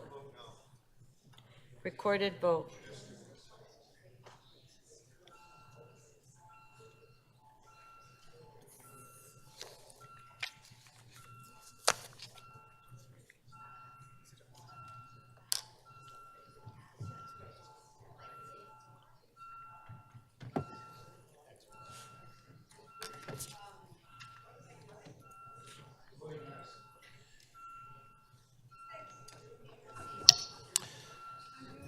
Councillor Perruzza, please. Councillor Cole, if we can have your vote, please.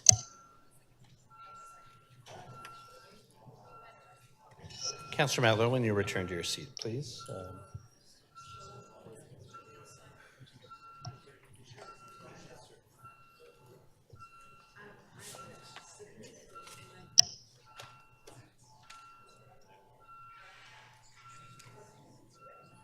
Councillor Perruzza.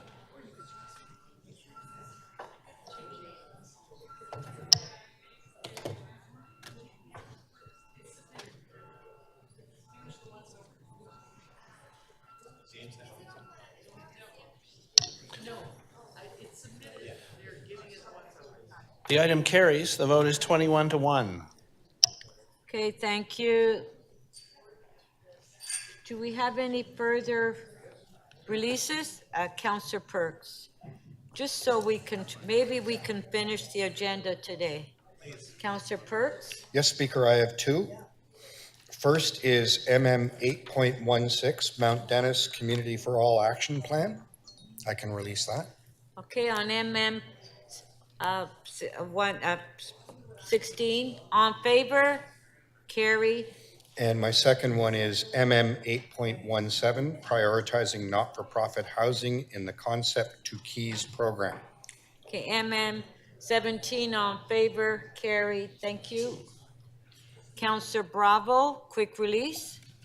Oh, I need to request reopening of an item. Which item? It is CC, sorry, incorrect. It is CC 8.25, related to 501 Mount Pleasant Road. It appears that the amendment that was moved at and adopted at Preservation Board was not what we voted on. So I'd like to reopen it and request that we vote on the correct. And then correct it. Okay, on CC 8.25 for reopening by Councillor Bravo, on favor, carried. So do we have your amendment? Yes. Okay, we'll put it on the screen. There it is. It's on the screen by Councillor Bravo. On favor, carried. Item is amended. On favor, carried. Thank you. Okay, next. Councillor Myers, quick release. No, I have the updated member's motion. Pardon? Well, it's an amendment, so we could consider it. Hold on. Which one is that? Quick release, 8 point, but I just want to speak briefly on it too. Okay. Please. And to amend it. But which number is it? 8.24? It's quick, but I need to speak to it. Yeah, exactly. In the repository. Okay, so on MM 8.24, building up our parks, right? Yes. Okay, so Councillor Myers, your amendment? So I advanced circulated it. I just want to speak very briefly on it. Okay. Thank you. So through you, Madam Speaker, Parks, Forestry and Recreation has planned a capital improvements to Muirlands Park in my ward of Scarborough North. Over the past several months, my office has engaged with residents who live in the surrounding Muirlands Park about the planned improvements, including on July 5th, when I hosted a community town hall. This town hall was hosted in collaboration with both trustees in my ward, along with the support from school principals from Macklin Public School and Divine Infant Catholic School. The purpose of the town hall was to bring the community together to have open discussions and group activities to give residents an opportunity to have their say on which recreational activities they would like to see become part of the park's improvements. I saw it as an opportunity as my role as councillor to foster community and participation in the design and delivery of this local park.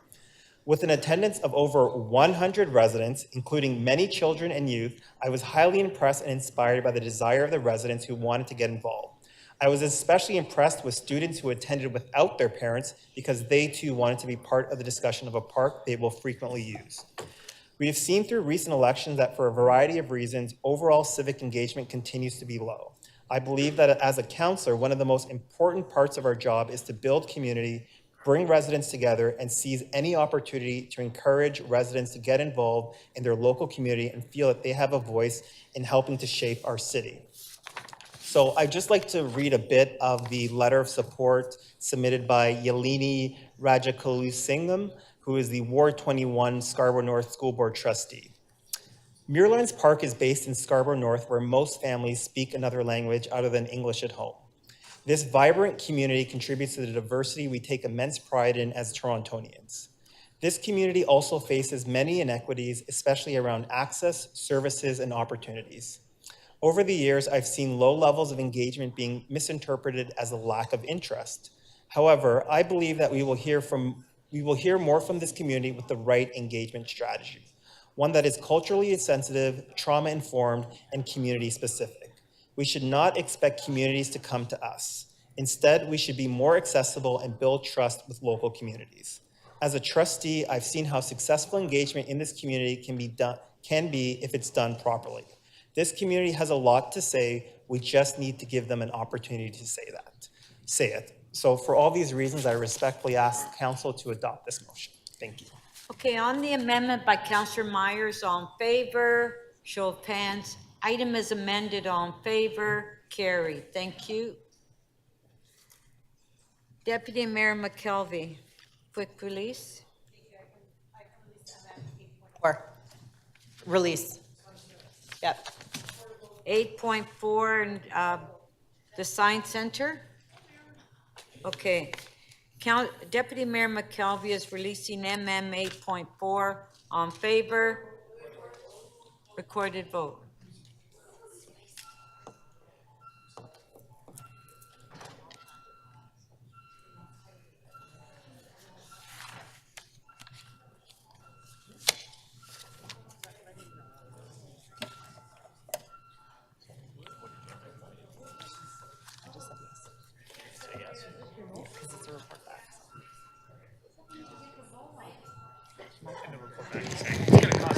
Can I close?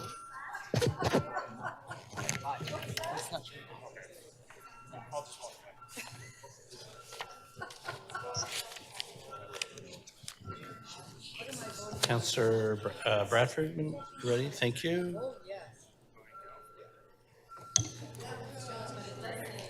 Councillor Crisanti, when you take your seat, and Councillor Pasternak.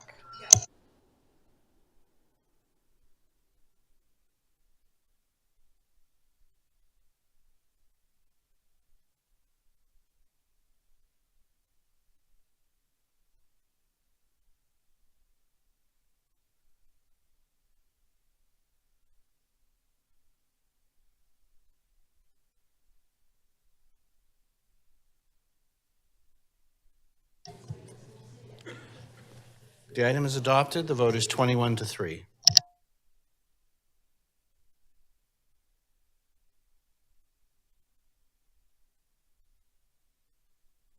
Quick releases.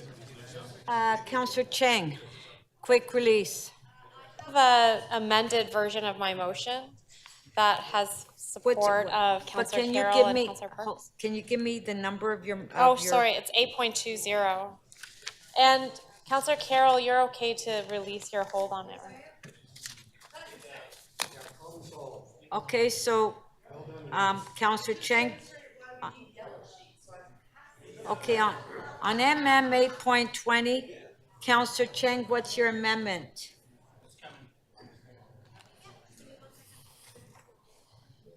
Amendment is to confirm available funding and seek council authority for any required budget adjustments. It's to pursue parkland in a future high-density area. Okay, so on the amendment by Councillor Cheng, on favor, carried. Item is amended, on favor, carried. Thank you. Councillor Bradford.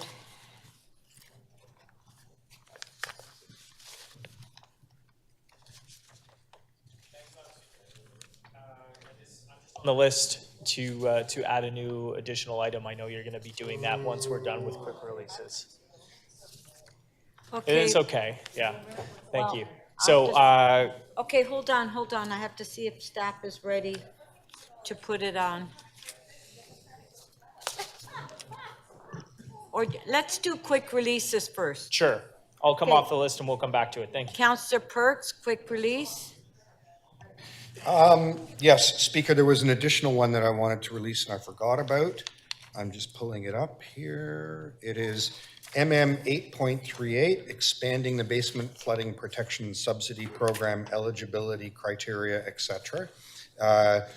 Understanding now that it will generate a staff report, so we'll be able to get any financial information we need at that point. I can release it now. Okay, so Councillor Perks is releasing MM 8.38. On favor, carried. Thank you. Councillor Holliday, quick release. Yes, thank you, Speaker. MM 8.35, accommodating the 2023 Just for Laughs Street Festival. I have an amendment. You have an amendment? Yes, please. The amendment Is, leaves the original recommendations intact. It's an additional, and it is an ask of EDC to keep track of these various waivers so they can go into the open data and they can go into future reports. Is the mover in support of it?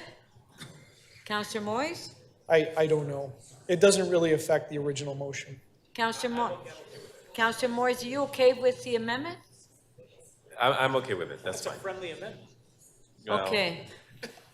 Okay, so on MM 8.35, just for laughs, Councillor Holiday has moved an amendment. On favor? Carried. Item is amended. On favor? Carried. Do we have any more quick releases? No? Okay. So now we'll go to CC 8.5. Councillor Fletcher? Oh, yes, we have a member's motion to introduce.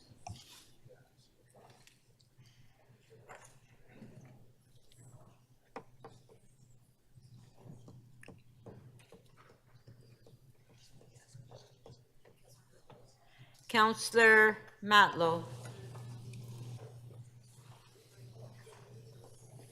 It's on the screen. I move this motion. Famous Fairbank Park. Yeah. On favor? Carried. Councillor Sachs.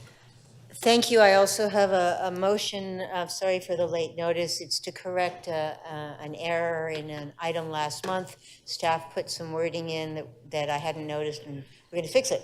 Thank you. Okay, on favor, carried. Councillor Fletcher? What? Oh, so Councillor Bradford, to introduce your motion, then Councillor Fletcher, you're next. Thanks, Madam Speaker. This is a Cafe TO fix here for Ed's Real Scoop in the Beach on Queen Street. Thank you. On favor, carried. Okay, so Councillor Fletcher, our next item is CC 8.5. You've held the item down as legal challenge to Bill 184, protecting tenants. Do you have questions to staff? I'm going to ask those a bit later. Councillor Bravo has questions. I'm still holding it, but if that's okay with you, Speaker. Councillor Bravo, you have questions to staff? Thank you, Speaker. To the City Solicitor, was the direction of Council in 2020 to the City Solicitor to pursue this legal challenge due to concern regarding tenants' rights, including ensuring access to tenant protections and fair process at the Landlord and Tenant Board?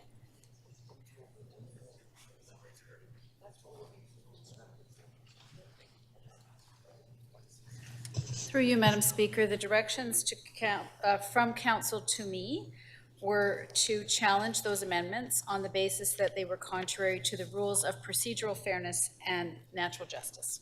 And were there concerns raised from tenant assistance organizations and tenant groups that provincial changes in Bill 184 could restrict tenants' abilities to access information and supports with regard to their rights? Were those expressed? I'm actually not aware of concerns about tenants being able to access information. I'm familiar with the concerns about the procedural fairness. Okay, if there's any staff that can answer whether, thank you, whether any tenant or assistance organizations and tenants' rights groups were concerned about changes in Bill 184. Okay, I have questions to the Housing Secretariat. I don't know if Abby Bond is still here.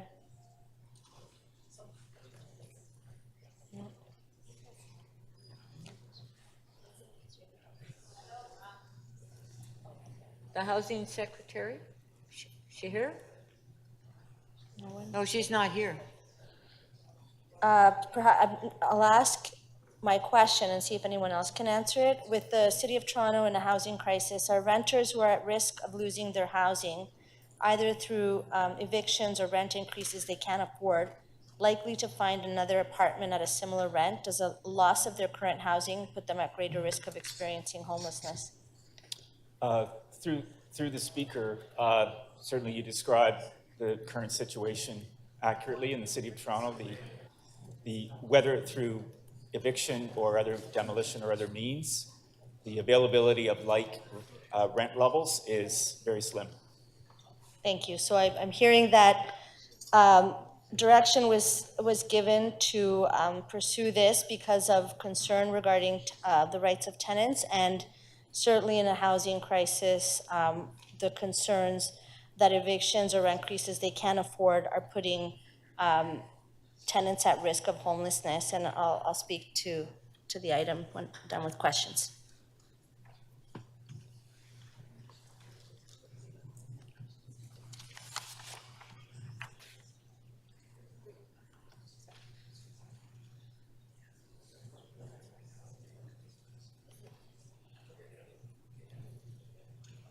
Okay, so Councillor Fletcher, did you want to speak, or do you want Councillor Bravo to speak? Who wants to speak first? Councillor Bravo? Okay, Councillor Bravo to speak. It's the recommendation from legal makes sense at this point, and I accept this recommendation.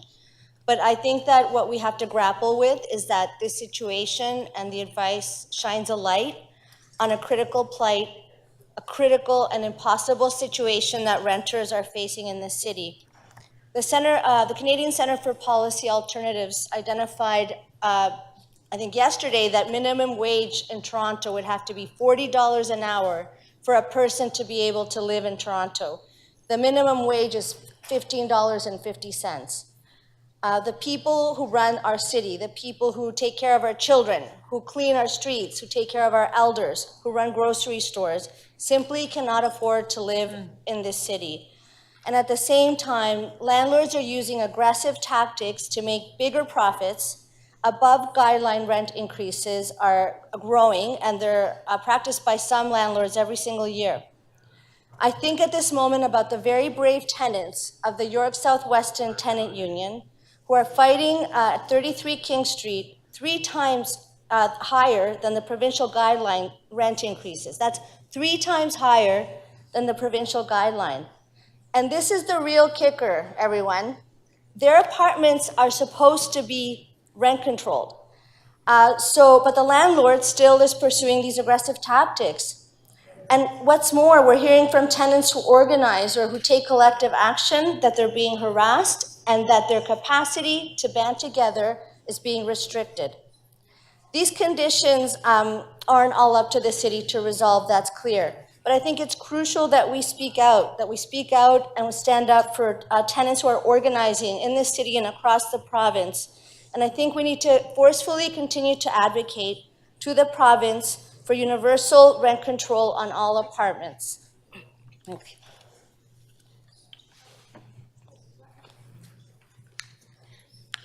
Thank you. Councillor Holiday to speak. Thank you, Speaker. I have one motion, and it's simple.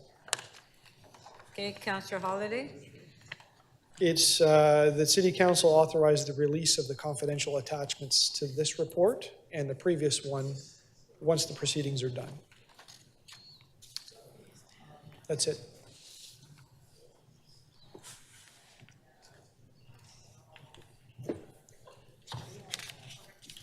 Okay. Councillor Fletcher, did you want to speak?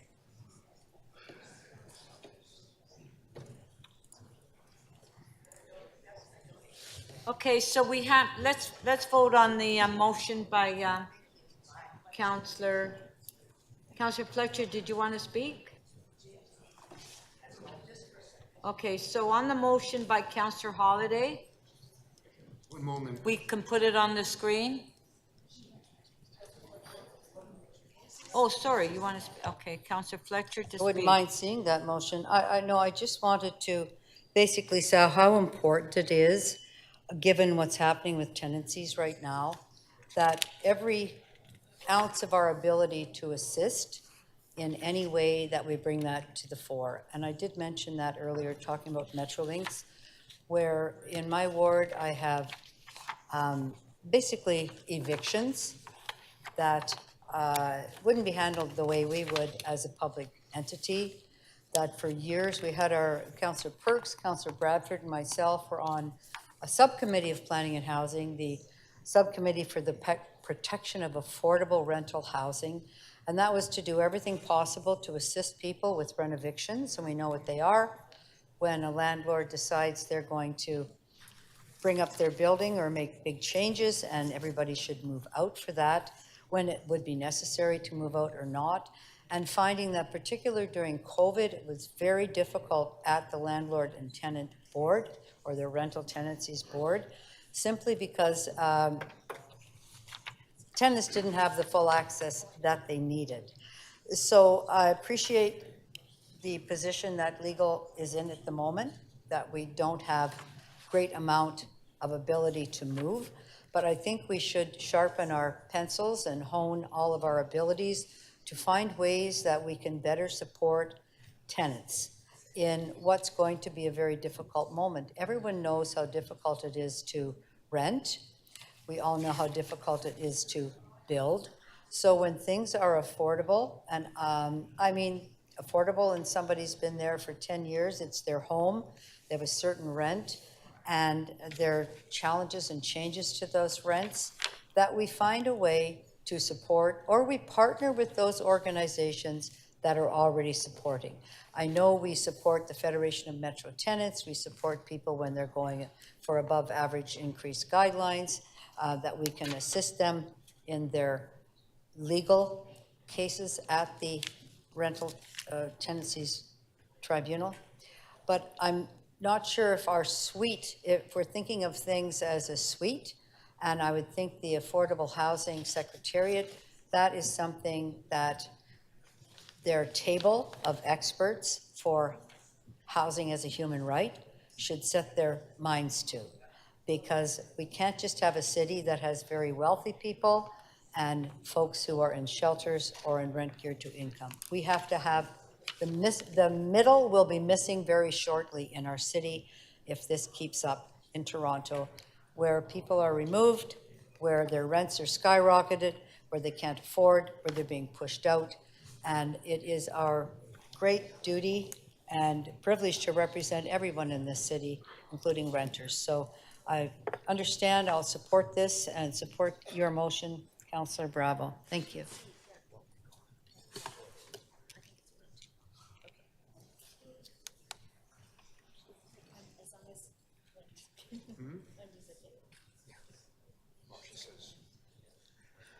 Okay, what's your motion?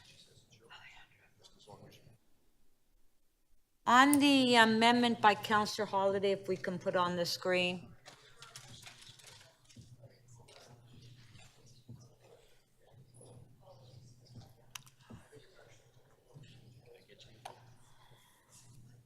Yeah, maybe some chocolate.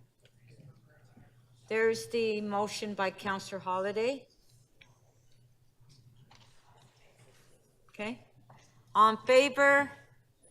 Carried. Item is amended. On favor? Carried. Councillor Perruzza, your item is next. CC 8.18, 20 Broad Oaks Drive. You held the item down. I think that this one here, we should go into private. Pardon? We should go into private. I have some comments I'd like to make and a motion, and I'd like to go in camera. Well, we'll have to do it later then because. Okay, sure.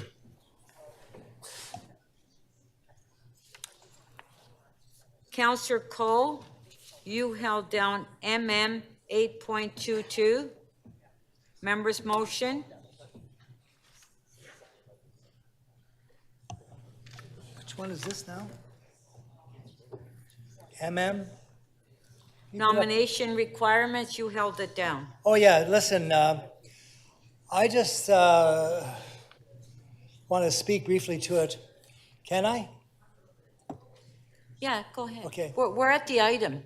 Okay, so the item, I think this is very premature.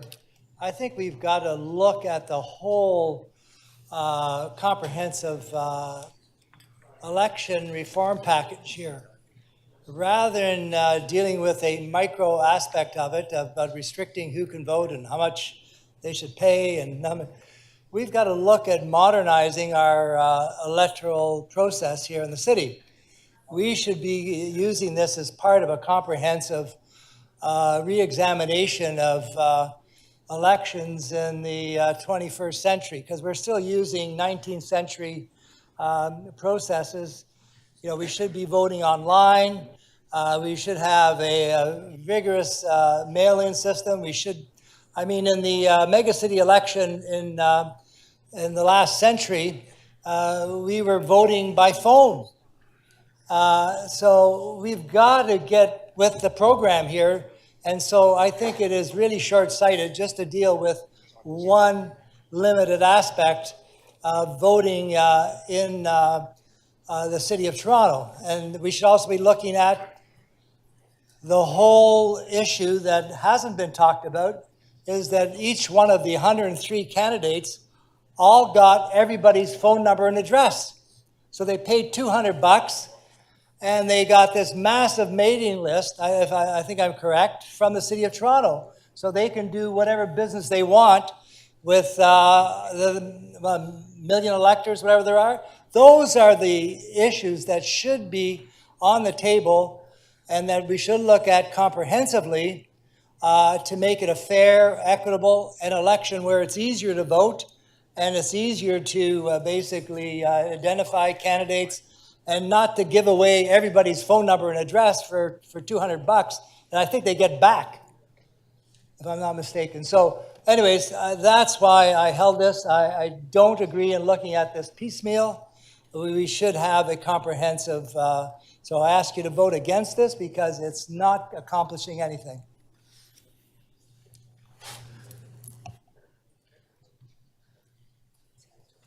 Councillor Holliday to speak. Thank you, Speaker. Disappointed to hear the comments from my colleague, Councillor Cole. I put this thing forward really at the first opportunity following the last election based on what I heard from people all around. And in fact, since it's gone out, I've received a lot of encouraging comments that I think a lot of people shared the same concerns. So the ask is rather simple and straightforward. It's just simply to point this out to the minister and ask him to review it. I don't disagree that maybe there's some work and some energy towards looking at elections in a broader sense. I just don't agree that not putting this forward somehow mixes up or delays that other process, because we can certainly continue with that other work. I just think we're hot on the heels of an election where we saw something and you know, it's before council. Either you agree with the idea or you don't. Maybe you don't. That's okay. It's your right to vote against it. But I think the vast majority of people that I spoke to understood the utility in asking the minister to take a look.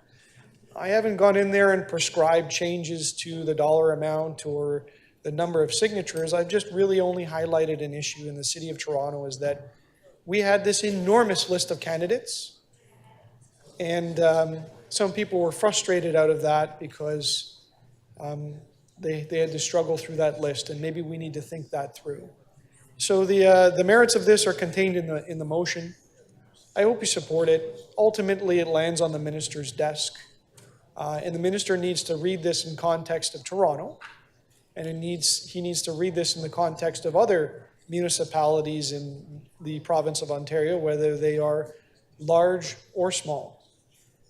But I do think, though, the vast majority of people that I've certainly heard from and spoken to about it are in support of at least taking a look. And it's probably wiser sooner than later, because we know at which the pace of things take to change. And this seems to be something that is rather straightforward and not terribly controversial in the idea in and of itself. So I hope members will support this. I hope if they don't support it, they can explain to people why they don't. But anyhow, it is before us, and I thank you, Madam Speaker, for allowing me to speak. Thank you.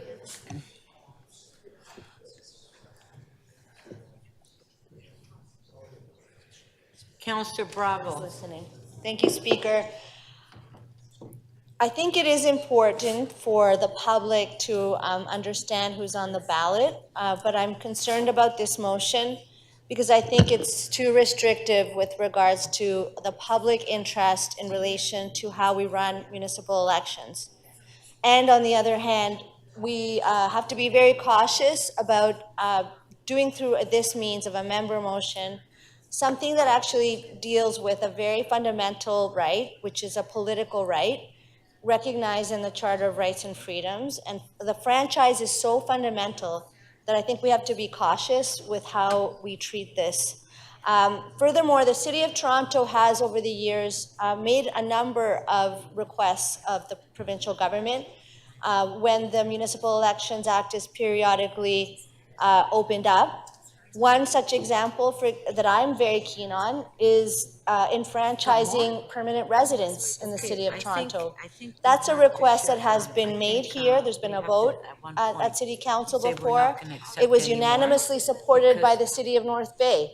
It was unanimously supported in Halifax, and the request was made of the province. It was supported in New Brunswick. There's an active campaign in British Columbia coming out of Vancouver. And there are many, many smaller towns that are talking about this as an essential tool for integration. We have an anomaly in the City of Toronto where we send out a poll on a particular issue, but only people on the voters list get the poll, whereas everyone is a municipal taxpayer. And one thing that's really has to be clear is that the municipal franchise was always tied to land. It was never a right of citizenship.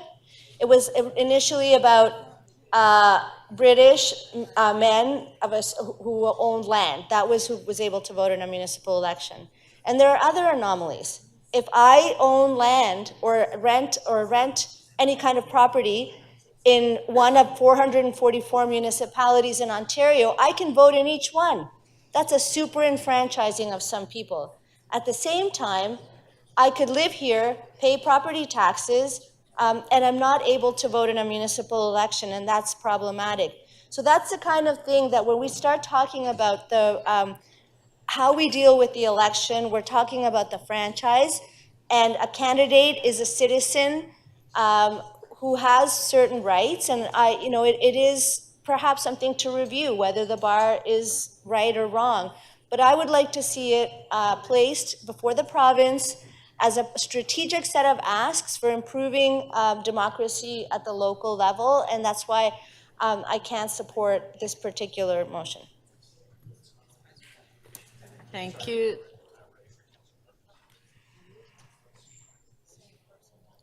Oh. He has a motion? Yeah. So Councillor Perks, it's my understanding you have a motion and they're not ready for you.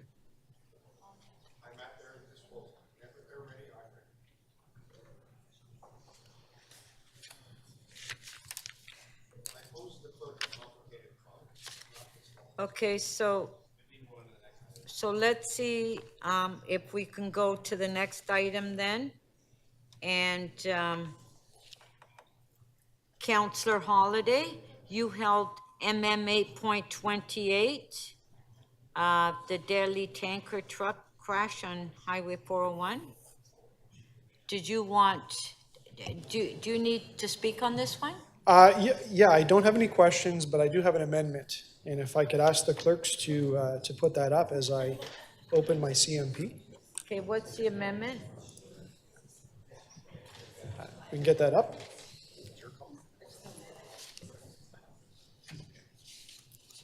If you want, I can read it in a sec once I find it.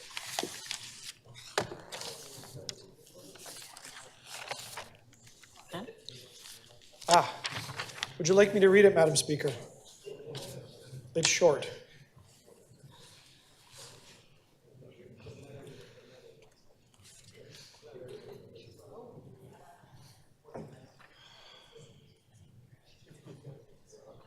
Do we?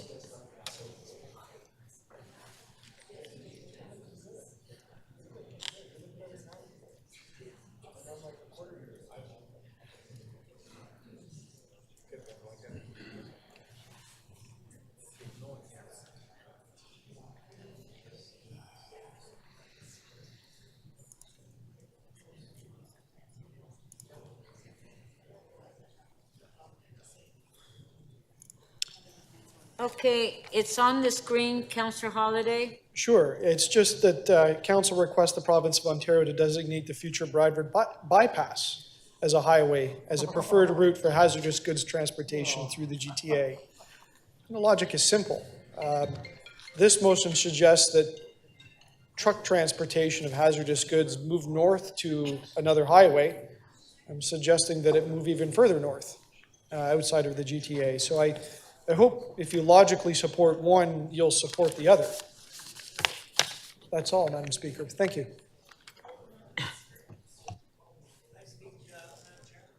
Okay. Councillor Cole wants to speak on it. Councillor Cole. Can you Yeah, put your thank name? you.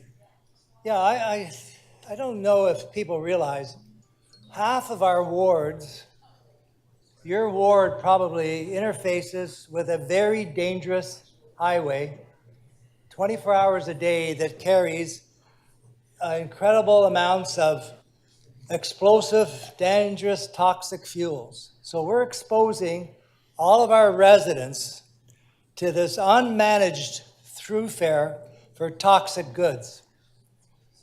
And we are doing nothing about it. We're assuming someone's taking care of that. Well, they're not. So what I'm asking for is for the province to look at asking that the trucks, transport trucks, carrying these hazardous, flammable, toxic goods through our neighborhoods be moved to the 407, requesting the 407, who's making about $10 million a day off the people of the GTA, ask them to give a discount rate, or God forbid they should let them freely carry their goods on a 407 highway, which is empty most of the time because nobody can afford the fees. We paid to build it. But anyways, so the Spanish company should be asked to basically help alleviate this immense toxic pressure which runs through most of our wards 24/7. And I dare you to try and drive on the 407, forget that. Drive on the 401 any time of the day. Just count the number of trucks. Do you know what's in those trucks? What's in those tankers? You don't. Nobody checks. So I'm asking that those look at you're going through your ward 24 hours a day, toxic chemicals. And this hit home pretty close to me when this happened, unfortunately. We had 2 people died in the explosion at Pickering. My son, with his 3 grandchildren, was about 100 meters on the other side of the explosion. They saw the fireball that night, Tuesday night, July 2nd, whatever it was. So I know there's a lot of other pressing issues, but, you know, we talked about all these other hazardous environmental issues that are in Toronto dealing. This is a very fragile situation up on that 401. The 401 is no longer a highway that's on the remote parts of a city. It's right dab in the middle of the city with millions of people being exposed to this 24/7. So that's why I'm asking for the province to at least look at this to see if they can make it safer, perhaps, at least do some kind of testing of and ask for some regulation of what's in these tankers and to do something and not just to assume everything is fine. So it's a bit of a wake-up call. So I hope you'll support this motion and this amendment saying going up to this fanciful highway up there in farmland, I think is almost back of the hand to this serious issue because it sort of implies that we'd support that ridiculous highway going through the most precious farmland in Ontario. But that's another issue. But anyways, so this is a serious safety issue that we need to pay attention to because they're driving through our neighborhoods 24 hours a day, and we should at least asked for some information about how to make this safer. Thank you. Thank you. Now, members of council, do we want to come back tomorrow? Okay, because we're trying to get the agenda rushed through, so if you don't have to speak, let's try to rush the agenda. So Councillor Perruzza, you want to speak on this item? Okay, because we're trying to finish the agenda. Councillor Perruzza? I do, Speaker. Relatively briefly, first of all, I'd like to thank my two colleagues, Councillor Cole and Councillor Pasternak, for bringing this initiative over. I've long believed that there are opportunities for us to have some of the truck traffic that crosses our city moved off the 401 onto Highway 407. And we have an excellent opportunity now. Why? Because Highway 407 owes the provincial government billions of dollars. It owes them billions of dollars because under the formula by which they operate Highway 407, it's based on volume. Volume, and which then translate into fees.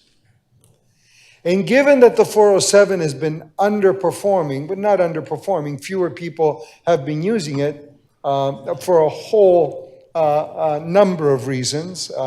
COVID, as all of us know, has had a profound impact on people's habits, where and how they work, how often they take trips and travel, and to some degree, the fares themselves. In hard economic times, fewer people can afford to just simply, drive on a highway that they have to pay fairly significantly for the privilege to do that.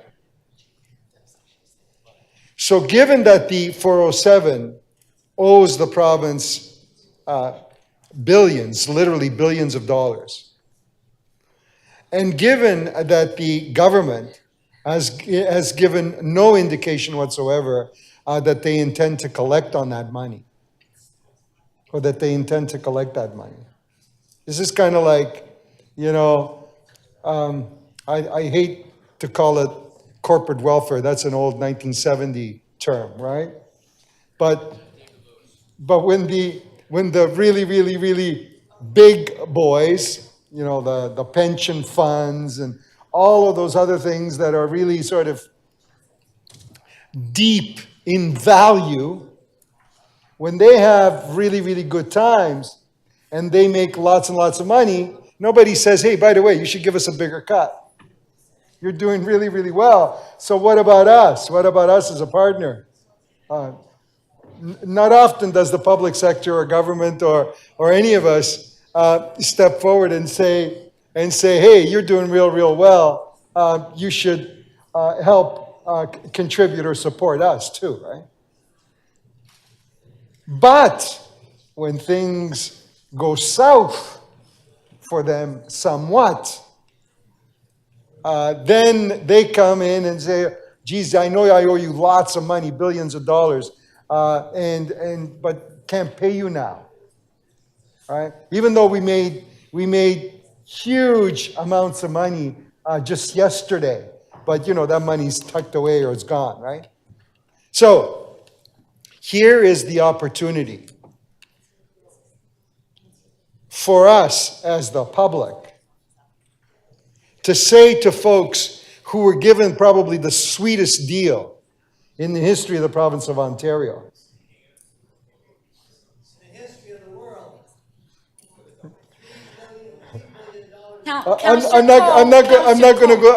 I appreciate the retort from my colleague, Councillor Cole, because he's added valuable insight into this conversation. I'm not going to go there because I'm not sure what they're doing everywhere in the world. But I can tell you this, that in Ontario, the government of the day gave away one of the sweetest deals ever in its history. And this is a wonderful opportunity for us to say to those folks, look, ask these people to use some of that money to allow these trucks onto the 407, off the 401, free up the 401, make the situation safer in the city of Toronto. Given that the 401, large chunks of it within the city limits are under... Thank you, Councillor Perruzza. Your time's up. Councillor Perks. Thank you, Speaker. In the motion from the members, there are 3 recommendations. 2 of them have to do with moving hazardous truck traffic out of the city of Toronto and into another municipality. 1 of them has to do with improving the preparedness of the city of Toronto for an accident. And I'll vote only for that 3rd recommendation. I also won't be voting for Councillor Holiday's. There are 2 paths to making it safer in the city of Toronto. One path is to pick a fight with every other municipality and say, we don't want it coming here, it'll go through your community. I don't think that path will work. And the other is for all of the municipalities in Ontario to get together and say the province of Ontario has been deregulating the creation, transportation, and disposal of hazardous waste for years, and we need them to get back in the game of making it safe for everyone in Ontario. We need them to start banning unnecessary and dangerous chemicals from being manufactured here, from being transported here, and we need safe disposal options when that's not available. That's the correct path. That's what communities in Ontario used to come together and fight for. And we were making good progress, and we could make good progress again, but we will not make it if we turn this into a game of saying, no, don't send it through Toronto, send it through Brampton. Or don't send it through Scarborough, send it through Niagara Falls. That approach will pit all against all and result with all of us losing. So I'll agree with the portion that says that we need to do better preparation. And I invite any member of council who is concerned about the movement of dangerous goods through the city of Toronto or their ward specifically, to sit down, instead of just bringing a member's motion, work to get something done through committee and building support throughout the Association of Municipalities of Ontario so that we can collectively push back on a province that has been deregulating and putting all of our citizens at risk. And I hope you'll join me in that. I'll support recommendation 3, but not the rest of it. Thank you. No, Councillor Perruzza, it's okay. No, it's okay, you've already spoken. Okay, so point of order, Councillor Perruzza. Yeah, I just wanted to add to the conversation that the town of Clarington has actually moved a motion to ask for this very thing, to take the trucks off the 401 onto the 407. I think it's Caledon and Clarington. There's several of the GTA municipalities that have done that. They wanted 22,000 trucks moved off the highway. Thank you. Okay, I guess we're gonna have to decide what we're doing with our agenda today. So we have the motion by Councillor Holiday. Put it on the screen.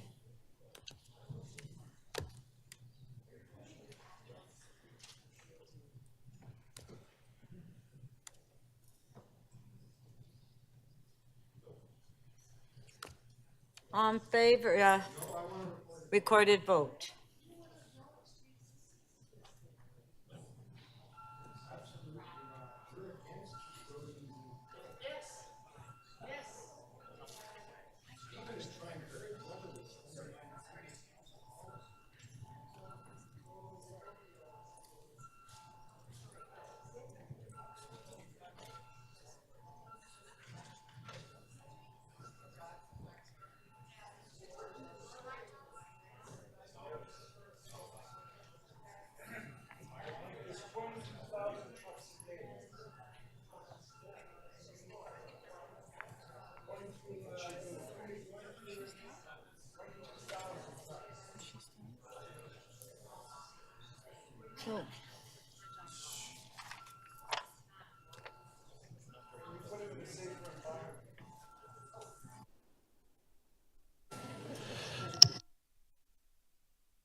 Councillor Cheng, please.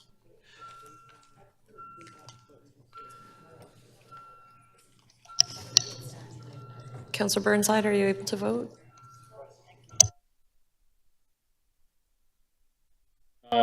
Affirmative is not popping up on my screen.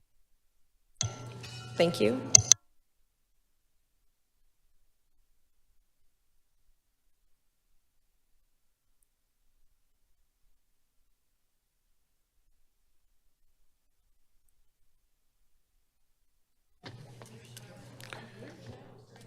Motion 1 does not carry. The vote is 5 to 17.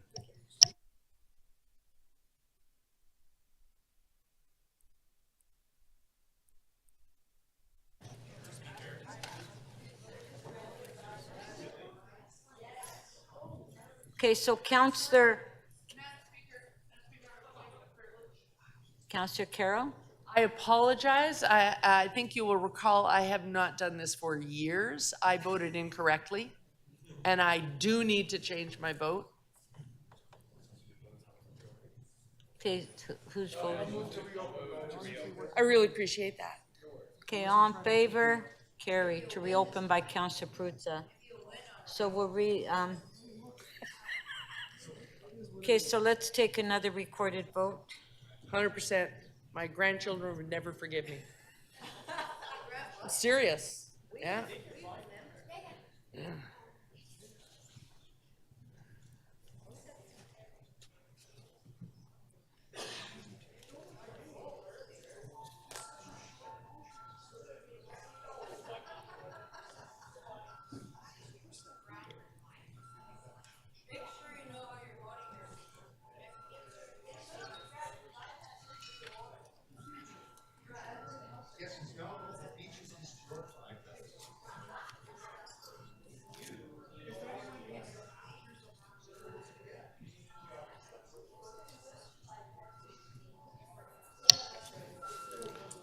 Councillor Bravo, please. Councillor Crisanti, please.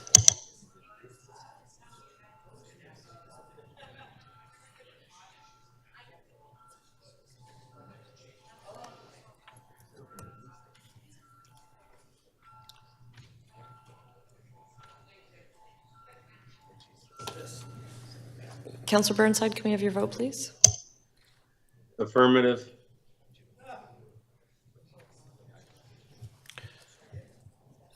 Speaker, the revote on motion 1 does not carry. The vote is 4 to 18. Now, Councillor Perks, you have asked that separated. Okay, so we'll separate all of them then. Okay, we'll separate all of them. So we'll vote on one first. Recorded vote.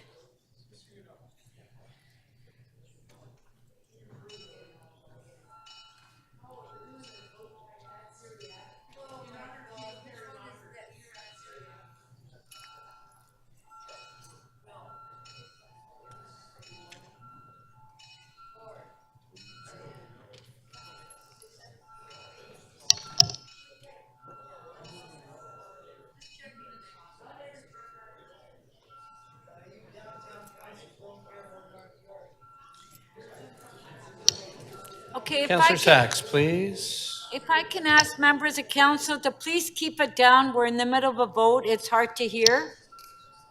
Deputy Mayor McKelvey, please.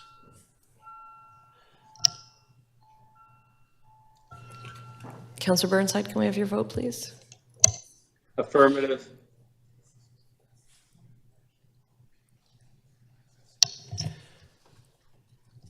Part 1 of the item does not carry. The vote is 10 to 12.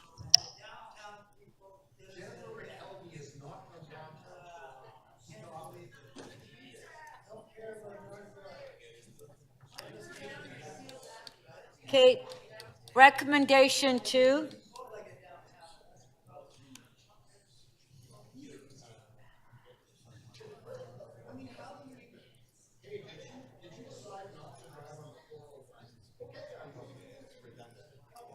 Redundant? Okay. Okay, we're having problems listening. Like, okay, okay, number 2 is redundant. So, number 3. Okay, number 3, recorded vote. I just said it's redundant.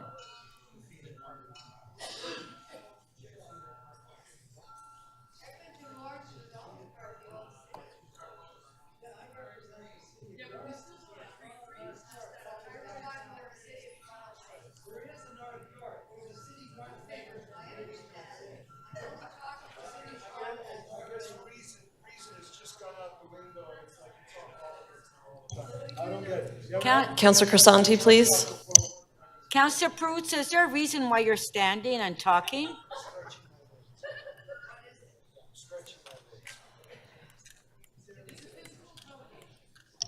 Part 3 of the item carries unanimously, 22 in favor. Okay, now Councillor Perks, we were on item MMA.22, and I believe that you were the next speaker, and there was a motion that staff was, do we have that motion for Councillor Perks? Okay, we'll put it on the screen. MMA.22. Okay, Councillor Perks to speak. Thank you. Just to resituate us, this is the member's motion that Councillor Holyday moved, asking for us to look at the number of electors necessary to sign a petition so that you could register to run for Mayor of Toronto. I am moving that we strike his recommendation and instead request the city clerk and the city manager to include a review of the nomination filing fee and number of endorsers required to be nominated as a head of council candidate as part of a larger review of potential electoral reforms for consideration by council, including the status of previous requests of the provincial government. If you will recall, Councillor Bravo spoke quite eloquently and thoughtfully about the history of who's allowed to vote in the city of Toronto and some of the oddities there, and council's previous request that we allow permanent residents to have the right to vote in municipal elections. And I absolutely agree with that. Council is also on record as agreeing with, for the office of mayor, to have ranked choice balloting. Council has also considered at various times the idea of maintaining a municipal electoral roll, which would be of enormous benefits to tenants who are often not included in the electoral roll provided by the province of Ontario through their MPAC records. Time and again, we have asked the province to reform how we conduct elections. You might even recall we've had a dispute with the province of Ontario about the number of seats on this council and whether or not we have rights as residents in the city of Toronto, as citizens in Toronto, to conduct an election that doesn't get interrupted in the middle. So there is a long history of us pushing for freer, fairer, and more representative elections in the city of Toronto. And I think that we should give consideration to the issue that Councillor Holyday has raised, but we should remind the province of Ontario that there is a comprehensive package of reforms that will truly open up the rights to participate in elections to all the people who live here and pay property taxes and are committed. And Councillor Holyday, if you can let me finish, you can raise your point after I'm done. Councillor Holyday does raise an important question, and I'll be honest, I haven't settled my mind on it. I don't, as a first thought, I don't like the idea of introducing additional barriers to people who want to seek office. But in having conversations with people, it's been pointed out that there are those in the city who feel that with over 100 candidates for mayor, maybe we reduce the respect and credibility of the office over time. And I'm open to that. So I want to have that conversation too. But I think it's important we have these conversations as part of a larger question where we ask, why is it that people who've been here 20 years but don't hold citizenship can't vote, even though they pay property taxes? Where we ask, why is it people who are tenants in the city of Toronto often don't get voters' cards? Why is it that we don't do our own enumeration to make sure that those tenants are given a chance to participate equally and fairly? So I think these are interlinked questions, and I would strongly encourage you to vote for my motion instead of the original motion made by Councillor Holyday, and to situate that conversation where it properly belongs in a larger conversation on voting rights in the City of Toronto. Thank you very much. Thank you.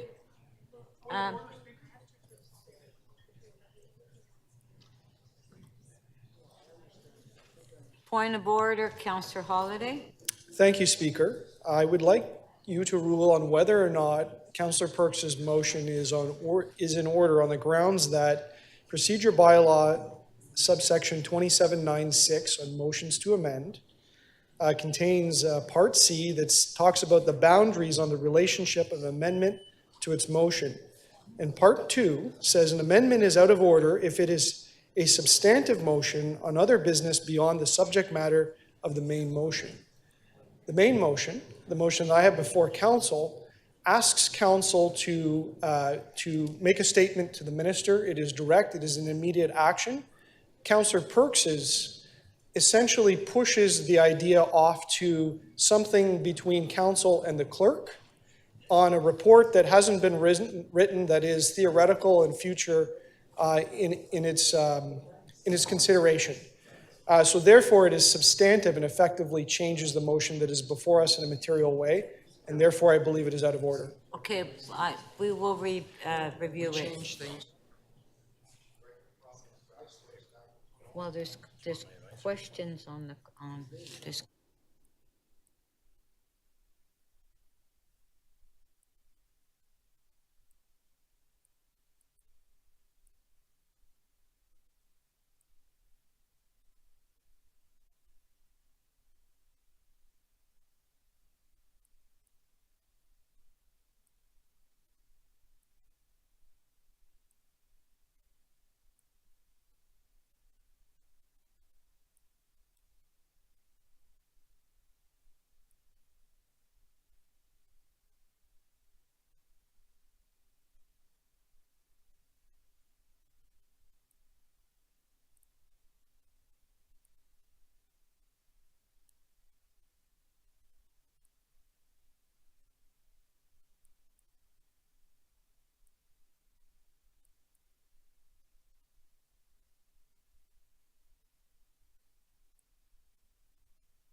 Okay, thank you. So, Councillor Holyday, I do agree. So, I believe that Councillor Perks' motion expands the boundaries. With his motion, that I would suggest that Councillor Perks could bring his motion through committee on his request. And so I'm ruling Councillor Perks' motion out of order. Okay, I've been challenged. Okay, recorded vote.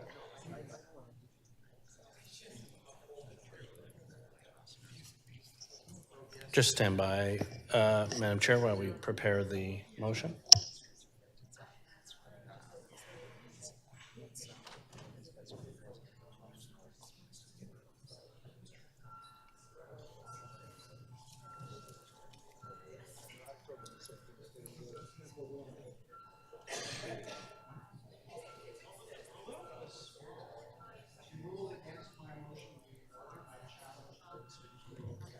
So the vote, what we're voting on Councillor Perruzza, please.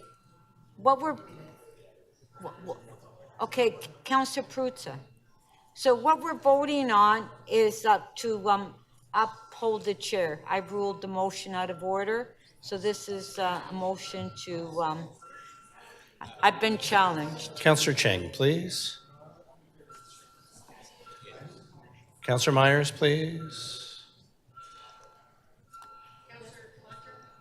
Councillor Fletcher, are you voting, please?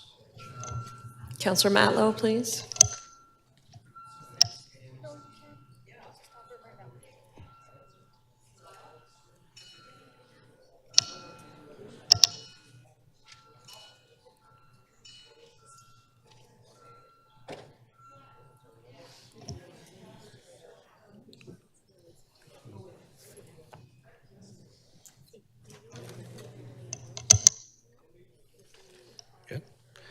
The ruling of the chair is upheld. The vote is 15-8.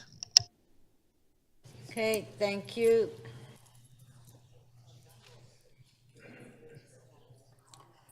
Okay. Councillor Carroll to speak. Thank you. Councillor Carroll to speak. Thanks, Madam Speaker. It's unfortunate that we can't consider the pathway that Councillor Perks has mentioned, because that would have made it possible for me to support both things. Without it, I can't support Councillor Holliday's motion. I have grave concern about taking one teeny tiny part of the democratic process and sending it off to a ministry. I fear that it will look like we haven't given it due consideration as it arrives there quickly.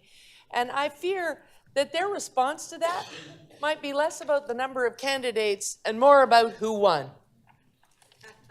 That's what I worry about, and I'm just going to throw that big wet fish on the table. However, if we were instead to have a great consideration of the democratic process, if we were to say that perhaps there is too much access, you just cruise on in with your $200 and a handful of signatures, if we were to do a fulsome consideration, we'd be looking at other jurisdictions. In New York City, yes, indeed, it's $2,500 and 2,500 signatures to run for mayor. However, you have to have a correlating piece of policy that gives more democracy and more access to every candidate, no matter how grassroots they might be. And those two together mean that we actually make sure that we are providing public money to candidates in a piece of campaign finance reform, such as our rebate. Perhaps we should re-examine how those are used, so that there is a fair access to parts of the democratic system that would complement being a little more measured about how you come about becoming a candidate. But without the correlating democratization to go with the shutting down of access, I don't want to send something that begins to limit access to the province with no other pieces. I don't want to know what their opinion is when it looks like we're just lobbing little pieces at a time. I think that is very, very dangerous, and we do have an opportunity to do better. If you vote this motion down today, we are going to have that process that comes about midterm where we learn all sorts of things about our most recent election processes and what we might want to change. And that is a good opportunity to come up with what might be a package that we would like the province to look at. But they would know they were looking at something that council had truly given due consideration in a balanced way. So I would suggest that we need to vote down this motion so that when we do next communicate with the province on election processes, we're sending them something they can really sink their teeth into in a very fair way. Thank you.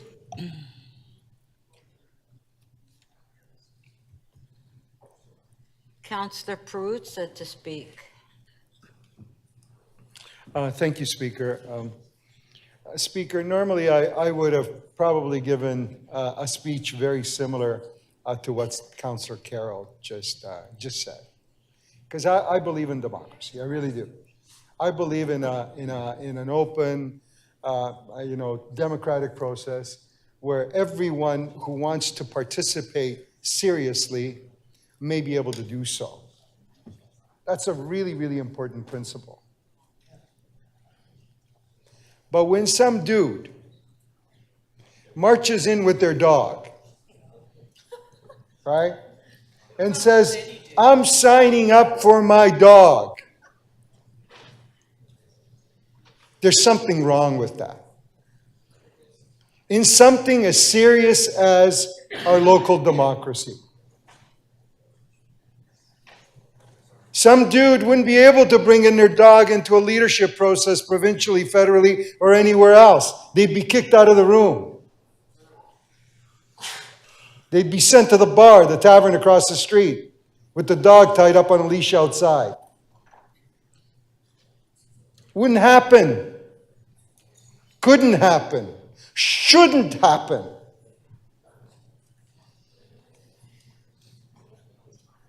Not provincially, not federally, not anywhere else. But here, downstairs, at the elections office, the cameras clicked, clicked, clicked, and clicked away at this guy. I don't want to use any other words to describe him. Clearly not a serious person. Decided that he was going to make a statement. And that statement was basically to have dog poop on our democracy. That's what it was. That you can take the Municipal Elections Act and park it under a dog's butt, have him poop on it, and the media is going to click away. No? You don't like the visual? You don't like the visual? At least it's on paper. You can just scoop it up after, right? It's not like you got to scrub it off the carpet, right? But, so, Madam Speaker, is the motion here in a timely way? And by the way, I think that this is, given what transpired in the last election, I think that this is a no-brainer for any provincial government that is serious about local democracy. There were, you can point to a number of instances there where, you need to clean it up. You need to tighten it up. I don't know what those levels need to be. I'm not the one that's going to be tasked with that. But I would hope that there is someone out there who's applying themselves and thinking about how not to let a future dog poop on our local democracy, poop on our local elections. I think it's owed to us.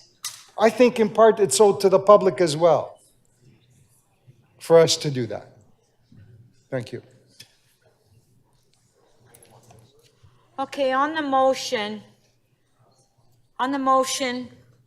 by Councillor Holyday, it's on the screen, MM 8.22. Do we want a recorded vote? Okay, let's have a recorded vote. It's a member's motion by Councillor Holyday and Councillor Mantis. It's on the agenda.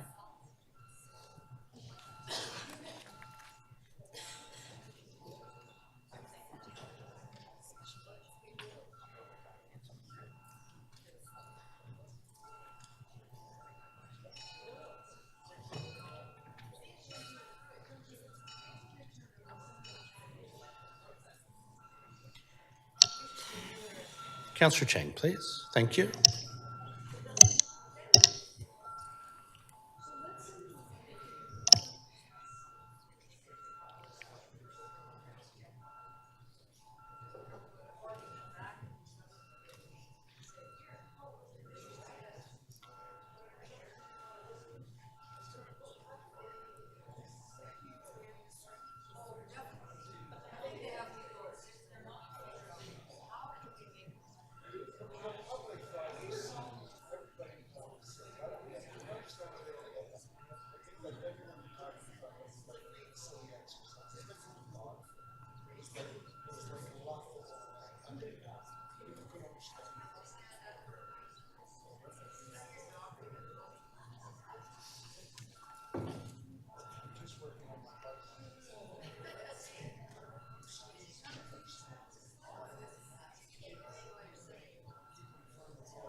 Motion M822 does not carry. It loses on a tie vote, 11 for both sides.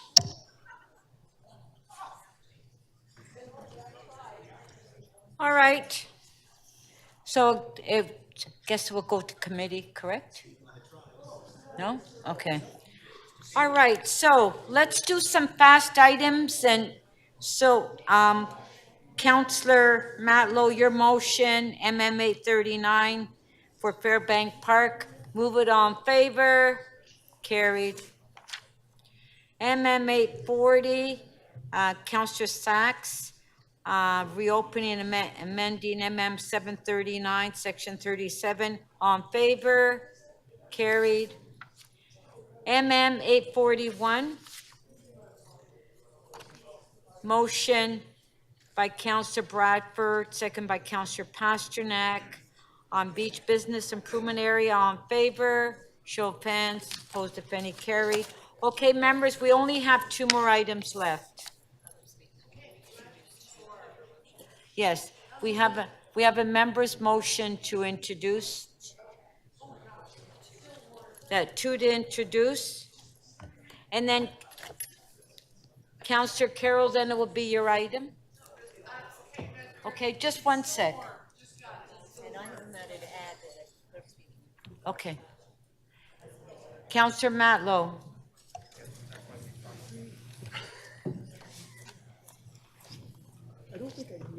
It's on the screen. I have a motion to move to help staff correct a minor component of a motion. Okay, on favor, carried. Mayor Chow.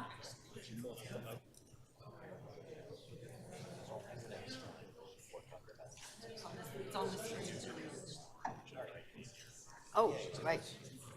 This is to introduce your motion? Yes, I'll introduce it. It allows people to donate to the city of Toronto. Okay, on favor? On refugees issue. On favor, so that motion will be circulated.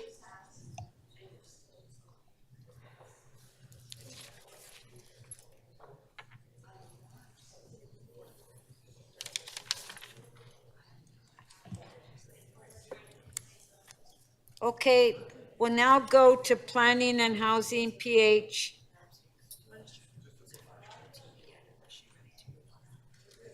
Which one was that one? I thought you moved that.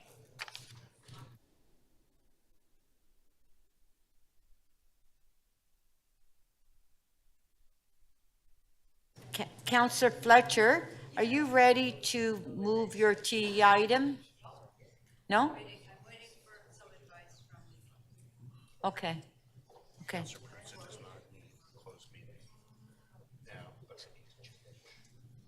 All right. Yes, Councillor Sachs. Yeah, I did put my name on the order paper. I have a motion without notice. It's taken a while to get through. Yeah, we just introduced it, Councillor Oh, Sachs. you did? I'm sorry. Yeah. Apologize. It has to be circulated. Which,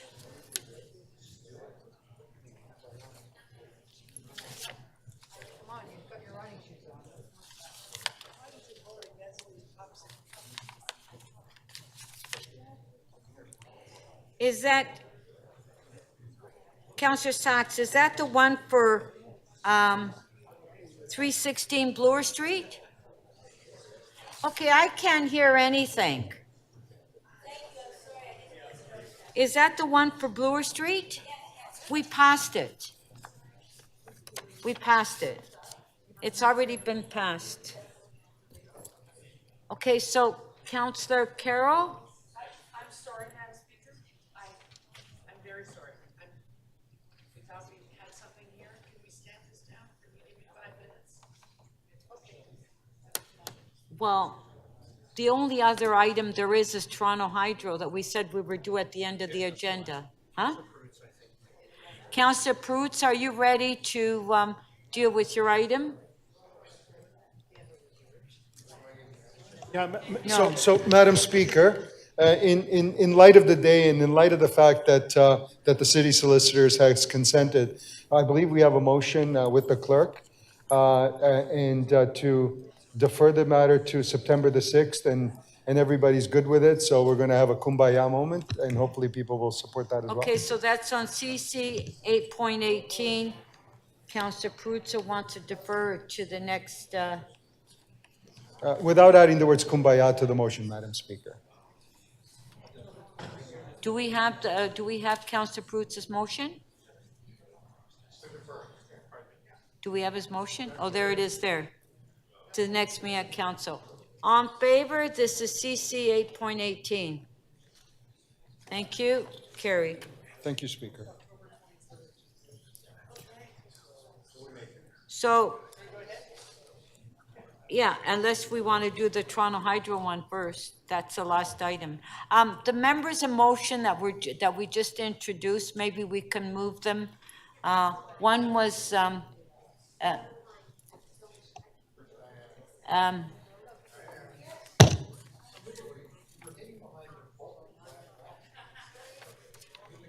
Councillor Matlow, you're ready to move that motion that we just introduced? 500 McPherson?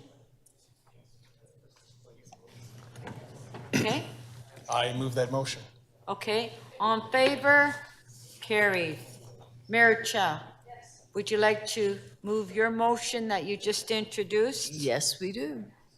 Donations, I accepting? would like to make sure that we can legally accept donations. Okay. On MM 843, on favor of the motion? Carried. Okay, that's done. So there's only 2 items left.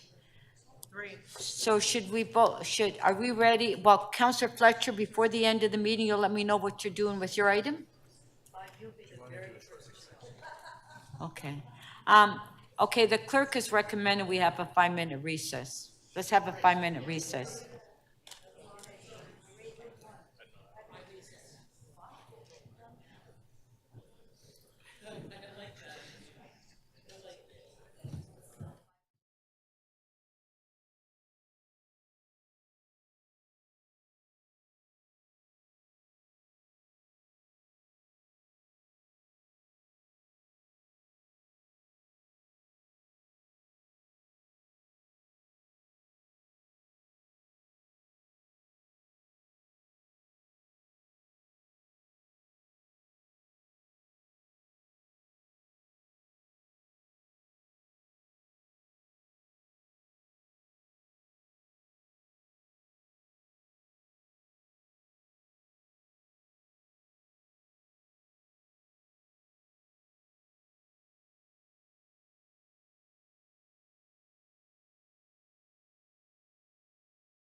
take their seats.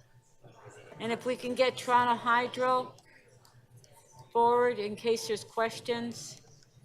Councillor Fletcher.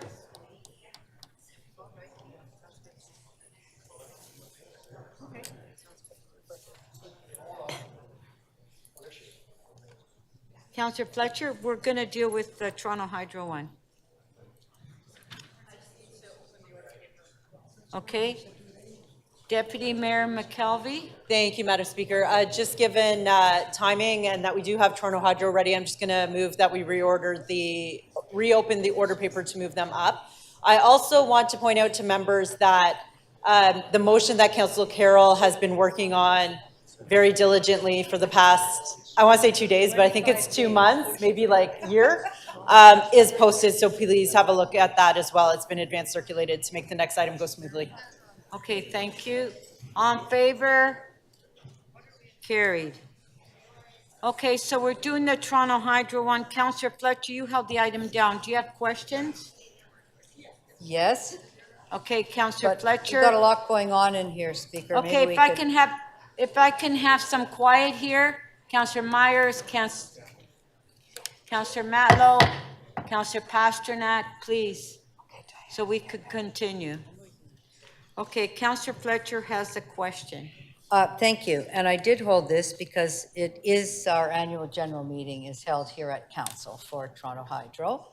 And I am most interested in your financials and in your global financials, how the board and staff prioritize climate change spending and funding.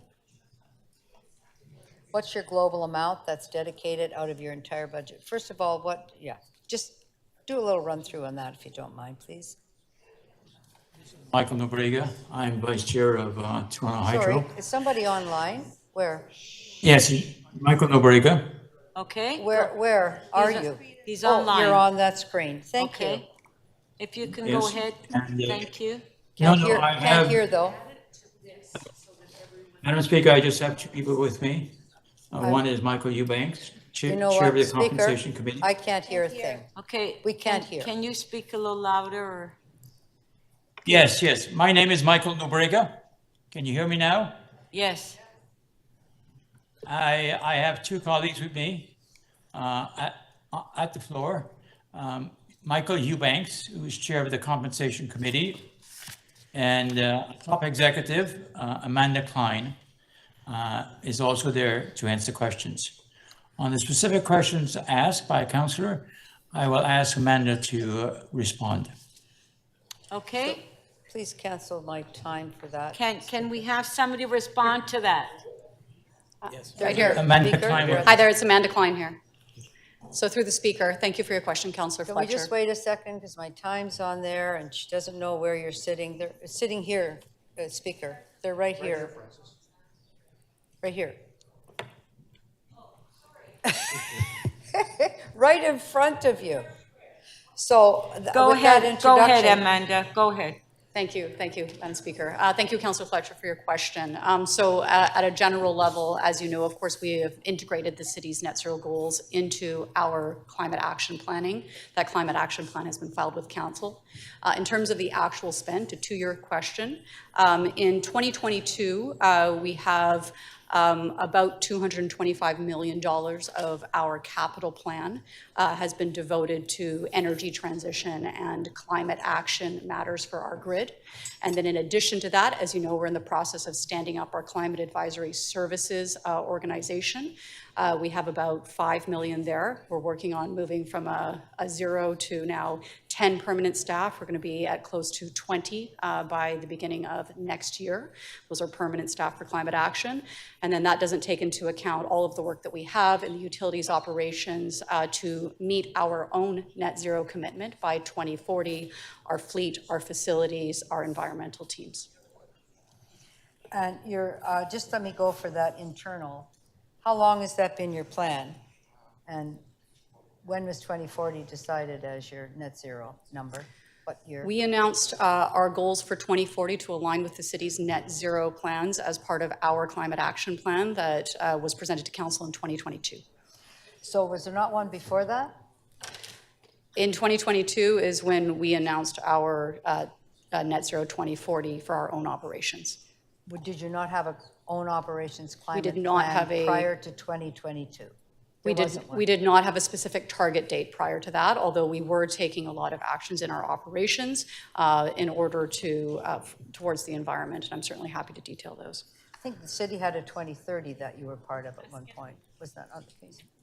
Sorry, pardon me, Councillor? City had a 2030 date that you were had at one point.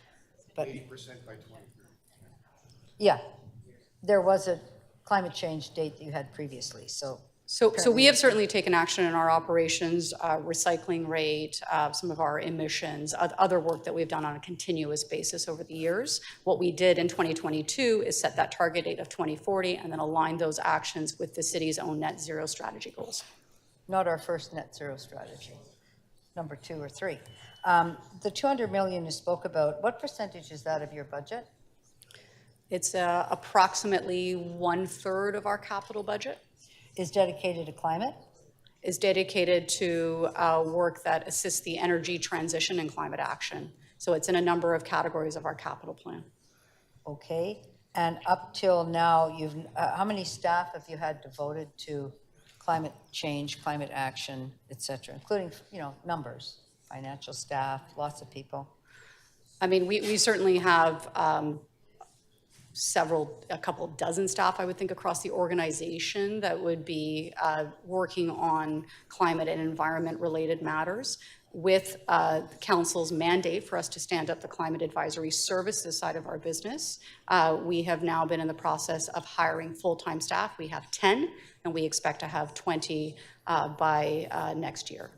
And what percentage of your overall, I guess those would be office staff, or are they on the ground staff? What? Those would be our dedicated climate action staff. In addition to that, certainly we have engineers and other professionals that are doing work towards climate action and the energy transition throughout the utility. And the energy transition, in 2 sentences, is transitioning to? Decarbonizing energy use in Toronto. That was your last question? Well, I did have a 1-minute introduction. No, That we stopped your timer. You stopped it? Thank Yeah. you. Thank you. Thank you. Councillor Perks, you have questions? Yes, I do. Thank you. To Mr. Nobrega, and thank you for joining us, sir. It's been quite some time since I was on the board of Toronto Hydro. My memory is that at every board meeting, we would receive a package, and included in that was actions taken against key performance indicators. Is that still a practice? Does the board receive? Let me bounce that question off to Michael Eubanks. Yes, that's correct, Councillor. Okay, and in that report to each board meeting on key performance indicators, which key performance indicators do you have on achieving climate mitigation and adaptation goals? What I would tell you is part of our key indicators, so we look at those every quarter. And that's shared with the board? Absolutely. Okay, thank you. Toronto Hydro, and this might be before your time, did have a climate action plan. There were a number of elements of it. One of them was a transition to a smart grid. Does Toronto Hydro still pursuing that work? Could I ask Amanda to do that? Amanda, could you respond? Through the speaker, yes, Councillor Perks, we are still working on that. So the original, and I'm going from memory, I think it was 2008, there was a City of Toronto climate plan, which included Toronto Hydro achieving a smart grid. There was an action plan that I remember seeing as a board of directors member, so that would have been 15 years ago. I'm just curious, what percentage of that work is now complete? Councillor, I think I'd have to check that to give you a precise answer. Certainly happy to follow up with you on that. Maybe by way of context, we certainly have continued the smart grid work. The terminology has evolved over time and we've added things to that. So a lot of that was, of course, focused on things like smart meters, and some of that technology, and we've now added to that. Sorry. So I want to be clear, smart meters are not part of a smart grid, and it Yeah. wasn't part of the plan we were discussing. I'm thinking of things like some of the work we were doing to make streetlights responsive to different amounts of sunlight during the day, to switch to green generation at certain times of the day, to have responsive switches in some of the substations so that there was a whole plan. Yes. Smart metering is actually very controversial and separate from that. Yes. I'm wondering, of that work that Toronto Hydro said to Toronto City Council 15 years ago that we were doing, how much of that is complete? We are still, we are continuing to work on that program. Would you be able to, perhaps by way of memo and certainly by the next annual general meeting, update us on that performance? Yes. Thank you very much. Okay. When Toronto Hydro is preparing its rate filing, thank you. When Toronto Hydro is preparing its rate filing, I remember there's a very elaborate process. You look at capital needs, you look at the brittleness of the existing infrastructure. There's a lot that goes into it. Is there part of the preparation of the rate filing reviewing achieving climate mitigation and adaptation goals? Through the speaker, yes. Amanda? So if I were to look at the most recent filing, there would be a section under that heading? There is a section under climate adaptation and mitigation and hardening the grid. Thank you very much. I can't possibly be at 33 seconds. You gave me all of Councillor Fletcher's time. In the performance review of key executives, does the board examine performance against those key performance indicators that on climate that you discussed a moment ago? Yes, we do. Thank you very much. Councillor Sachs, I think, would be particularly interested in getting some more detail on that. And those were my questions. Thank you, Councillor Perks. And if I can ask, I mean, it's, the audio is very weak in here, so we don't really have to stand when we speak or ask questions because it's hard to hear. Okay, so Councillor Sachs.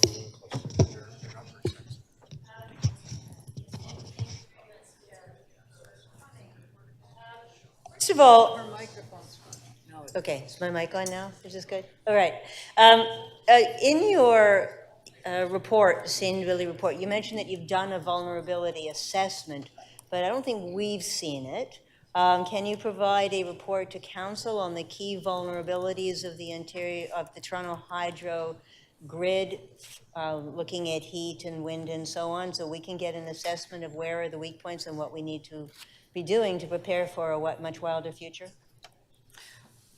Sorry, Councillor Sachs. When you speak of the vulnerability assessment, what are you referring to? Could you pass me a reference? What are your failure points? Any UK utility has had to map out how is it likely to fail as climate chaos increases. Have you done that? We have done an assessment of where the grid needs to be hardened in order to deal with climate change and the increased severe storms that come with that. Right, so heat and wind and so on. So is there a report that you can give us where you've identified which parts of the system are most vulnerable, what kinds of failures we need to be prepared for? Yes, I believe we do have a report like that. Okay, so yes. you'll provide it to us? Yes, I believe we have a report like that in our last public filing.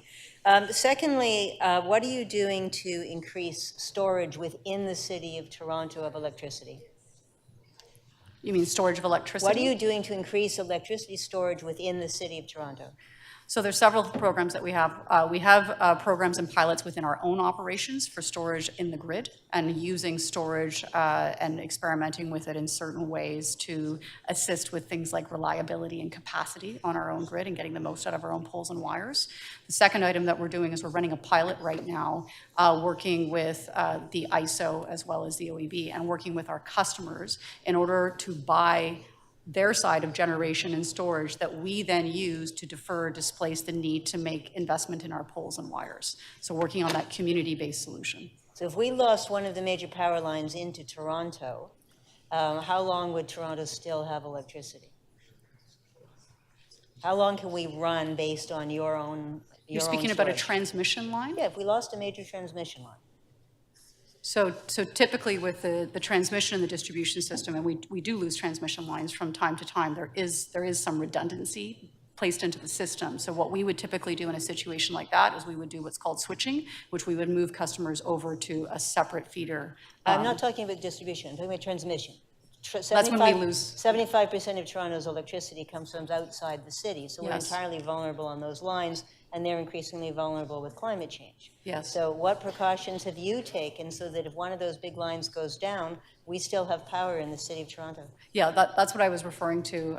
So when Hydro One, which is of course the transmitter, when one of their transmission lines fails or there's a loss of supply to Toronto, what we will typically do is take action locally in the form of switching customers over to another one of our feeders or our stations in order to reduce the amount of time that they're out of electricity while that transmission line is being repaired. So how long could we operate? How long would everybody in the city have power if we lost one major transmission line? It entirely depends on where it is in the city and which station it's connected to.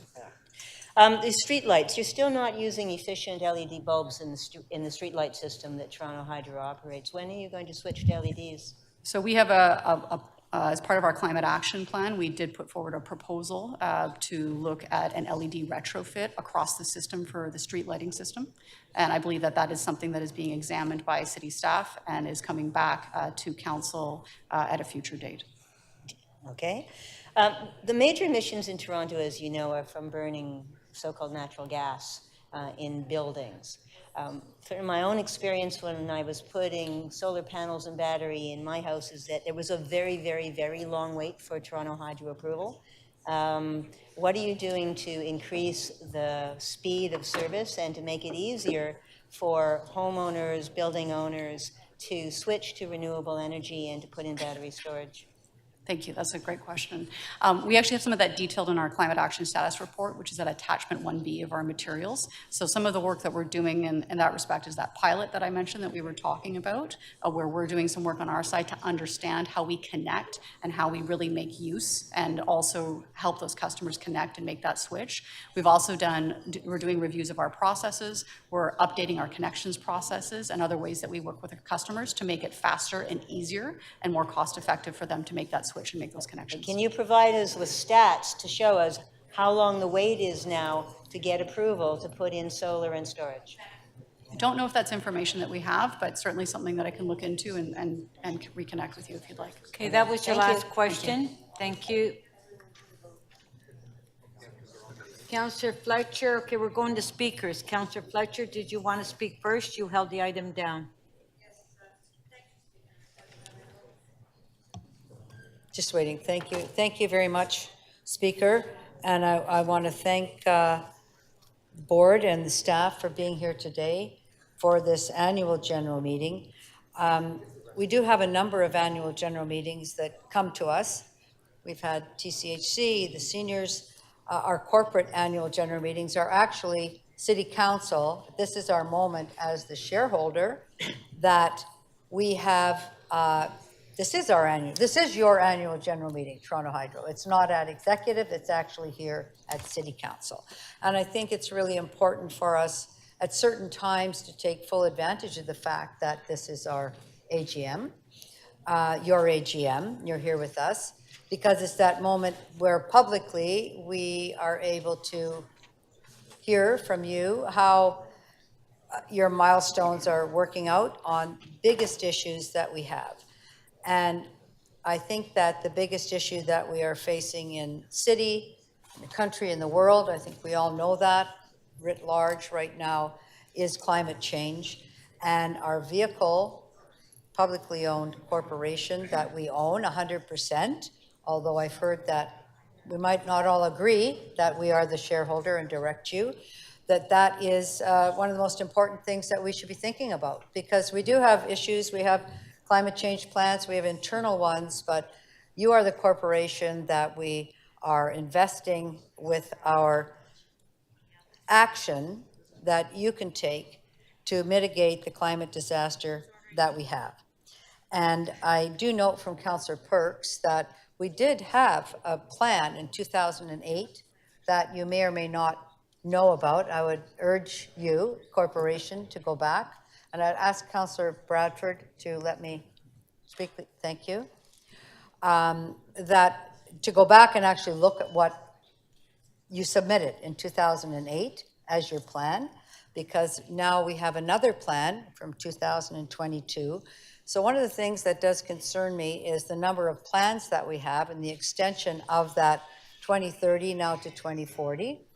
And I am really interested, as I think other councillors are, and I've seen some councillors nodding their head as to what your plan is, how the milestones are set, and how we are able to ensure that you're meeting those in these times of extreme crisis around our climate, and how innovative you can be, and what a leader Toronto Hydro can be. So it's very interesting to me to hear that you are now putting up, as you said, you're standing up an actual unit, but it's also very concerning to me to hear that only now are you standing up an actual unit, that you're now hiring dedicated staff for a climate unit.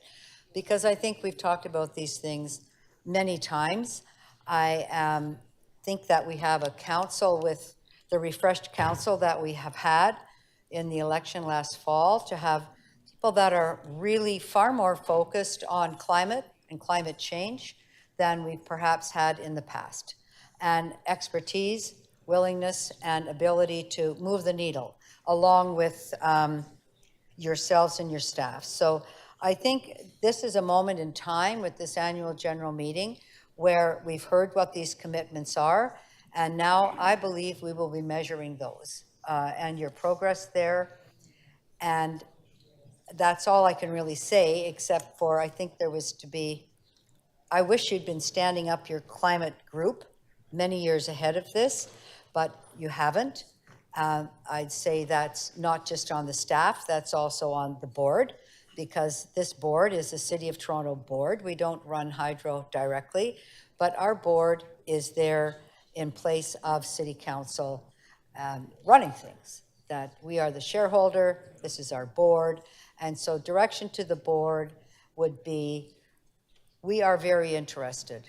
We are more than interested. We are watching very closely.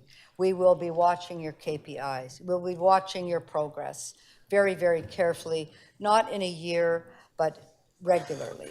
So thank you for being here at your annual general meeting with us. Look forward to working together to mitigate this tremendous crisis that we have, and to understand and feel that all hands are on deck at Toronto Hydro. And I see you nodding, so thank you for that. But that is, I believe, the expectation that's coming from this annual general meeting. Thank you. Thank you.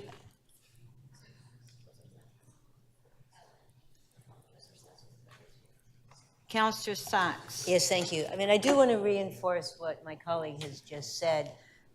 Toronto Hydro is increasingly central to how Toronto copes with what's coming. We need you to significantly reduce your own emissions. Can't hear you, Diane. You're not talking to your mic. Okay, how about I sit down talking to Mike? All right. Yeah, you're really critical to where we go from here. It's critical that you improve your own performance. It's critical that you make it much easier for others to improve their performance. And certainly my own experience has been that it was really, really hard and very slow. When I was commissioner and I was comparing different utilities, Toronto Hydro was not one of the leaders, and we need you to be. So we need your improvement to help us reduce our climate pollution, and we also need to be much more confident that when conditions get worse and worse, you're going to be able to keep providing electricity.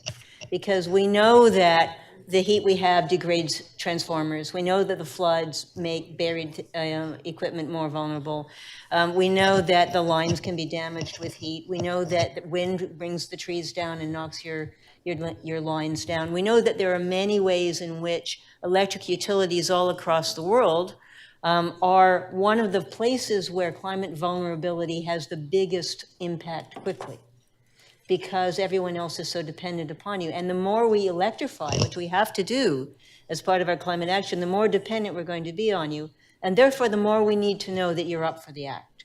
So we have some progress. I'm really glad to see we have the MOU finally with Toronto Hydro, done it earlier this year. I thank my colleagues again for supporting the call for a link between the CEO pay and Transform TO. That is important. We'll be watching to see how you implement that, because we do need you to do more. We know you're doing some things, we appreciate that, but we need you to do much more, and we need you to show us that you're doing it on both reducing the pollution and on being ready to keep providing electricity everywhere that is needed when that gets harder and harder and harder. So thank you.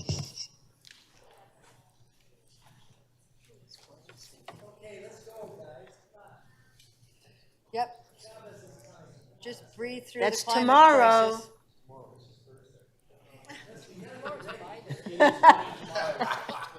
What did you say was? Shabbos. Oh, Shabbos. Yes. We haven't even set the table yet.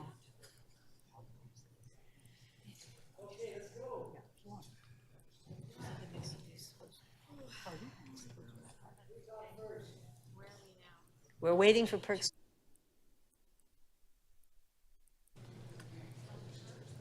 Speak. Thank you. And thank you, members, for indulging me for a few minutes on this. The work to prepare the City of Toronto, both to make its contribution to reducing global warming and to prepare for the inevitable consequences of the global warming we're already committed to, is long, hard, painful work. It's work that is not something you achieve by passing a motion here. It is something you achieve by redesigning our infrastructure entirely. The last time I think that anything like this was attempted would have been in the 1950s, when the various different cycles that electrical currents were being delivered on throughout the province of Ontario had to be standardized. It was a massive, massive redesign of infrastructure. It was one of the largest public investments in the last century that's been made in this province. What we need to do to contribute to mitigating climate change and to preparing for climate change is a larger task than that was. And if you'll recall, when we most recently considered our Transform TO work, we were given a little bit of insight into how complex that problem might be. So for example, in our climate plan, it says that we have to run far more frequent bus service throughout the City of Toronto, and we have to give priority to bus lanes. And that sounds great, and so we passed that policy. But when you ask the TTC, what does it take to do that? They say, well, we would have to buy we would have to go purchase property throughout the GTA and build multi-story bus garages. Similarly, part of our climate plan says that we have to electrify all kinds of things that we currently rely on fossil fuel for, including a high percentage of the private vehicle fleet out there. And when we asked representatives of Toronto Hydro, do we have the grid and electrical generation capacity in Southern Ontario to do that? We were told, no. No, you don't, councillor. We don't generate enough electricity here. And even if we did, we don't have the grid in place. We do not have the grid in place to deliver that electricity into the city. Right now, the City of Toronto relies on two sources of electricity that come in, two big wires, if you will. And not long ago, I think it was 2012 or 2014, Toronto Hydro and the Ministry of Energy reviewed whether or not our capacity is sufficient here, and they said, no, it's not. You're either going to need massive conservation and efficiency programs, or you're going to have to build a third wire. Maybe that third wire comes across the lake. Maybe the third wire comes down the Don Valley, demolishing a good piece of Don Valley North, and Rosedale at a cost of $100 billion. These are non-trivial tasks. Yes, Councillor Maury, that was my reaction too. These are non-trivial tasks. These are non-trivial tasks. And while I'm glad that Toronto Hydro is hiring some new staff, and I'm glad that they have built key performance indicators into their reports to the board, I do not think we as a corporation or Toronto Hydro as a corporation owned by us are anywhere near the amount of work that we have to do to know that we have a viable plan for climate mitigation and adaptation in the City of Toronto. I'm quite heartened that many members of council took the time to go through this annual general meeting and spotlight the work that we have to do on climate adaptation and mitigation. But I urge all of you, keep your eyes on this. Keep your eyes on our reporting from Toronto Hydro. Keep your eyes on our progress on Transform TO. Keep your eyes on the annual general shareholder meeting, because we have to do a lot better. Thank you very much for indulging me to share those comments. Thank you, Councillor Perks. Okay, so members on the item, on favor, show of hands, opposed if any, carried. Thank you very much to staff for being here. Okay, so we'll go to the last item, second last, PH 5.3. Councillor Carroll, are you ready?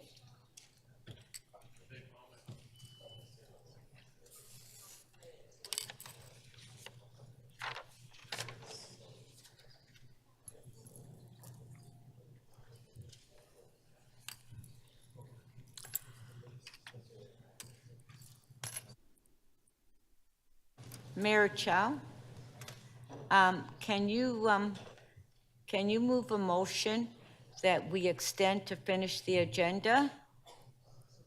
Because it's 10 to 6. Therefore move that we would extend the agenda and finish today. And finish, okay? Motion by Mayor Chow. On favor? Carry. Thank you. I don't know.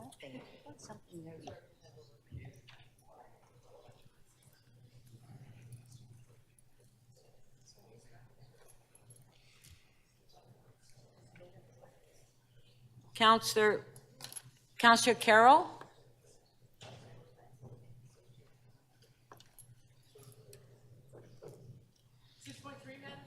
Yes. I have some questions of staff. Okay. Councillor Carroll, questions of staff. Yes, thank you.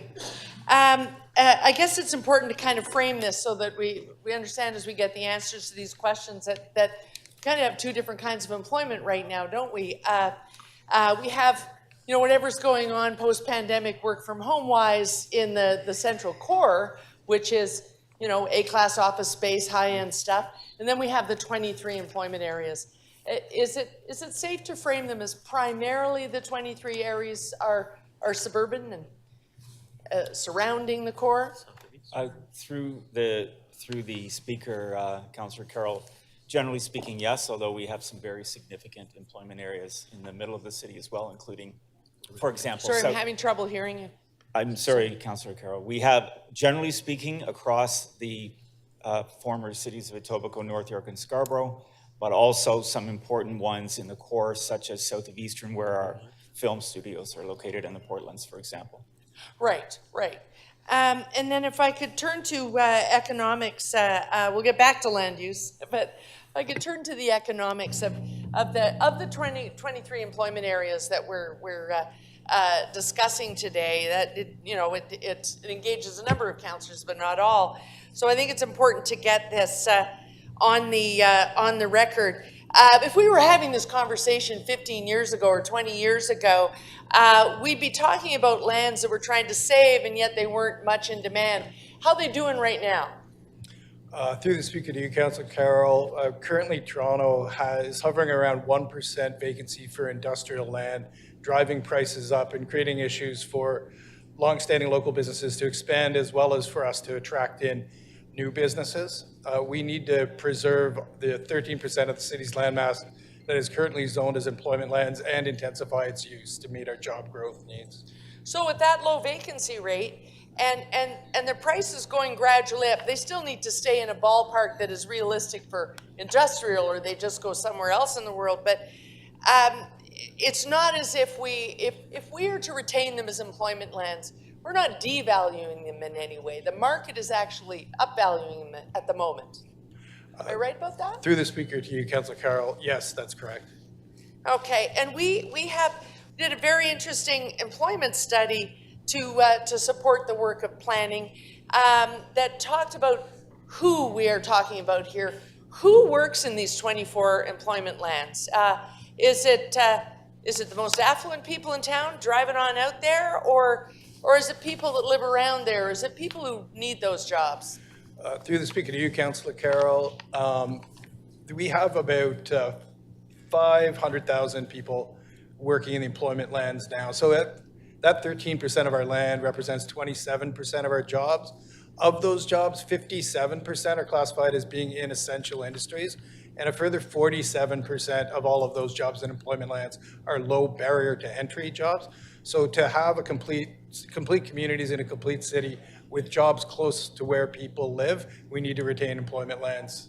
Low barrier to entry jobs. So the kinds of jobs that we talked about a month ago when we were so upset about the province changing our Toronto Employment Services model, letting low barrier entry employee prospects dwindle. The people we talked about yesterday, camped out in front of the shelter, are these the kind of jobs that might cause them to suddenly be able to settle in Toronto and make a living? Through the speaker to you, Councillor Carroll, there are high rates of unionization for a lot of these jobs. A lot of them are in manufacturing, they're durable. They are a pathway into affordability and the middle class in Toronto. So they are an important component of the overall makeup of our labor force. And lastly, Chief Planner Lintern described the areas that support our film sector. Earlier today, I don't know if you were in the council chamber, we professed our love and support of the film sector unanimously. How important is that to Toronto's economy, and who works there? Through the speaker to you, Councillor Carroll, currently the Toronto film industry is worth $2.5 billion, employing 35,000 people. Those are also remunerative jobs, high levels of 55,000 people. 35,000 people work in television and film in Toronto, and with a high proportion of those being unionized jobs, well-paying. We, as the chief planner noted, both in Etobicoke and in the southeast portion of the city, we have important clusters of film studios that we hope to preserve those lands so that we can actually attract in future investment and ensure that there's not conflicts of use that threaten their sustainability. I just have one more question. I got to squeak it in. Fun fact: on Monday night, in a banquet at the ROM, I stood right beside the Premier when he told the Prime Minister of Australia that his goal is to get the film business to $5 billion, from 2.5 to 5 billion in just the next 5 years. How many might that employ by then? Thanks for the If question. it's 35, should we assume 70,000?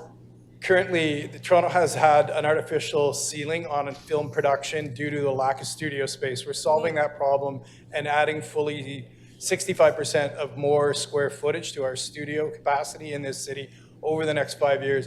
Union estimates have that in the thousands of jobs. Probably a reliable estimate is 5,000 jobs needed to service Union that estimates. space. So we're talking about good, well-paying union jobs. That was your last question. Thank you. Thank you, Councillor Thank you Carroll. for your indulgence, Mr. Chair. Councillor Malik. Just bear with me for a moment. Hold on a sec. Sorry. Go ahead, Councillor Malik. Thank you very much. We have been debating this issue for a while now, and there was some really important discussions that we had at committee, and I want to be able to share with us at council what we heard and the importance of what we have in front of us. We have previously considered a report on employment lands, and compared to the two reports on conversion requests that we saw previously, we've seen a bit of a different approach with this particular batch of properties. What makes this group different from the ones that we've seen previously and considered at committee and at council? Through the chair, Councillor Melick, the first two batches, I would say generally more straightforward in terms of the recommendations that staff were putting forward. This batch, while there are a number of straightforward ones, there are also a number of more complicated choices to be made, including some recommendations from staff for what I would call a managed process for some limited conversion. And we're certainly aware through the work that we've done and the consultations that we've done that there's a heightened level of interest in a number of these matters, which certainly have taken more resources and more conversation with stakeholders and owners to bring this forward today. Thank you very much. And during the conversations, the questioning at committee, and we've had them in this chamber as well, the need to protect our employment lands was stated many times by both councillors and by city staff.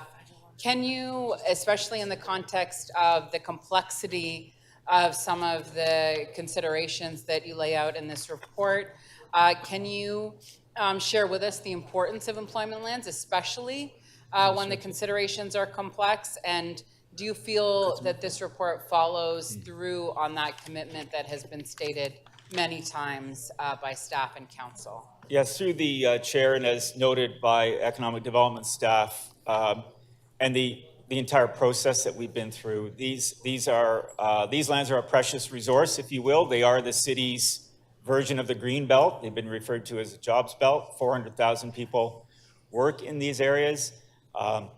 Essential industries, close to where people live. They have that choice to be able to live and work in the city of Toronto.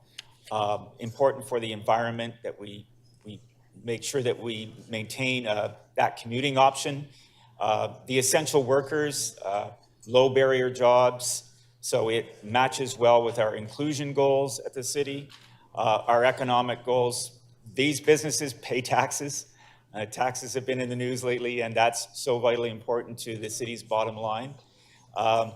And the growing diversity of the economy. This is a land bank, if you will, always slightly shrinking land bank. And some of these employment uses are very land consumptive. Through one period of time, maybe it's a manufacturing operation, then it becomes a warehousing operation, then it becomes something that you and I can't imagine exists today. So in that sense, the value of having that land bank for the city, for something that none of us know is coming, and we've been through that in the last few years.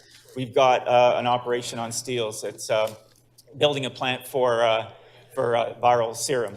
So it's that kind of very strategic, vitally important resource that if we consider conversions, we should do it in a managed, careful, strategic manner that addresses a full range of benefits to the city of Toronto.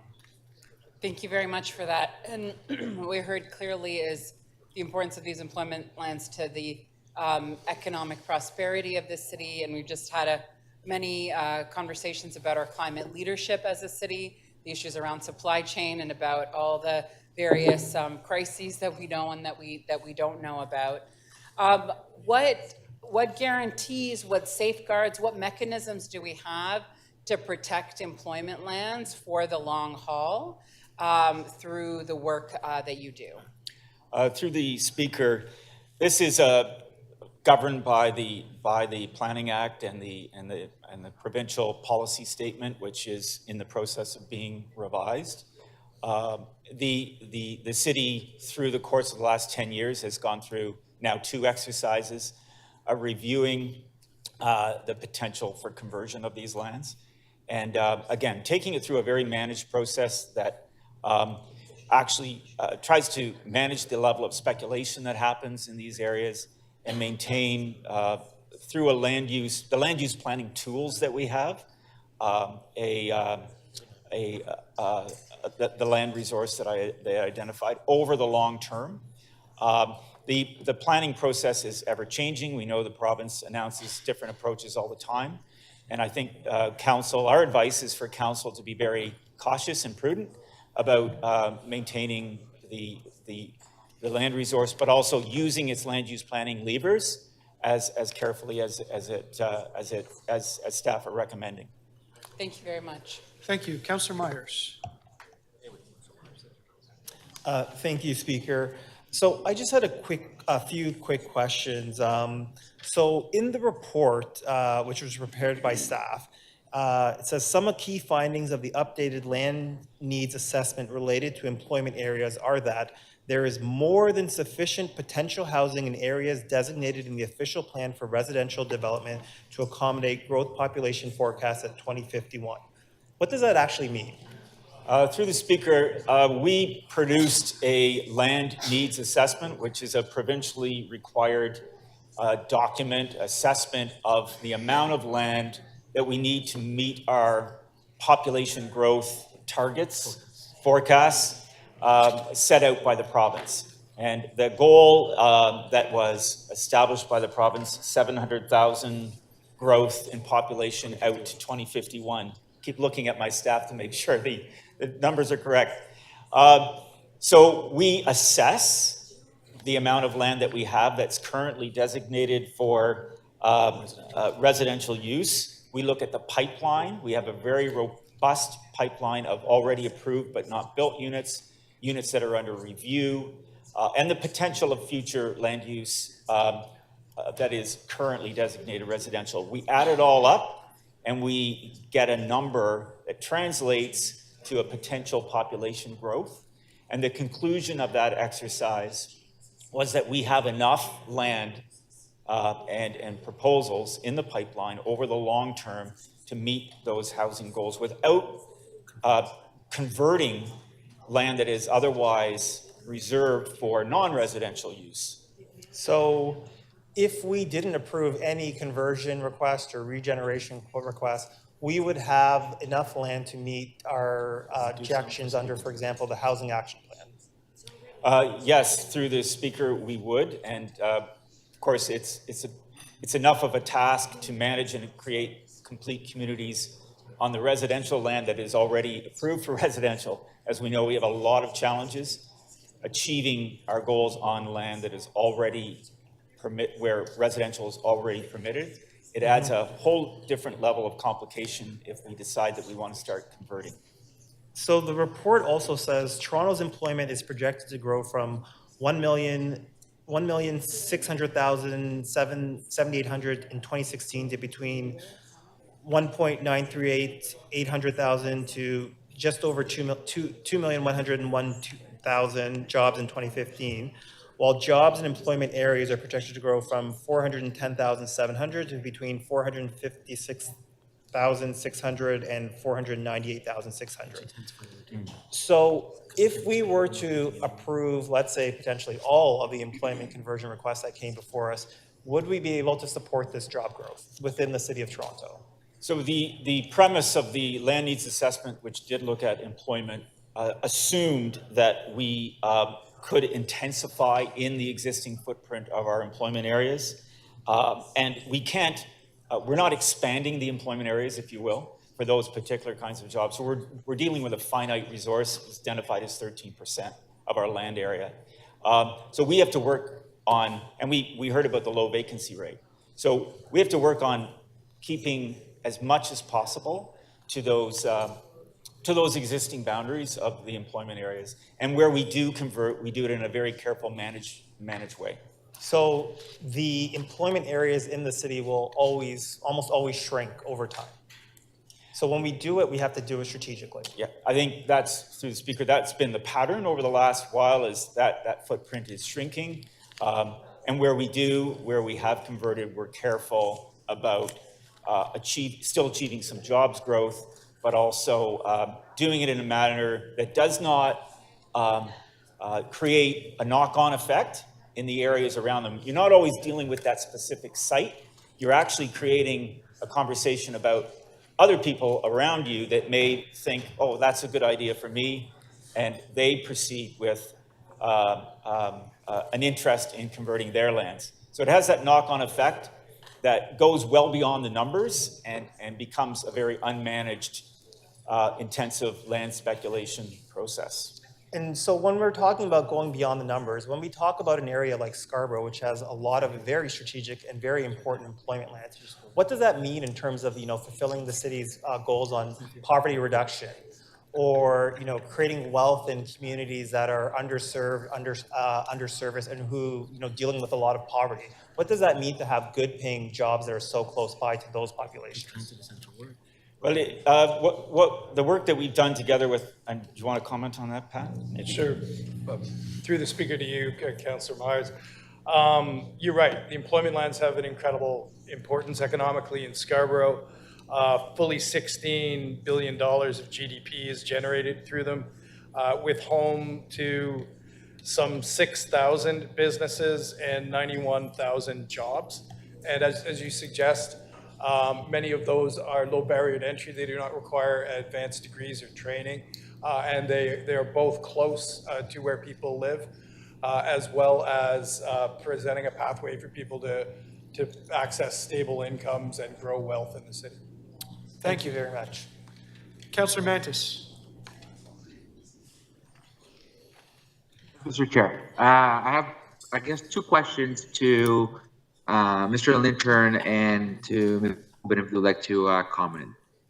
So the properties that are in Northwest Scarborough and are close to transit lines, could they be used for uses such as in the tech industry to create good, high-paying jobs in that area, just like we have north of Steeles? Through the speaker to you, Councillor Mantis.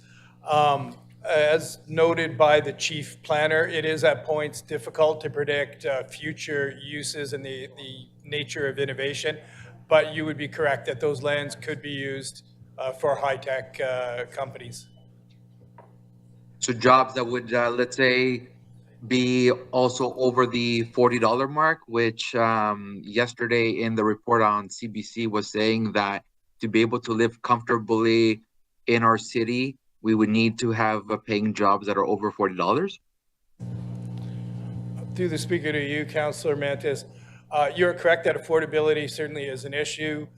In May, the median cost of a one-bedroom apartment was $2,450. And in May, the median cost of a semi-detached home in Toronto is now $1.1 million. I'm not sure what that equates to at an hourly rate, but we certainly have challenges for people with lower income to access affordable housing, let alone property ownership in this city. So if we're creating all these transit lines, GO stations, which we also have received funding from the provincial government in our last council meeting, could we say that complete communities could be built in these areas where we have transit stations that are already operational, but also transit stations that are projected to be built? Through the speaker, the transit station and the expansion of the transit network, as you point out, is vital to the future growth of the city. That means population and jobs growth. The proximity of new transit stations in northeast Scarborough will certainly support the growth of that network. It is about jobs intensification as much as it can be about other population growth that may be the focus of other transit stations. I know the Finch East Bus is a central connector, if you will, to the Finch Smart Track station, and that is certainly in the modeling has been one of the drivers for the rationale and the support for that station. Could we say that also the Milliken GO station is one of those also drivers for increased development and job creation? Again, I think through the speaker, we're doing our best to improve the transit network in any way we can. But generally speaking, we're trying to work with the designations of the land use plan that we have And I've made the point that we don't have to resort to widespread conversion. These new transit stations can support our transit network growth and also jobs intensification in Northeast Scarborough. Thank you, Mr. Chair. Thank you.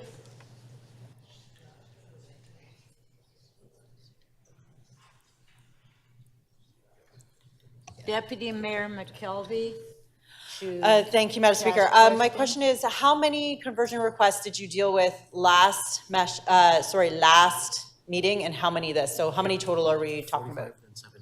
So through the Speaker, Deputy Mayor, the initial report was 30 conversion requests in 22, and then a more recent report in June 23 of 45, and then this one is 70. Sorry, 70? 70. 70, okay. So quite a few. So we have a motion. 150 in total. 150, and there's a motion that's really dealing with a handful before us. A handful, yes. Yeah. For those, and the ones where people are appealing it, what can happen when it goes to the province? Can these be appealed to the province? So through the Speaker, the whole package goes ultimately up to the province. The official plan amendment goes to the province, and the minister can approve, the minister can amend, send it back to us, or refer it to the Ontario Land Tribunal. So the minister has a full array of options beyond what this council considers it wants to do with them.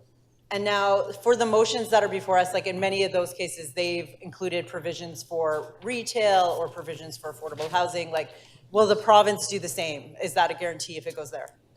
We were sending, I think this council is trying to send the province its best advice and certainly align a lot of these conversion requests, if they are to be directed that way, with other goals that this council has, including such things as affordable housing. I cannot say what the province will or won't do with those conditions. Okay, thank you.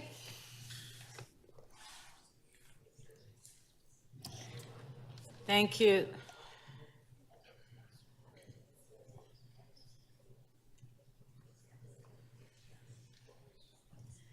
Councillor Pasternak, questions? Thank you, Madam Speaker. Through you to staff. The concept of the 15-minute city or neighborhood where you've got residential employment and ancillary services all together, is that a achievable goal, or is that more of an urban mythology? Through the Speaker, it's certainly been something that's been talked about a lot in circles over the last couple of years.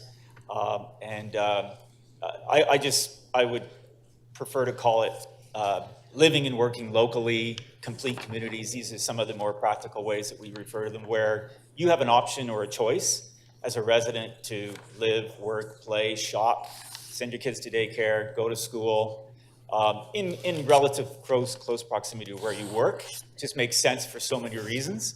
It's kind of an old-fashioned way of thinking about urban life, but that's what we're increasingly trying to achieve. Understanding, though, Councillor, that we still need places of work which have externalities and other issues that we need to manage. So there's not one response to everything becoming a 15-minute city, because we still need that traditional land base where big land consumptive operations can go and do their thing.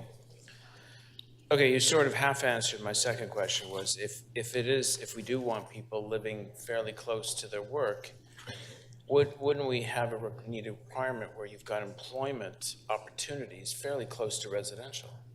Well, and through the Speaker, and we see that across the city in some of our more North York Centre and some of our other centres, where you have other kinds of work going on which are more suited. They're less land consumptive. Maybe it's in an office space, it's local shopping, it's local institutional uses and other workplaces that can be more easily melded with residential land uses.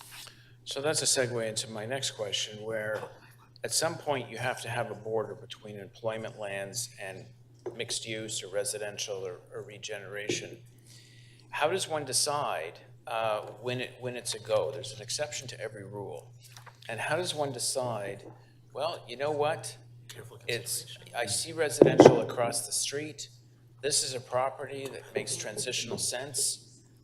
When do we get people to agree that it's time to convert? Through the speaker, we've had a managed process through this exercise in municipal comprehensive review. We brought a number of criteria to the fore as we've very thoroughly and carefully considered these requests. We look at the context of the request. We look at compatibility, air, noise, odor. Some of these businesses need to operate in an unfettered environment so that they can make a longer-term investment decision. They want to spend $100 million on a new plant. They want to know that they're not going to have neighbors right next door calling councillors with complaints about trucks backing up in the middle of the night. There's that whole dynamic that we take into account when we review all of these conversion requests. That's why we've asked everybody who has filed to file information on this. We've had them all peer reviewed, and it's been a very careful managed process, so we can bring a fairly comprehensive piece of advice to council for them to consider. So, do you think we've modernized our view of employment lands with the current environment, where we're trying to protect a warehouse with one security guard in there and boxes going in and out maybe once a week, versus a residential building in which 20% of the people are working from home or running businesses out of an ACT-grade live work environment? Do you think we're looking through this whole process in a modern way? Yes, through the speaker, I think they have been evolving, if you will, since the 50s, 60s, when these lands were, especially in suburban Toronto, when they were first laid out for those kinds of land uses. And they've been evolving, but we've had, as manufacturing has adjusted, I mean, we didn't have many local breweries. We had one or two mega breweries. Now the city is peppered with local breweries. We've had lots of transformation and evolution taking place. We didn't have the tech industry that we had. We didn't have the food processing industry that we have now. All of these sectors have been able to flourish because it comes back to having a land bank. So I can't necessarily tell you what's next, but I can tell you that we need the land for what's coming next. So I'm almost out of time. Final question. Final question. You've mentioned that there's lots of lands to meet our affordable housing and residential requirements, but isn't it fair to say that a lot of those lands do not have high-level transit, do not have infrastructure, are not near schools? Really, they're lands that maybe you could build residential on, but it'd be a stretch. Through the speaker, if you're referring to employment lands, yes, we have that concern, and that's another consideration in determining whether or not something's appropriate. If you're setting up a new community, you've got to think about all the hard and soft infrastructure, transit access, the community services and facilities. You don't want a rental building or a condominium being built in the middle where none of this supports the kind of environment that you described earlier in your question. Thank you.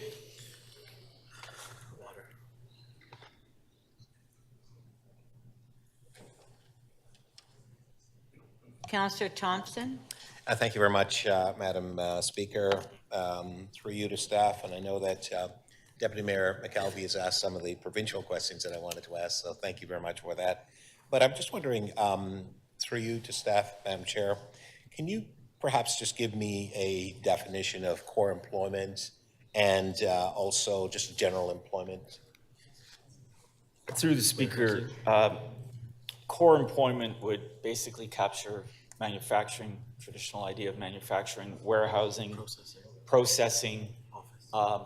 Office uses are often found in core employment areas. And general?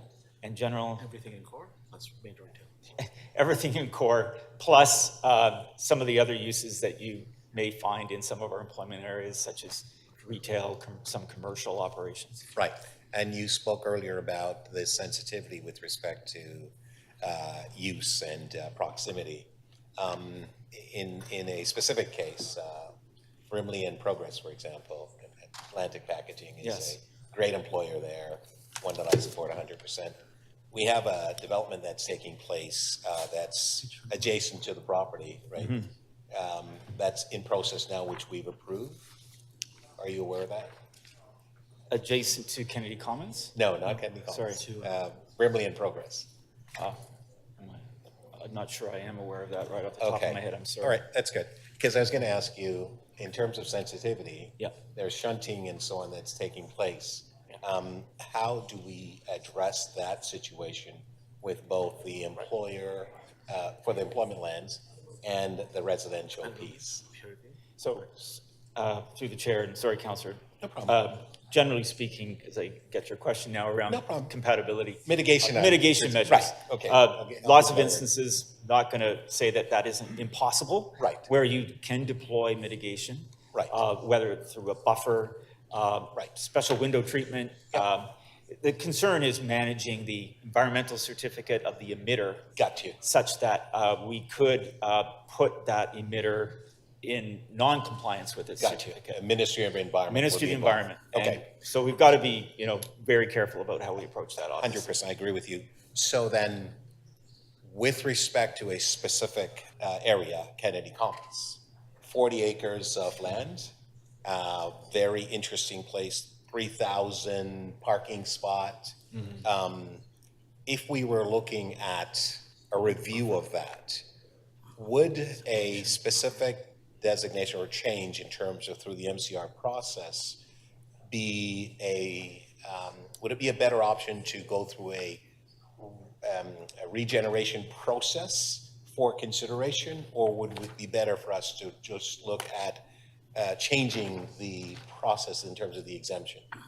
So through the speaker, certainly in that case, staff have recommended retaining the employment use, employment designation. If council were desirous of going in another direction, our advice would be evaluate it through a regeneration area lens, so we could consider again how much land might be appropriate for conversion versus retaining, or a buffer area, and what mitigation strategies, in addition to all the other things that we need to think about if we're going to start putting people there to live. But a regeneration process would be the best and optimal way to examine potential utilization of the land. And second part of my question, does a regeneration process necessary provides an exemption? Automatically? No, I mean, the regeneration process does not provide an exemption. We would still have to look very closely at what mitigation, what other devices might be appropriate, so that those uses can coexist. It does introduce a level of risk, which isn't there if we retain it as a plan. Got you. But I've seen some legal thoughts on this which suggest that it's a way around. Is that in fact the case? Because would it not be safe to assume that there is no guarantee that even through a regeneration process that you'll get any approval to make those changes? Would that be correct? We would bring a regeneration study back to council for council's consideration after going through a planning process. It would involve stakeholders, landowners, yourselves, and come back with a specific plan where council could put its mind to the exact nature of the direction we wanted to go in. Okay, got you. Thank you, Madam Speaker. Thank you.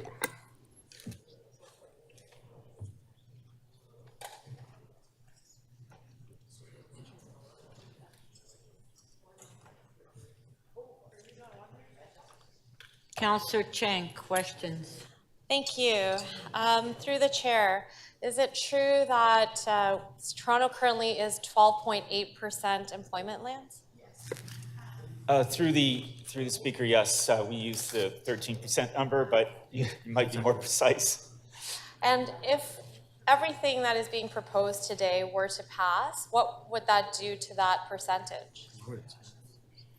It would lower it by a couple of percent. And I want to emphasize, though, through the chair, in my answer to other questions, that it's simply not a matter of numbers, because you create circumstances that I can't foresee around other surrounding sites. You may open up areas that are closed right now.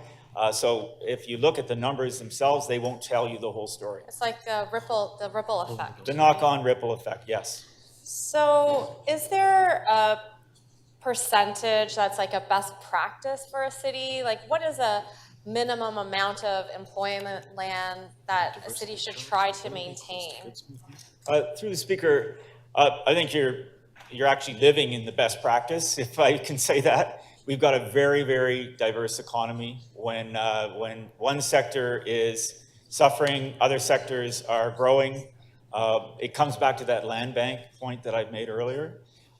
We have a very diverse, we have 1.5 million jobs in Toronto, 400,000 of them in more traditional areas of employment that we're talking about today. The value of that to a city like Toronto in the center of this region of 7 or 8 million people, I could talk a long time about it. But the diversity and importance of that strategically in the long term, well after we're all not here, is pretty important series of decisions for council to make. And as you know, we are a rapidly growing city. Is there any way to increase employment lands? If we're at 12.8%, could we ever get to 13.8%? Through the speaker, that's not been our experience. And again, we're going to intensify jobs within employment areas, and we will certainly be encouraging jobs in other locations. And I think, the trends through COVID and work from home and the challenges that we're going to have in office space, for example, as that issue gets determined, it's a very dynamic conversation. But we've seen, as economic development has pointed out, a low vacancy rate and fairly stable level of jobs in our employment areas. So they're in demand. So it's almost impossible to go up in percentage of employment lands. We could go up in density on the existing industrial land, but it'd be almost impossible to go up in percentage of land. Is that correct? I would say in solely designated employment areas, yes, that's pretty impossible. I think there's one example, maybe Sanofi, that grew its footprint, actual area designated, through a minor change, but that's more of a technical matter. I think we're looking at the intensification of jobs because, as I said, some sectors, they ebb and flow. You'll get more jobs or less jobs depending on what period of time you're talking about. So in previous years, Metro Vancouver hosted industrial land development and intensification workshops that included developers, brokers, consultants, planning, engineering, and the goal was to explore how to get higher density and intensity in designs for industrial development. Is that something that we've undertaken here in Toronto? Have we created any pathways and planning towards, because I think since we can't increase, we probably need to spend some time, because people see our industrial lands and some of it is not fully activated. So do we have any intentional programs to intensify our current industrial employment land? Through the speaker to you, Councillor Ching, thanks for the question. Yes, the city has a number of tools that are consistent with the policy goal of retaining and intensifying the uses of our employment lands. I'll cite two very quick examples. Chief Planner just spoke to one of the exceptional cases where we're actually added to the bank of employment lands in Councillor Pasternak's ward, Sanofi Pasteur, global firm, French-owned. We were at risk of losing a mandate to the southern United States. The addition of that land allowed Sanofi to put its R&D capacity into Toronto, which has subsequently led to $925 million in new investment for vaccine production. So it is critical. Land is a huge asset for the city in mandate attraction, as we do not, like some jurisdictions, offer large sums of money. We also have the Imagination Manufacturing Innovation Technology program, the IMIT program. That is a taxing for financing program that allows for the intensification of use of these lands. Thank you. In specific circumstances.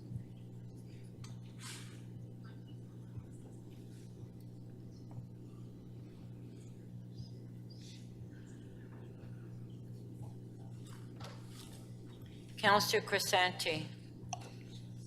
Thank you, Madam Speaker. So, Mr. Lintern, So we've just been through a process.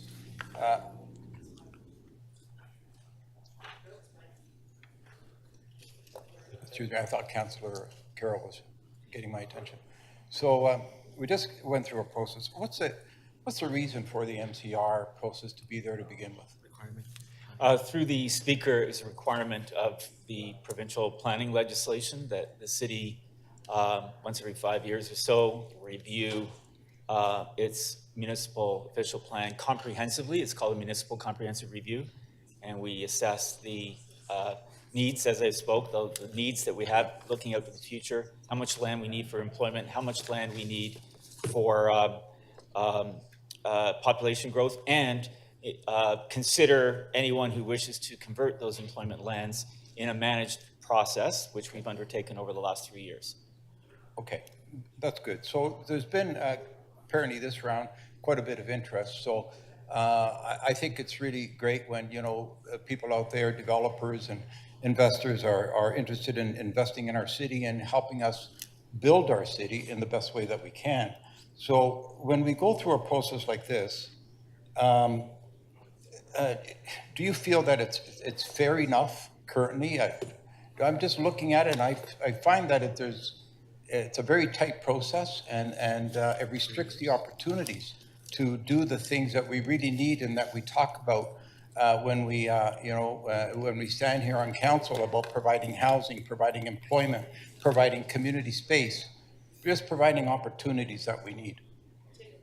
Through the Speaker, I believe it has been a very fair, open, and transparent process. We set up an application process. No, I know it is fair and transparent. Yeah. You know, but it's tight. You know, actually, some ways. Over the last 3 years, I think we opened the window in the summer of 2020, which is now 3 years ago, and here we are today trying to wrap up the final requests. So I think it's been, as far as things go, maybe some people want it to happen faster. We certainly don't want to invite any more uncertainty in the tight land real estate market that we have in Toronto. I think having a very contained, discreet, well-managed process helps provide the level of certainty that we need for, especially for the employers who are confronted with the prospect of their neighbors changing the way they are through this process. So the world is changing, things are evolving. I keep hearing a number of 12.8% or 13% of employment lands. It sounds low, but what does that convert to? I asked that question earlier, so I know the answer. What does that convert to in total? Just so everyone understands it. How many acres is that? Through the Speaker, in metric, it's 8,000 hectares. Hectares? 20,000 acres. And about 20,000 acres. Yeah. So that's a lot of land. We have the land, but doesn't it make sense that when we know that there are lands out there that are either vacant and have been, not just for a couple of years, but for decades, if not longer, and or lands that are just simply not producing. Last thing we do, if we're running a business here, we want to look at production. We're looking for employment. We're looking to produce the things that we need in our city, provide the housing that people need, provide the jobs that people need, provide the open space, provide the community space, provide the amenities that are critical to a successful city. So in order to do that, we really have to look at this from a different lens. And there are lands that are just simply underproducing or vacant. Through the Speaker, I'll use an Etobicoke example, the Metro warehouse on the West Mall. It had a piece of land to the north of it. I can remember when I worked in Etobicoke 30 years ago, it was vacant. During the pandemic, the distribution world changed, and a huge new demand for local distribution capacity. And Metro finally had that piece of land. They had an existing distribution center. They could add a new modern distribution facility on the end of their site. They couldn't have done that anywhere else. They didn't have to move to Vaughan to do it. They could do it right here in the city of Toronto because they had that land resource. So sometimes you will come upon a piece of land that might be adjacent to somebody's existing business. Right. But I would say that's an incredible kind of hidden resource for the city to be able to take advantage of. All right, I heard you say earlier as well that, at the end of the day, the province will get a list of all the, this council's decision, and they will then interpret each one of these in their own, through their own lens, and they could very well change any decisions made here in this council. Through the speaker, yes, the decision, the official plan amendment gets sent to the province. And within their timeline, hopefully, 120 days, they make a decision, as I said earlier, on sending it back, modifying it. 120 days. You're way over And time. they could- Thank you. They can Thank do all you. those things. Thank you.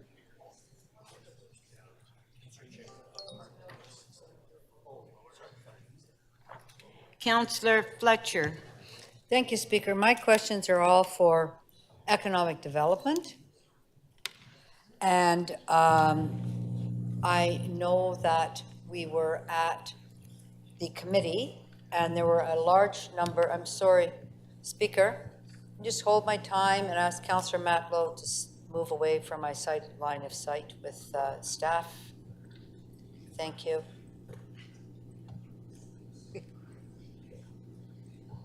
Thank you. I was very interested in the deputation and presentation from the Board of Trade. They came to committee and mentioned a whole number of things, and I'm wondering, particularly around the airport and Etobicoke North, they were very clear about the need for employment lands and not to convert to residential. So I'd just like you to recap for this council meeting, for anybody who's listening and the public who might be listening, exactly what the points were that they raised about employment. Thank you. Through the speaker to you, Councillor Fletcher. Can't hear you. Through the speaker to you, Councillor Fletcher. Through the speaker to you, Councillor Fletcher. Yep. Yes, there were some 57, I believe, deputations at PHC, among them Board of Trade, incredibly diverse industry associations. Toronto Industrial Network is here, as well as employers, academics, et cetera. With respect to the specifics of the Board of Trade presentation, I'll ask my colleague, Mr. Novogrodsky, to summarize the key points. Thank you. They were one of many, but in particular, their focus was? Their focus was on the economic importance of the airport area, which Correct. is critical to the city of Toronto, but also to the region of Toronto. Billions of dollars of trade happening in the airport area, broader catchment area, and several important employment area zones in and around the airport area. So the Board of Trade was focused on that, but they're also focused on the general importance of employment areas across the city, but they called particular attention to the employment lands in and around the airport area. Yes, I did. I did meet. Let's focus on that. Which other zones? Do they have a circle around the airport? And what's their rationale for the importance of maintaining those as employment?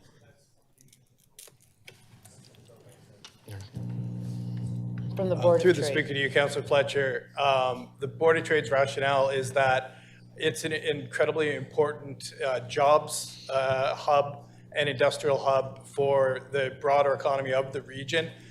Interestingly, they've noted other issues with respect to the risk of conversions. Flight paths, for example, are being affected by introduction of new residential, which is in fact reducing the economic efficiency of the flights and introducing safety issues too, with in terms of how airplanes experiencing some issues can safely return to the airport. So they cited a number of issues, some not exactly intuitive, that they argue for the preservation of employment lands around the airport. Just because it's a heavy-duty job zone there, and that I think it would be interesting. Have you got any plans for them to come back to the committee and have a joint meeting of planning and housing and economic community development joint meeting to actually look at some of the very important issues that were raised by the Board of Trade?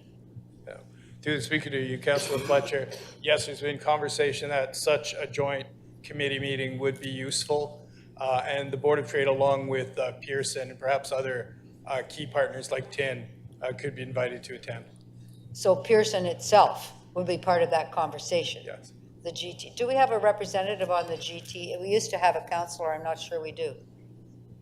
Through the speaker to you, Councillor, it is so Councillor Crisanti is there. and Morley are the city's. And Councillor Morley are there. So that would be helpful to make sure they're there for that conversation to hear from the GTAA as far as their approach to employment around the airport, and from the Board of Trade, who have a very particular position, which we didn't actually have a chance to discuss fully. So I haven't seen economic development have this conversation about employment lands previously, and I'm asking if that's what you're planning to do. Through the speaker to you, Councillor Fletcher, yes. In the past, we've had special seminars with councillors invited, with special folks, with Waterfront Toronto. Many times we've had those conversations and brought councillors in to say, here's what they're thinking. We'd like you to be invited to do that. I don't want to make a motion, but in these circumstances, is that not something you might consider? Creative approach here, not just a committee. Through the speaker to you, Councillor Fletcher, absolutely. Going back to the deputations, there is a growing broad citywide consensus about the importance of retaining these lands. So I think the type of activity you're describing is completely consistent. Thank you. We're keeping that conversation going. I'm just going to jump to Scarborough now with the renewal organization, Atlantic Packaging. What did they say? That they would leave the area if they got squeezed. I heard them say that. I'd like to have that corroborated, that decisions we're making may drive employers out of the city of Toronto. Last question. May drive employers out of the city of Toronto. Did I hear that right? Through the speaker to you, Councillor Fletcher, yes. We received communication from Atlantic Packaging on the Kennedy Commons conversion request, and they're strongly opposed. Thank you. That it could lead to the loss of jobs. Or loss of jobs or leaving? Which one? Businesses departing with the jobs. Thank you. Okay, we'll go to speakers.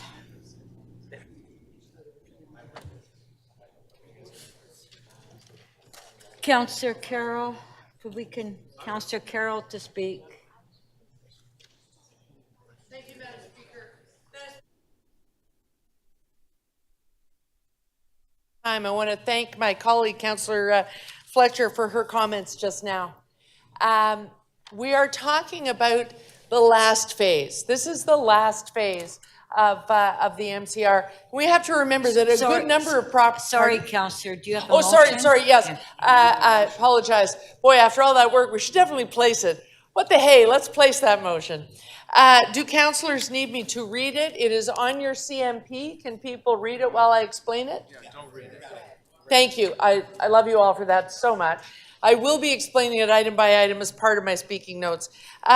This report is the last 70 properties, 10 of which their conversion request was incomplete. Done and dusted, they're out of the way. So we're down to 60. And of those,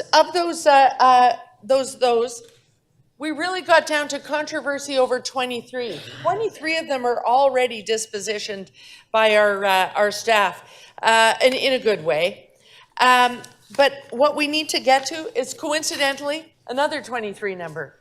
We're talking about the most important thing for jobs right now. And I really am not exaggerating when I say that, because we really don't know the future of those types of office uses and downtown types of employment. We really don't know the future of them.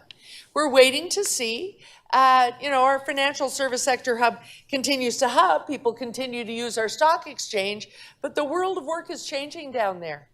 Well, so guess what? It's also changing, as you heard staff explain, it's changing in the industrial areas in a good way. We are actually finally, after 20 years of watching manufacturing leave and having no demand over them, there's plenty of demand. If you don't believe me, if you don't want to believe the people in this room, pick up the phone and call Toronto Global, the corporation you pay for, and ask them how things are going.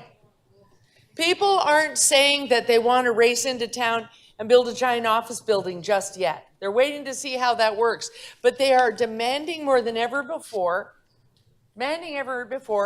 what's the industrial like? If I come in, I need logistics. I need agri-food wants to come back to manufacture food.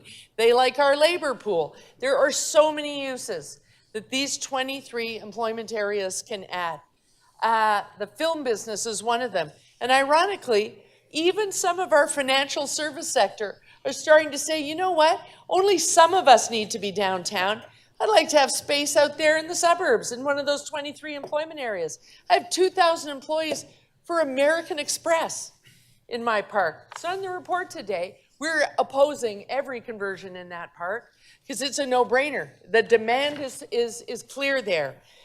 It gets a little different because the demand is just now starting in the areas where we saw controversy in the properties today.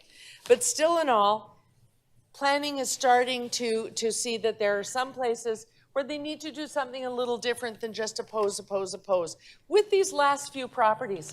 So coincidentally to the 23 employment areas, there are 23 properties that out of the 60 properties, they made decisions. 3 are to be retained as employment, but with some additional use permissions added.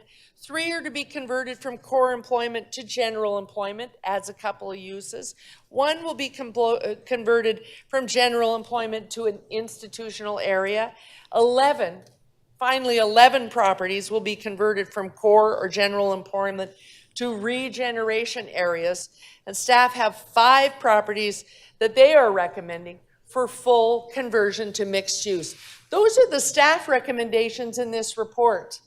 What we're talking about in the controversial toing and froing here are 11 additional properties where councillors had a different idea. But it has taken collaboration throughout this room and with our staff to look at what can we do here.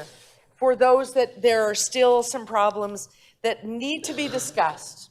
And so here's the explanation of the moment of the committee. At committee, you'll see 4 recommendations at the top of all the recommendations, and they disposition some of those controversial properties. Councillor Mantis would like to convert to mixed use a very key industrial park in Scarborough. It's out in the Milliken, Midland, Silver Star Boulevard area, 17 parcels of industrial land altogether. Now, we can't just convert to mixed use because you all have already experienced what happens if we do that under Bill 23 and Bill 109. So we're proposing a regeneration study. Councillor, you'll have to wrap it up. I'm going to need somebody to ask me questions because you really need to understand this motion. There are people asking you questions. Thank you. Okay, thank you. Okay, questions? Councillor Sachs. Yes, Councillor Carroll, I'd like to hear more about your motion, please. I'll pick up right where I left off, Councillor Sachs. Thank you. 3 minutes. In that industrial park, what you want, if the councillor wants to go down that road and the property owners, you want a managed process. That's no longer an option in a straight mixed-use application. We've all experienced it. We've all seen pro formas fall apart because of that legislation. But in a regen study where staff have the opportunity to put in site area-specific policy in that managed process where planning at City of Toronto is in the driver's seat, good results can arise. We may lose some jobs, but we'll get a better result as a city. And so I hope that people will, if Councillor Mantis proposes a full conversion to mixed use, I beg of you to vote against that policy, but fear not, because making it a regeneration area is already in the committee recommendations. And so it doesn't even need to be outlined in the special motion. There were others done at that committee that are being pulled out of the submission and deferred for further discussion. I'm on a different page, so I don't know their addresses, but you can read them there in recommendation number 4. But today in the motion, we are adding to that list. so that we will have a set of properties, includes one in Councillor Prutz's ward, 2450 Finch Avenue West, Councillor Pasternak's ward, Chestwood Drive, Councillor Morley's ward, 340 to 364 Evans Avenue. We're pulling those out of the submission that goes to the ministry right now because they need more work. And it needs a collaborative type of work that will happen with the councillor, the owner, and the planning staff. Yeah, this is clarification. Yeah, thank you. It's clarification of the motion, yes. So, Yes. Councillor Perruzza, do you have questions to the councillor? 3 minutes, clarification of the motion. It's me? Yeah, you gotta ask me a question or I have to wait to talk. Well, I mean, it's a big, long, worded motion. I'm going to read it in a second. But basically, what does it say? What are you doing? Well, I was just in the middle of explaining that, and I'm going to keep explaining it. Next, we've talked about those that are being pulled out for consideration, including 2450 Finch Avenue West in your area.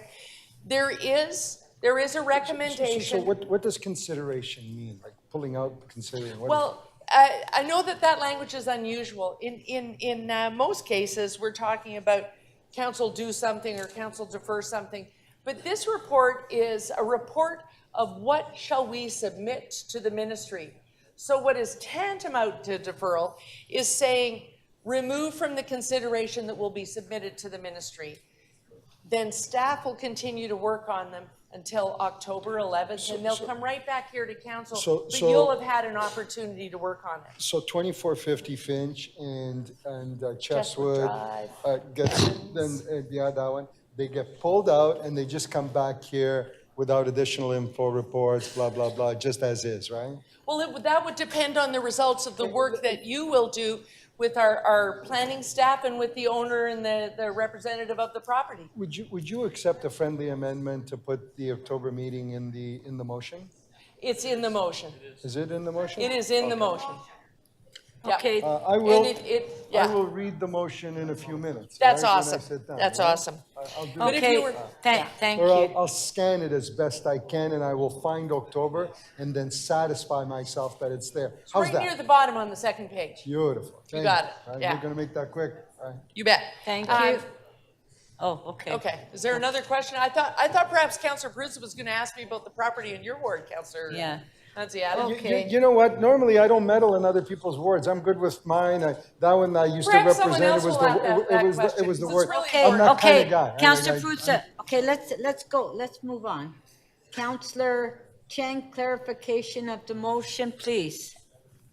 Is there something that you would like to tell us about Councillor Nunziata's ward? I wanted to meddle in everybody's word. I ran for mayor and lost, so I can't. Okay, Councillor Perruzza, Councillor Cheng has the floor. Thank you. Thank you. And Madam Chair, if that was a comment about meddling, I guess I misinterpreted. When I was appointed Chair of Economic Development, I thought the creation and retention of jobs in the entire city of Toronto was my new role. Councillor Cheng, to your questions. It was a tongue-in-cheek. Was it? Okay. Perhaps you'd like to take it back then. Okay, Sorry, Councillor Perruzza. can my time be reset? Councillor It's been- Perruzza, Councillor Cheng is on the floor. Can my time be reset? Sorry. 100%. Oh, thank you. So the question that I asked through the chair is, please tell us how this relates to Councillor Nunziata's ward. Well, you'll find as you go down in the recommendation, there's another one. And I understand that this is controversial for one of my colleagues. But there is a property, two properties actually, that are in Councillor Nunziata's road. They are Riding Avenue and Ethel Avenue. And these are properties that, were once upon a time at the heart of a very big industrial place. But what we have now is a smaller property that has already been through a regeneration SAS process, that has now an approved condo in front of it. It has big box stores to the side of it that aren't even separated by a laneway buffer or a street buffer, but a fence. There's just a fence between this property that's supposed to remain industrial and a CIBC branch bank. And so it's now reduced to such a state, and it's a cautionary tale. This is how you can over time lose employment. But we're faced now with a regen study that allows us to get the thing we say we all want, purpose-built rental. And so it makes sense amongst all these properties in this one case, in my view, to convert this one to mixed use and work much harder on those that we really need to retain because they have much more potential as industrial property. Is there anything else that we should know about your motion? Yes, just that, so that it doesn't raise the hackles on anyone. As you read through the motion, you'll see a few clauses that are very technical. Councillor Myers has put in a very interesting one where he has a property that will end up as a regeneration area having housing because it's very transit related. But there's a clause in there that makes sure that we're really protecting any employment and industrial neighbors from vexatious complaint. And it's a really interesting, for the future, I recommend you have a look at it. It's a very interesting one. There is one other thing, and it is simply a technical amendment in that large industrial park in Councillor Mantis's ward that I hope you will not support a conversion to mixed use of, but leave in place the committee recommendations for a regeneration study and SASP process. I hope you'll leave those recommendations in place. The amendment about it at the bottom of the motion is simply because we got one of the addresses wrong. That's all it is. Okay. Thank you for that question. Yeah. One more question. One last question. So just, I know Councillor Mantis is very interested in making sure that the GO station allows for more housing because we have transit there. So just wondering, what the thought is in this motion to do a regen if, there's still a possibility for housing to be considered near the GO station. Okay, thank you.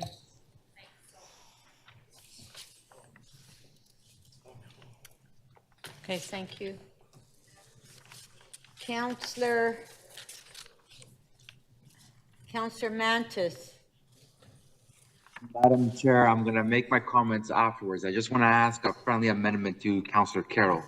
In Part 5, did you add both addresses, 3300 and 3330 Midland Avenue? Oh, I'm looking at it. That is the change we need to do on the floor. Yes. I'm sorry, hang in there, Councillor Mantis. I'm getting strange body language. We were going to correct these addresses. We are not correcting these addresses.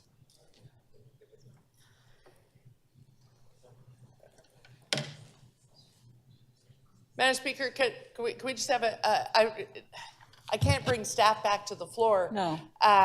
But I'm unclear of the answer I'm getting now. So, okay, then Councillor Mantis, why don't we hold yours down?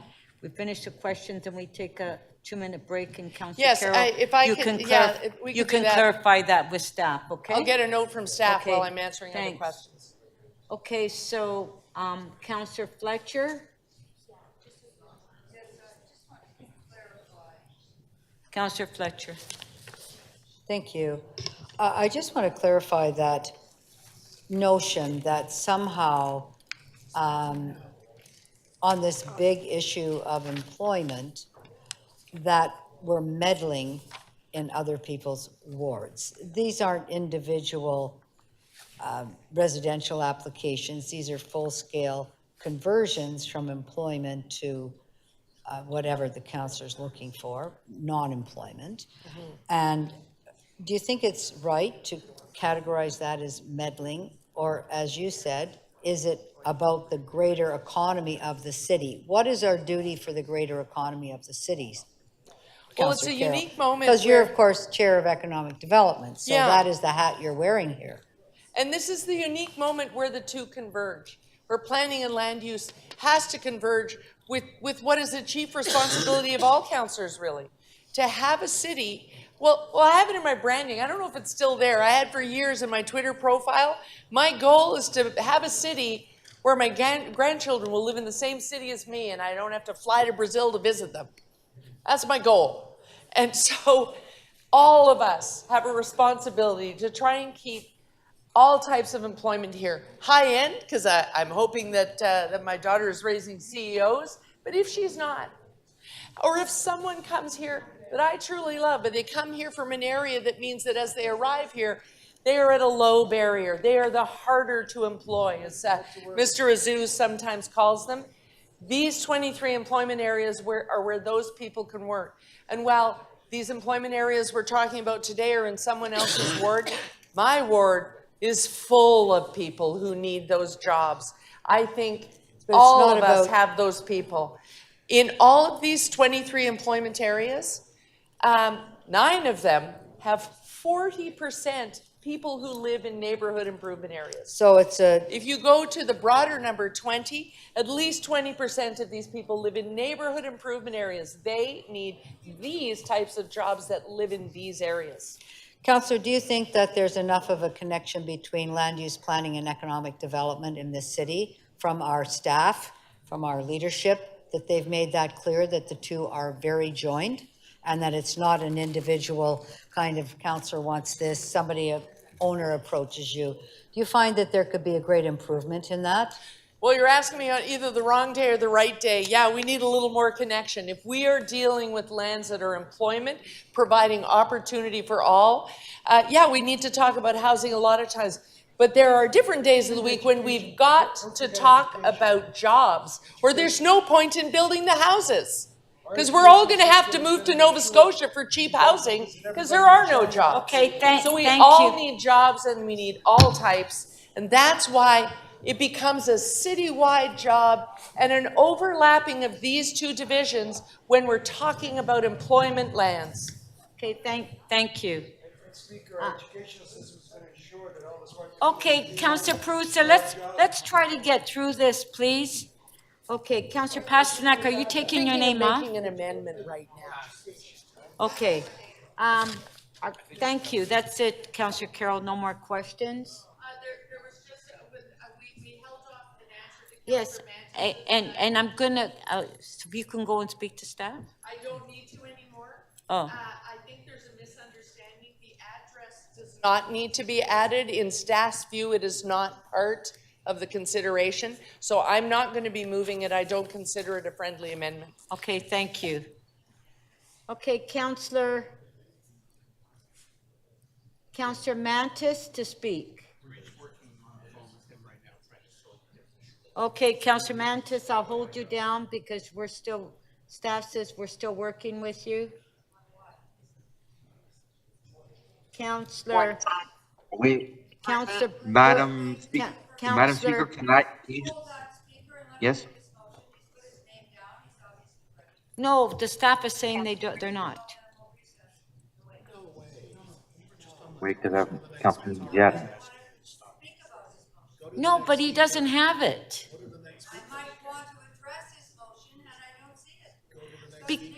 Because the clerk doesn't have his motion. Madam Speaker, Yes. Yeah. we are on the telephone with him. Yes. The clerk is just asking the speaker just to hold your time. Yes. Okay, so the city staff are on the phone now just to clarify his motion. So we'll go to the next speaker and come back to him. I'm a little upset that it's going down the Gordberg's route. I know. Okay, so we're going to go to the next speaker. Councillor Burnside. Yeah, thank you, Madam Speaker. Councillor Carroll's worked tirelessly for 2 days on this. She's also answered questions for about 20 minutes. I'd like to call the question.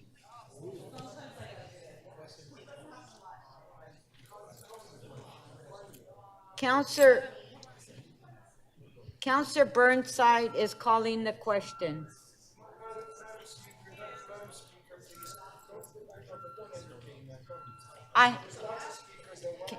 Councillor Perruzza, if there's a motion made, you have to entertain it.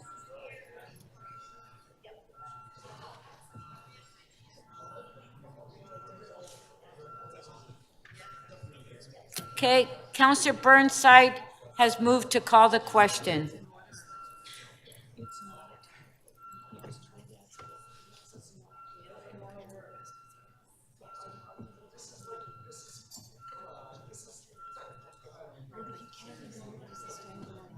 Councillor Perruzza, every member of council has the right to move a motion to call the question. That's why we're taking a vote. Speaker, just stand by. We're preparing the motion. Okay, well, like I think members of council don't want to come back tomorrow.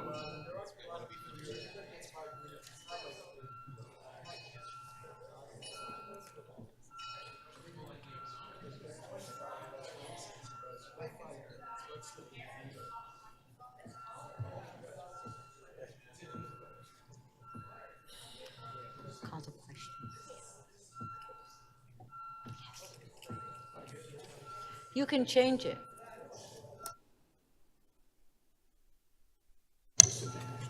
Councillor Crisanti, please.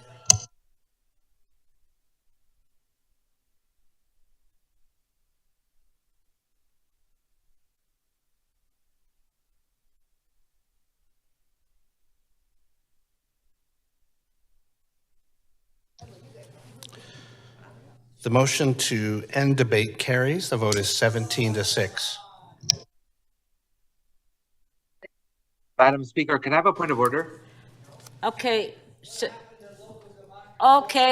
we've taken a vote. Speaker? Councillor Perruzza, please, the vote was taken. Okay, so Madam Speaker, on a point of order? Okay, Councillor Just a minute, just a point of order. I respect Councillor Burnside's motion and the democratic process, but I believe that all the councillors should have been heard for this item because it is important for all the councillors and for every resident in our city. So thank you, Madam Speaker. Councillor Mantis, that's not a point of order, I'm sorry. We took the vote. So we have the motion on recorded vote.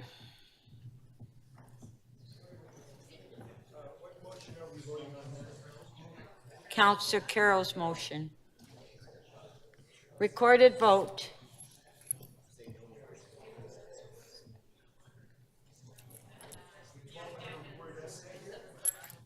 Recorded vote.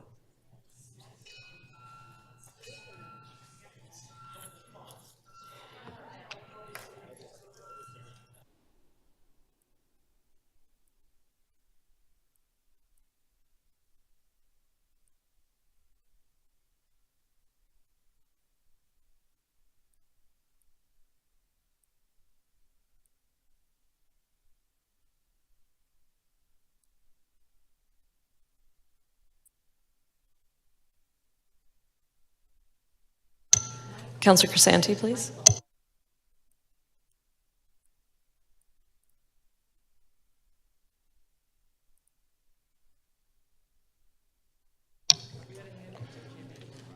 The motion carries unanimously, 23 in favor.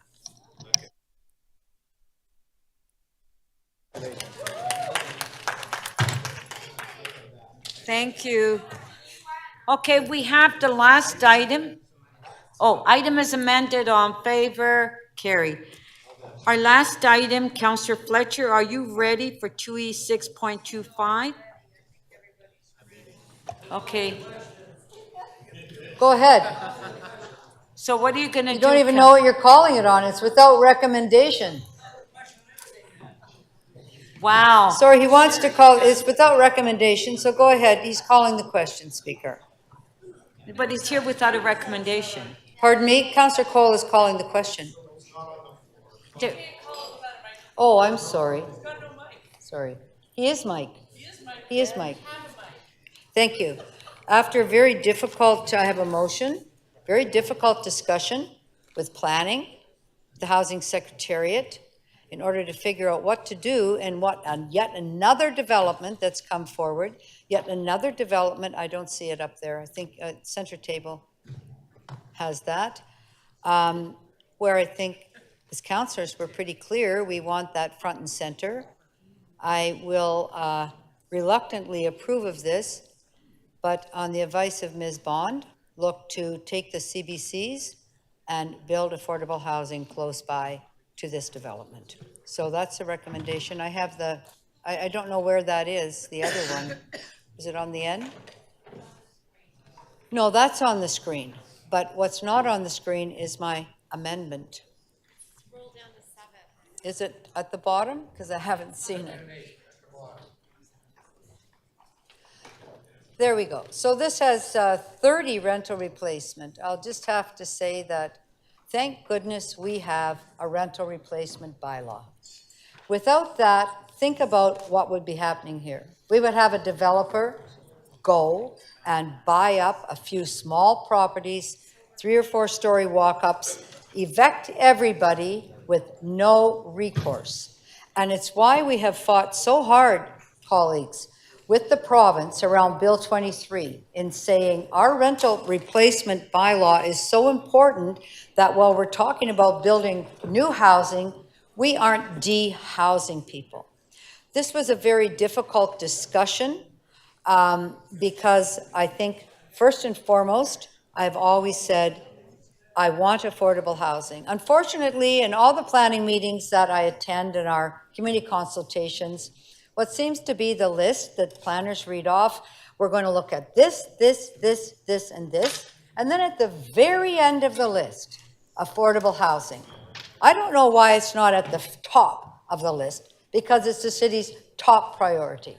And when I've asked on another file, can I know what's coming forward? I've been told, well, you can't know, councillor. You have to wait for the report to be published. I found that very odd. I don't think that's the way we can work together to build housing. And I think that in these big wards and post-COVID, we cannot have our eye on everything.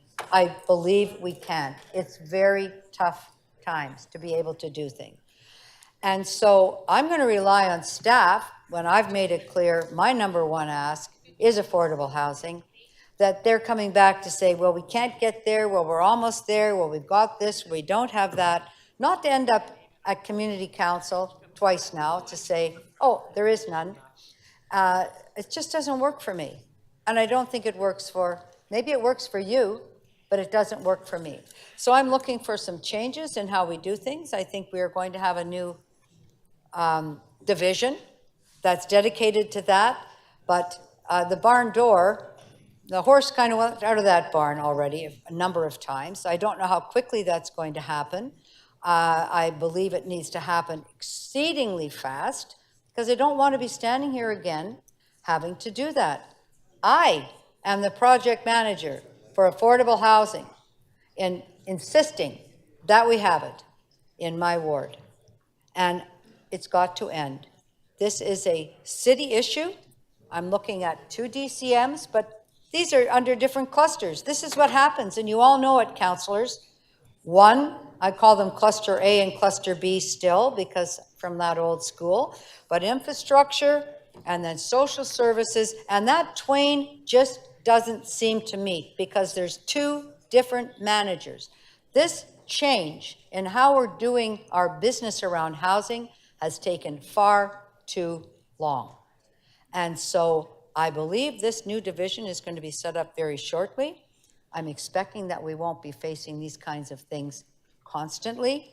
And I'm expecting that there will be, working with councillors, every attempt to have affordable housing, whether or not it's required. Because they say, oh, it's not required. Well, we can just go to the OLT. There's other things we can do. The province has not passed our inclusionary zoning bylaw. I'm sorry, it's not good enough that, oh, the province didn't do that, we can't do it. We have to fight for housing. Excuse me? You stop interrupting, please. No, this Time is not for a time for questions to ask is over. questions. Time for action is now. Thank you. Thank you, Councillor Fletcher. So we have Councillor Fletcher's motion on the screen. On favor? Show of hands. Opposed, if any, carried. Okay. Counselor, hold on, we just have one more item. Counselor Malik, I understand that you want to open item T 6.5 because you have an amendment? Yes, please. I got some new information, a revision from staff on this. If we can quickly open it and pass the change, that would be great. Okay, so a motion to reopen T 6.5, all in favor, carried. Okay, so the amendment, do we have it on the screen? There it is there. It's a supplementary report. The amendment's on the screen. Yeah. Is everyone okay with it? Everyone okay? All in favor of the amendment? Carried. Item is amended. All in favor? Carried. Thank So you. that's it for the agenda. So, no, we're not finished yet. Okay, members, before I ask for motion to enact the general bills, may I have a motion regarding the consideration of submissions on zoning bylaw and official plan amendments? Councillor Perks, would you like to move that? Speaker, I move that the committee and council considered submissions in making a decision on zoning bylaw and official plan amendments. All in favor? Show of hands. Carried. May I have a motion to introduce the general bills? Moved by Mayor Chow. Mayor. Record that speaker since I'm still here. Mayor. Well, I'm surprised you're still here, actually. Mayor Chow, do you want to move it? Okay, it's going to go on the screen. You have to read it. Oh, there it is. That leave be granted to introduce Bill 638 to 734. Shall leave be granted to introduce these bills? All in favor? Recorded.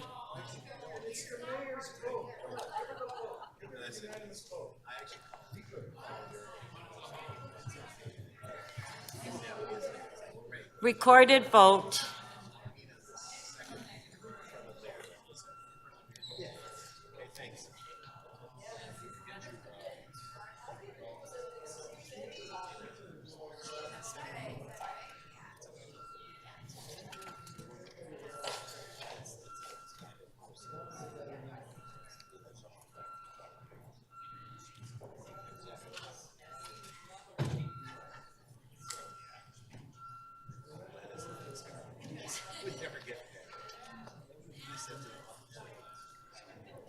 Hold on, we're not finished. We still have some votes. Councillor Carroll, can we have your vote, please? Councillor Cole, please. Councillor Myers, your vote, please. Councillor Myers, can we have your vote, please?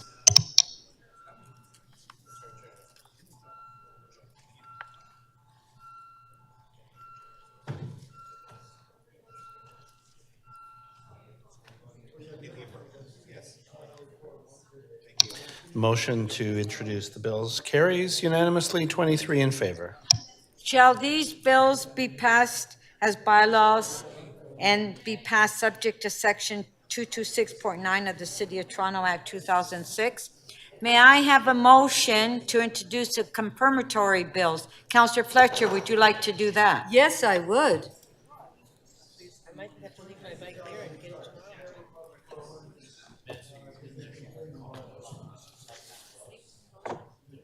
I did. I'm moving it. Thank you. That leave be granted to introduce bills to confirm to the point of the introduction of this motion the proceedings of City Council Meeting 8 on July 19th and 20th, 2023, and hurrah, we finished in 2 days. Shall leave be granted to introduce these bills? All in favor? Show of hands. Opposed, if any, carried. Shall these bills be declared as bylaws and be passed subject to section 226.9 of the City of Toronto Act 2006? All in favor? Show of hands. Carried. I just want to thank city staff for being here for the hard work for the past 2 days.